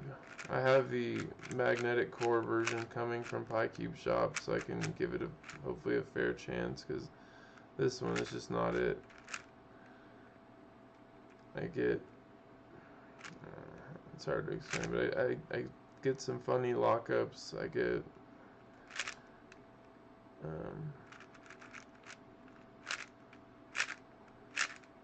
and it's supposed to be like a faster, lighter cube, and that was like the whole thing.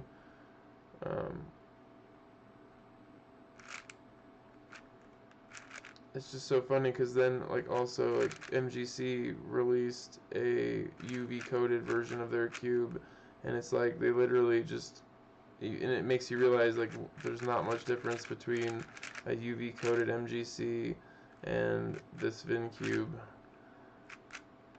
And I thought they were like a partner company, where it doesn't seem like that. If they're putting out like competing products, like why would they be doing that, you know? Hey, what's up, Xander?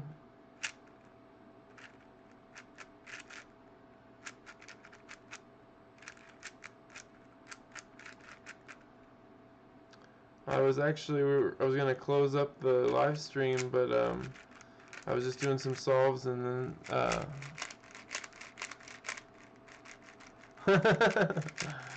I mean, that's the idea. The goal is to try and gain subs, but sometimes it doesn't always work out. I mean, that's not the primary goal. I shouldn't say it. It's a goal of mine, is to you know, do well and connect with people and whatnot. But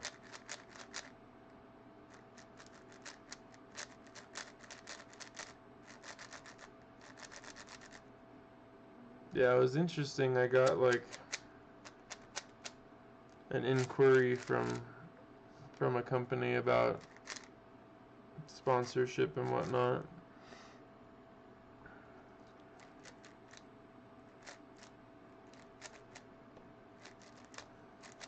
But again, that was never really the goal. I started this because I like to cube, and there was a very low amount of like people or places to go to, like, to share your cubing experience or knowledge or whatever.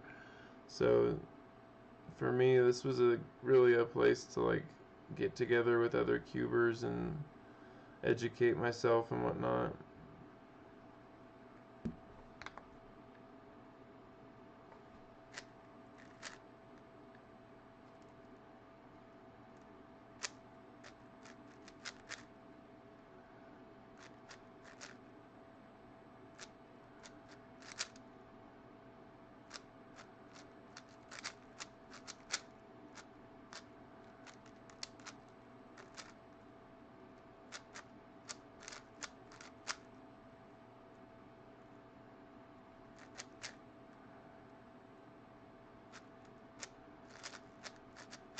Has anyone in here heard of Polyphia?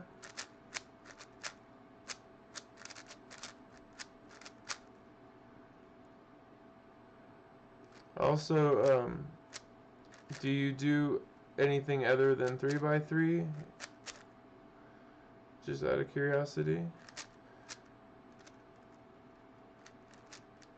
Because I usually race on pretty much like 2 through 7. That's what I was saying, like tonight I've been going for a while, doing all different types of cubes and stuff, so my brain's kind of tired, but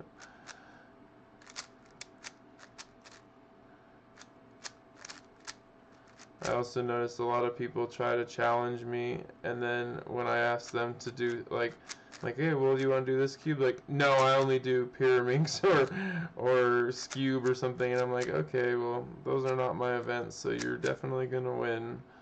And that's fine. I don't really care about who wins. I'm just curious what events you actually like to do.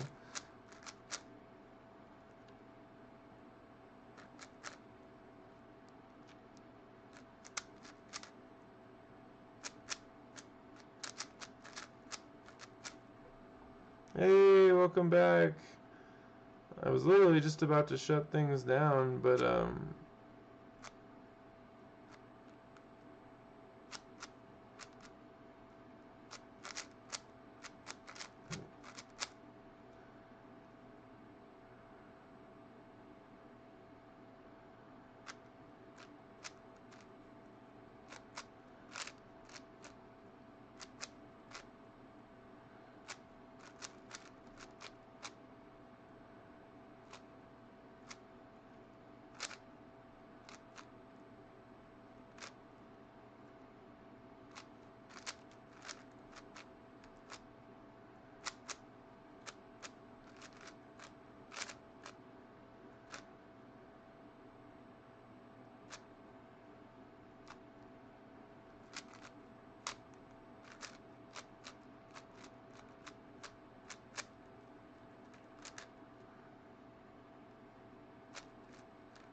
Tears on my sleeves, hold on.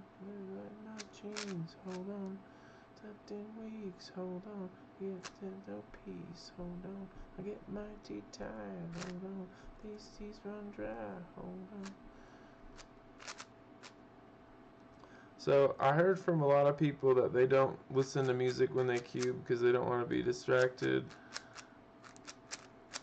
Anyone have any good cubing music they listen to? I definitely listen to music. That depends if I'm just in a fun space or a fast space, but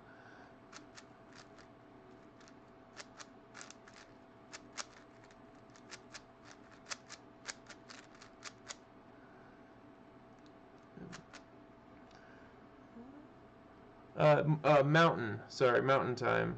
Sorry, I'm not looking at the screen very closely just during the solve, but yeah, it's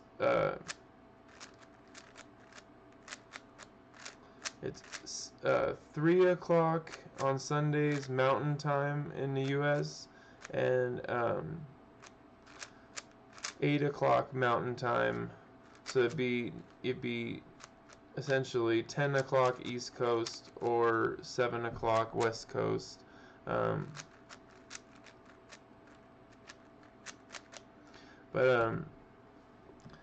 Yeah, so like 7, like the Wednesdays would be 7 West Coast and like not or 10 East Coast, and Wednesdays would be 2 p.m. and like 5 p.m. East Coast. So I'm just 1 hour later than the West Coast essentially. Yeah, I do, like I said, I do all events. I do like 2x2, 3x3, 4x4, 5x5, 6x6, 7x7, Mega Minx. I just don't race in Pure Minx or Scube. Like I solve them for fun, but I don't compete in those. And then there's like Mega Minx. I do quite a lot of events. Oh, my cat came to say hi.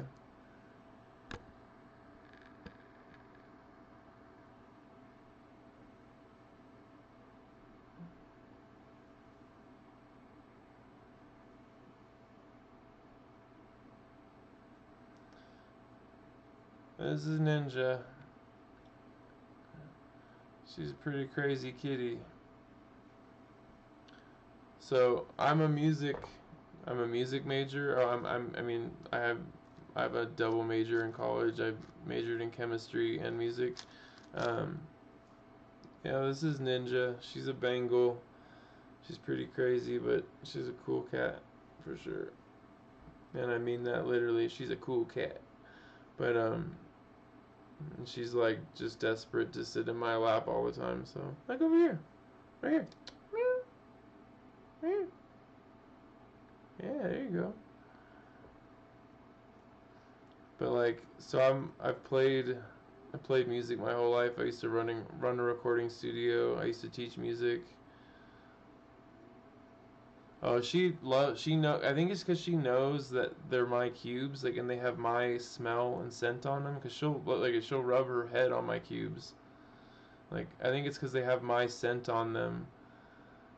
It's like it's got my sweat, my scent, everything. She marks her scent on all my cubes. So no other cat can have them. No other cats better be cubing on your cubes. I better not find out. That's what she's saying. Yeah, I adopted her. Her parents were crazy. They were mousers. They were rodent killers on a farm, and they were just bred to be really aggressive, and they were like killing the babies. So I rescued her. I adopted her. I had no interest in getting a cat. Actually, I used to be allergic to cats, but like I got her, and she and I are just so close because she's been with me every step of the way since I got her, and I got her really early, like young, and she's like 4 now, I think. I have her birthday saved. I just always forget it because she was adopted and not really like I didn't get any like papers from her or anything. I just got her. Someone just gave me the cat and said, "Here you go."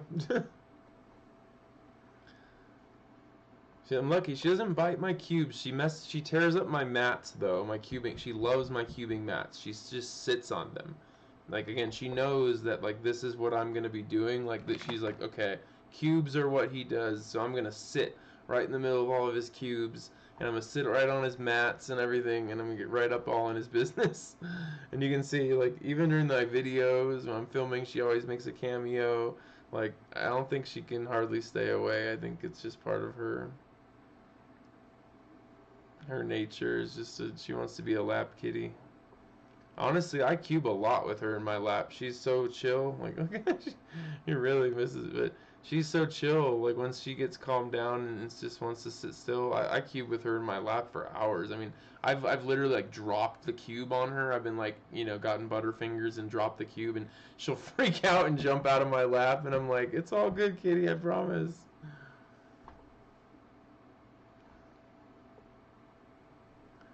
Kitty, yep, this is a ninja.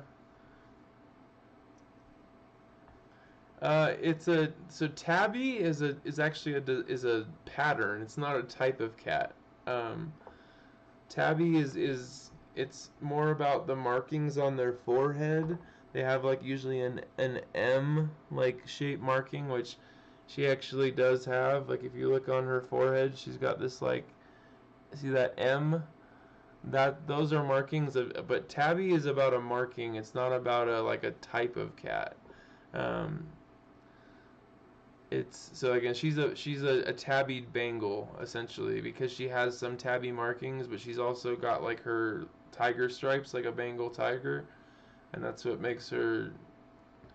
I mean, she's got some interesting. Also, she's like see these dots, like she has actual like tiger's eye like patterns. She's got like marbling. Um, Bengals are a little different than just regular tabbies. But yeah, she's technically like like I said, a tabbied Bengal.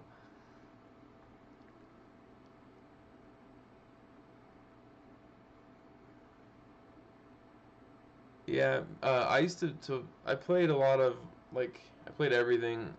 Played piano, guitar, drums, violin, cello, bass. I mean, done vocals. I mean, because I really did. I went to college for music. You have to do vocals, music theory. You have to do performing. You have to do recording. I mean, there's a lot of facets to it.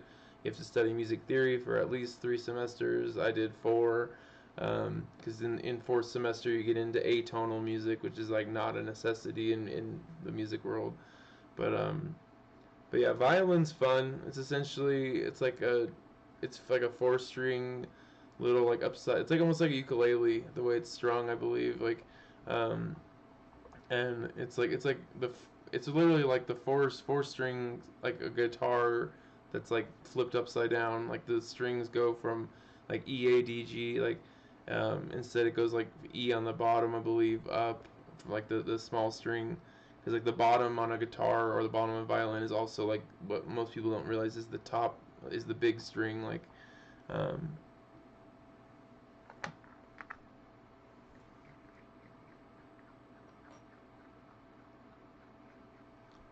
Yeah, that's funny you say that because Sean and I from Speaky, we actually we chat on Facebook.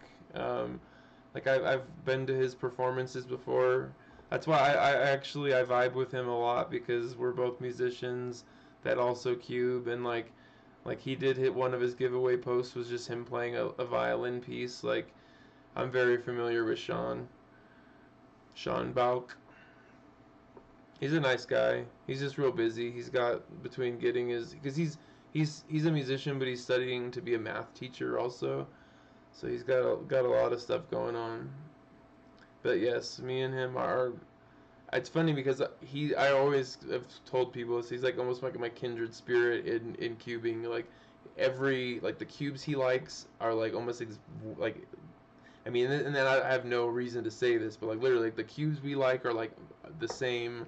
Like we have very similar tastes in what like even the way he describes cubes, like the what he likes. So it's exactly the way I describe cubes. Way I like the my cubes to be almost closer in size, and he doesn't say it this way, but he says like I like a little bit bigger 2x2 a little bit smaller 3x3, a little bit smaller 4x4, and a little bit smaller 5x5. And essentially what that does is that puts them all closer to being the same size. His range from, like, and it's the same with mine, the range from your 2x2 to your 5x5 is only like 9 millimeters. Like, this is 51 and my 5x5 is like 60. And like, 60 is about as small as you can go on a 5x5, because I have the Maylong, which is the same size. And like, if you were to go say like with the YJ Mini, which is 58, I've heard that the layers become so small, it's like it's hard to start doing like free slice when you're trying to like make your pairs and you're trying to, you know, really fast back and forth. Like, it gets really hard when you have, you know, these really tiny layers. So that's where like 58, I've been tempted to get it, but he was one of the people that said, oh, it's almost too small. And if he says that, he likes small cubes. So if he says that, I took that, you know, very seriously, not with a grain of salt. But yeah, he's a very nice guy. Like I said, you can just reach out to him and talk to him. Like I did. I mean, I became friends with him just because I wanted to chat about an algorithm that I had an idea about, and I just asked him what he thought, and then I told him I would love to support his music career also, because I'm a fellow musician. And yeah, I try to make good, you know, good relationships with lots of people, because you never know when, you know, there might be someone that, like, there might be some day where you never know, like, we could be performing together on something, like, hey, I know you, man, like, I'm so glad that, you know.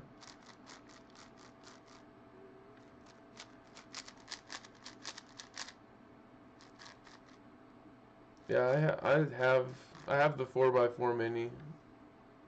I'm the same. I have the 4x4 Mini, but I purposely didn't get the 5x5 just because, like I said, I had the Maylong, which was already at 60 millimeters, and I was like, I don't think I need to go down to 58. Um,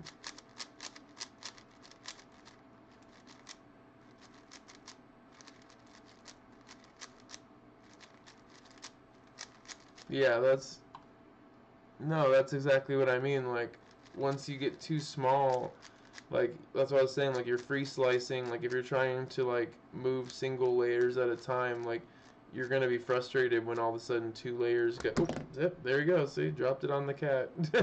And usually she would jump out of the seat, so she must be feeling this. She must be happy. But yeah, that's exactly what I was trying to say, is that, like, you'll end up turning 2 layers, and again, it can absolutely be like the best thing for you, or it can be, you know, maybe too small. It all depends on your personal preference.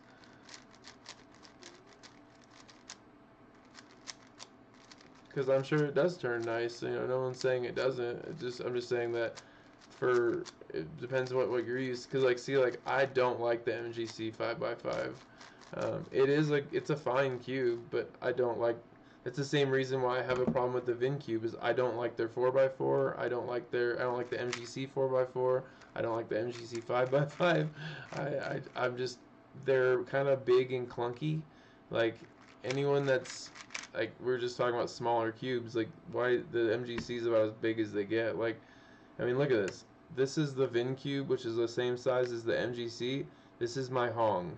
Like, they're literally almost the same size. Look how big the tiles on this look compared to, like I said, that's why I've been curious about the the Zhilong 5x5, but at the same time, I have the Hong, I have the Maylong, I have, like, there's the GAN 5x5 coming out, which I'm probably going to get, so. The GAN one's not going to be small, though. You know how GAN is. They stick to their 56 millimeter 3x3s, 60 millimeter 4x4s, and I want a 60 millimeter 5x5. That's my sweet spot.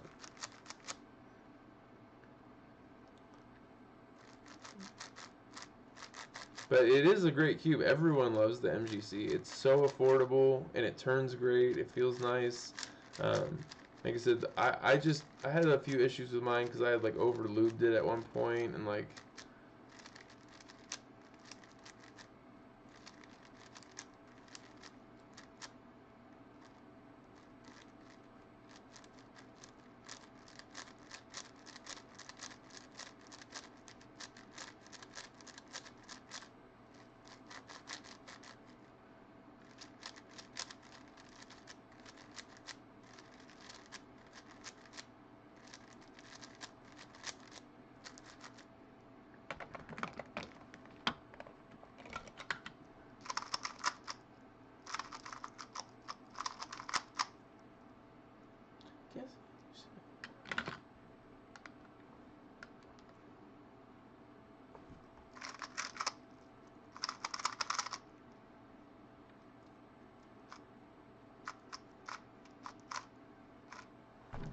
I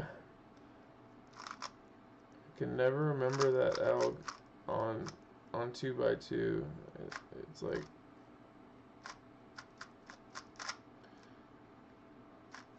I mean that's a, but I always, it's an R2 U2 R U2 R2, and I just, instead of doing an R2 in the beginning, I always do an R U2 and then an R2 U2, and then it messes it all up. Like literally, it's just a matter of doing an R2 instead of an R1, like, because there's only like 2 or 3 OLLs that are different for 2x2. Like the having headlights on one side and solve, like that's different. You do like that. You know, you do that alg where it's like F R U R prime F prime. Please read for the sheets. Yes. F R U R prime F R U U prime F prime. But yeah, like this alg on 3x3 you would do.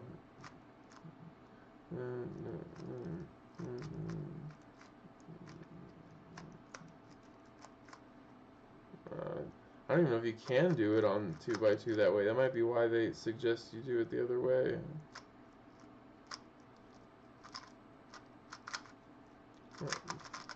Determined to try that now. Oh, it does work. So it's just super awkward because you don't have the finger space. So like doing this, doing the your headlights, your strange time to live in a panic.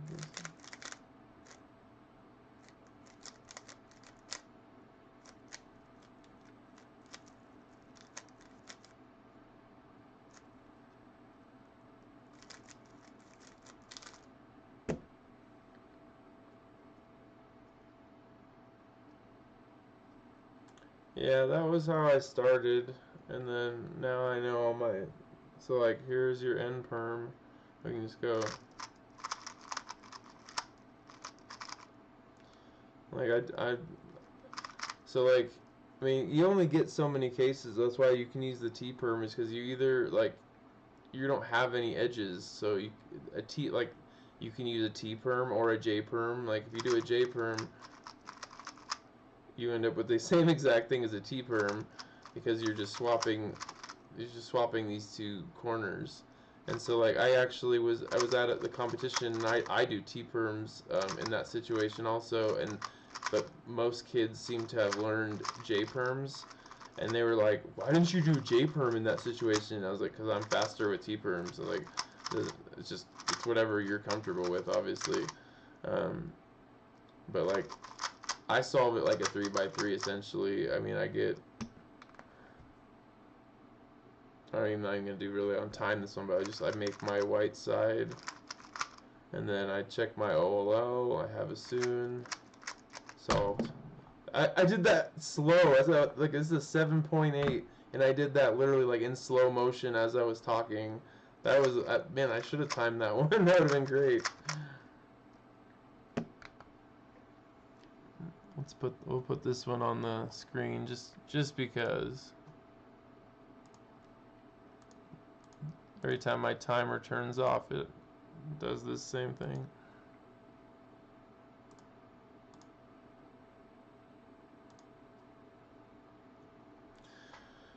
Oh, okay.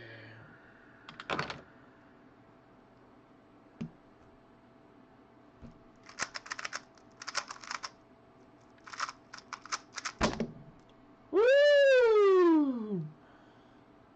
How was that?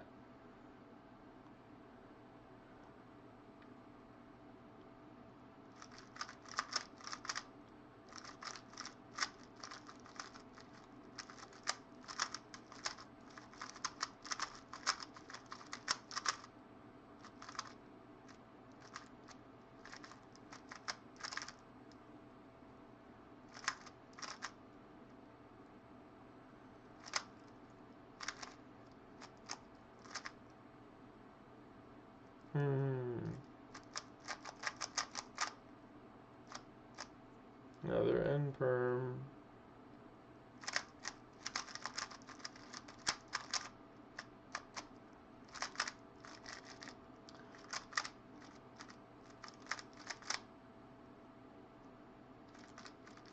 Nice, man. You were literally the reason I stayed on when you said you're like, hey, I listened to you for a while. So, um, yeah, don't. I hope you know you're welcome back anytime. I'm probably gonna call it a night too. I'll do probably one more, but that was a good place to stop. You know, that was a good solve and.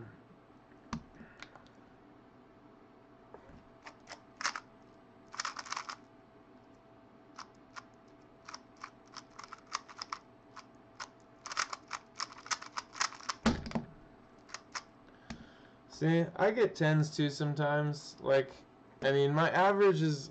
I mean, I haven't really done any 2x2 today, but like, my average is more around 5 seconds. Like, I'll get to like 3s and 4s when I get warmed up and stuff, and like start getting really on it. But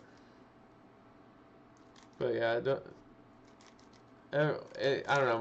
Like I said, because I solve a lot like a 3x3. I don't have like any EG or COLL or any like tricks for this. I do it's very straightforward. So it kind of depends too. Like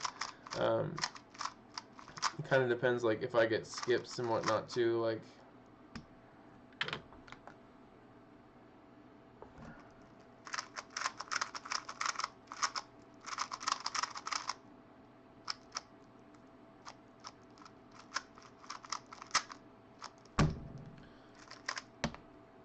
Oh, you see the camera fall?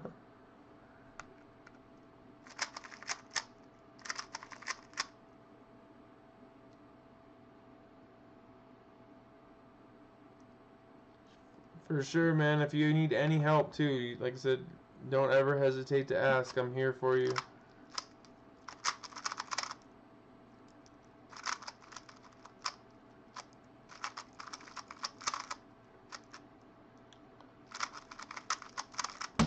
Man, I had an N perm and I just went for it with a T perm and it was wrong, and then it set up a T perm, but could have been so good.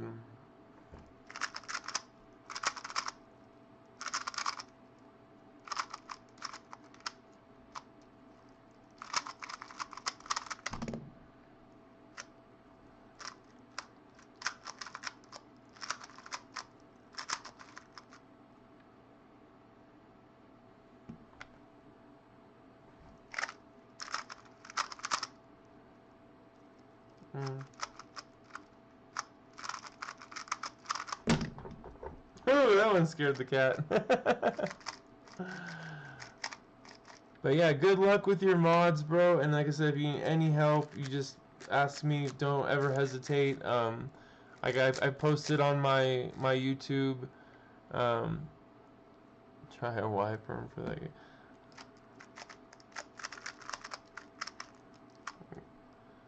Nah, I'm fast with. See, I'm fast with my end perms. If it wasn't on the dang 2x2, like, see, like my end perms are fast. I mean, my Y perms are too, but it's that small cube. Like, it's just, it's just weird. Like, where like this. Ah! This new cube has slipped all out of place. Ooh, I got an E perm. But yeah, like, and it's also that like this that last F prime is awkward for me. Like, you either got to do a thumb push from the bottom, or your F prime like this, and for some reason that's slower. Like I can do an M perm faster. The NA perm, the NB perm is different, obviously. Because this one's a lot like a J perm. If you've like dissected like what that algae is, it's very close to a J perm, and that's why a lot of people like it. But here, I'll try it again. Excuse me. But this is why too, like, people say they like even smaller 2x2s, and like I can't even imagine that. I have pretty big hands. I mean, look at my fingers and stuff. Like, that's one reason why I need to get my over-the-shoulder camera. Like, I can literally like cube without you being able to see pretty much. Like, I need to get my over-the-shoulder camera really bad.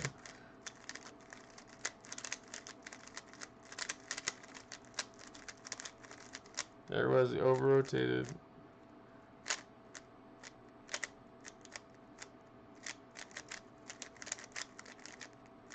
Violet was a sign. Oh, so this is the algo I was talking about before. Like, if you know, when you get headlights, you would do this. R2, like I said, it does work. Oh, I got an A perm. It does work, but like, so here's the Y perm. So turn your let over, dun dun. So it is actually very smooth, because like again, that's the J perm, like, or it's very close to like a J permy alg. Also, it's got like the beginning of an R perm with like a J perm mixed in there, which is, it's a great one. It's just on a small cube, it's a little bit hard for me. I have not been on the computer. I haven't checked anything.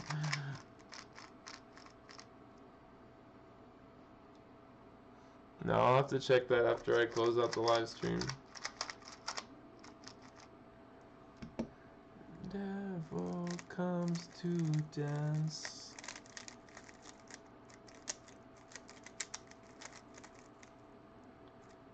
On the bedroom door, and she's eyeing me.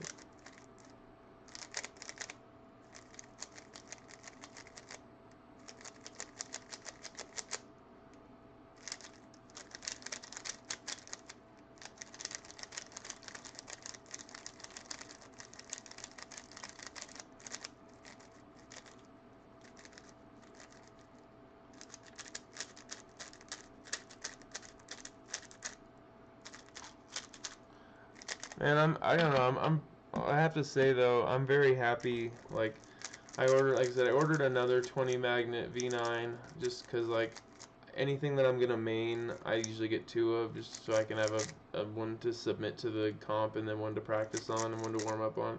But like, I have 2 Pi Cube Shop Special Editions now, which that was gonna be my main. I'm another 20 magnet WRM coming up.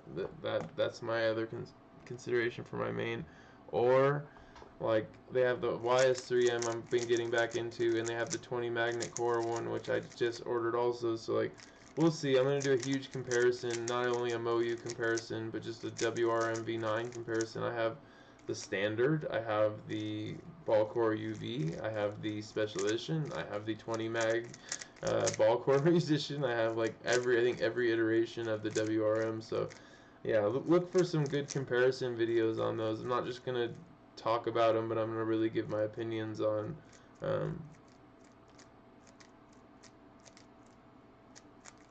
have you tried the 20 mag YS3M?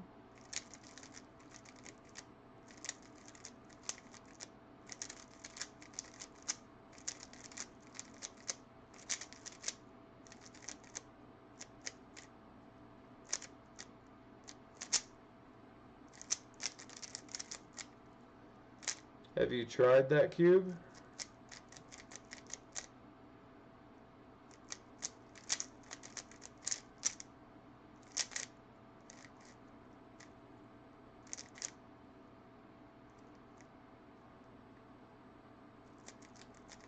Alright, well, have a good night.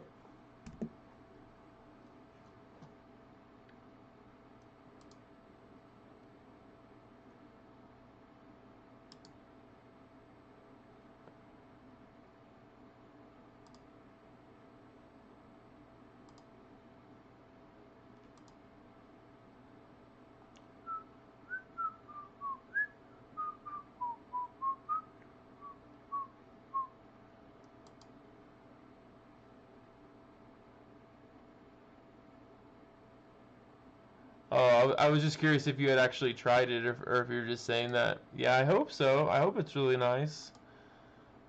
I mean, I know how it changed the WRM V9, and that's all. I'm hoping it does that for this, because it made it like turn faster, and like this is just, the Wise 3M's a great cube, but it's a little heavy, and it's just a little like, it's just heavy. Like that's why I'm really hoping it'll make it like turn really fast and easy. Because you're right, I probably would go back to maining it if the 20 magnet core, like in the V9, is anything like it is in the YS, or like it's going to be in the YS, I will absolutely be considering this, which will mean I'll have to get a second one of this one of the 20 magnet core, but we got time for all that. But thank you, Bacon BLT, and thank you, Cube Ymail. I appreciate you guys so much. I hope you have a beautiful night. I'm gonna go get some food. I know, I always do this. I mean to end, and then someone pops in the room, and we end up chatting or something, but it is.